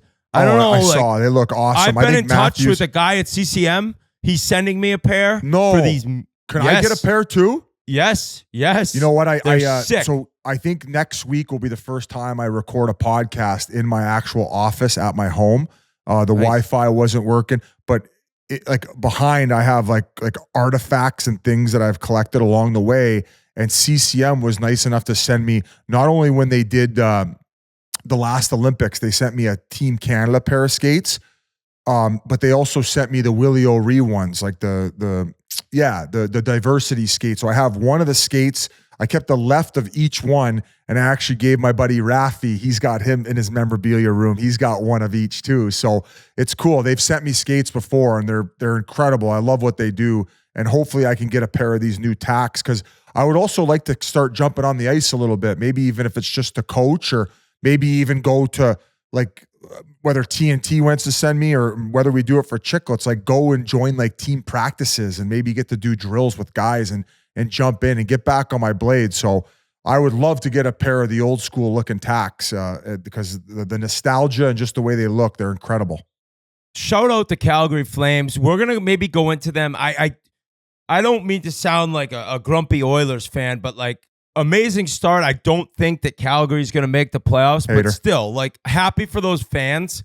We talked to Brandon Pruss, so watch the Sandbagger Thursday. He played for Calgary, has a great Iginla story in this Sandbagger. But Calgary starts out 4-0-1. They have one loss, which was in overtime. I don't think this could continue. But even if it were to be like Philadelphia last year, where they stay in the mix and then drop off at the end, pretty cool start for Calgary. Got to shout them out. The fans would have been pissed.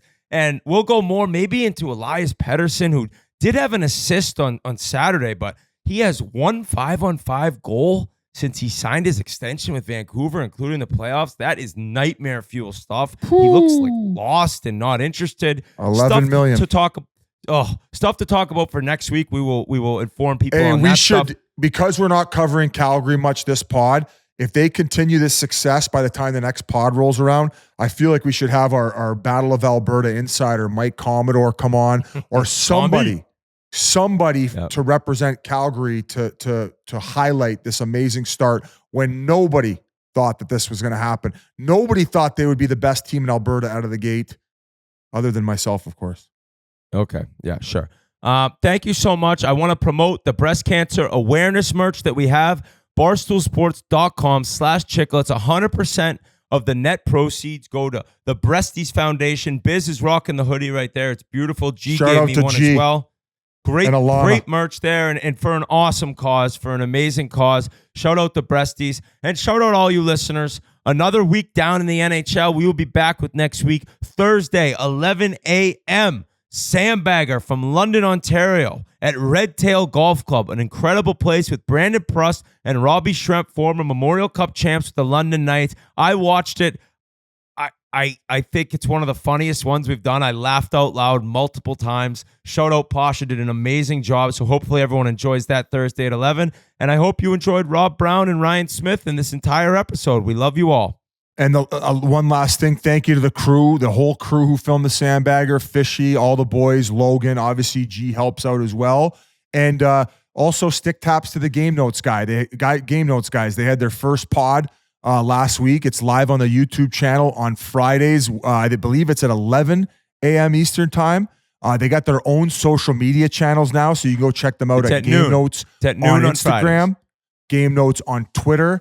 And they also had a little fun rivalry with a couple of the college coaches on, one of which who roasted me, Rand. Why don't you hop on and Rand Peckold and Benny Barr from Maine. Rand's at Quinnipiac, and then Maine swept their ass. They swept their ass at Alfond Arena. Maine's looking good again. So if you're a big college hockey fan advocate and you love the crazy hockey dad stories, the Game Notes guys add a different element, and they're off to a hot start. And it's great to have Army and Merles back on board, and we love those guys. And we got a great team. We got a great group of guys. All right, everyone. Once again, episode 528. That's donezo. That's it. We'll be back to you next week. I hope you enjoy the Sandbagger, and thank you so much for listening.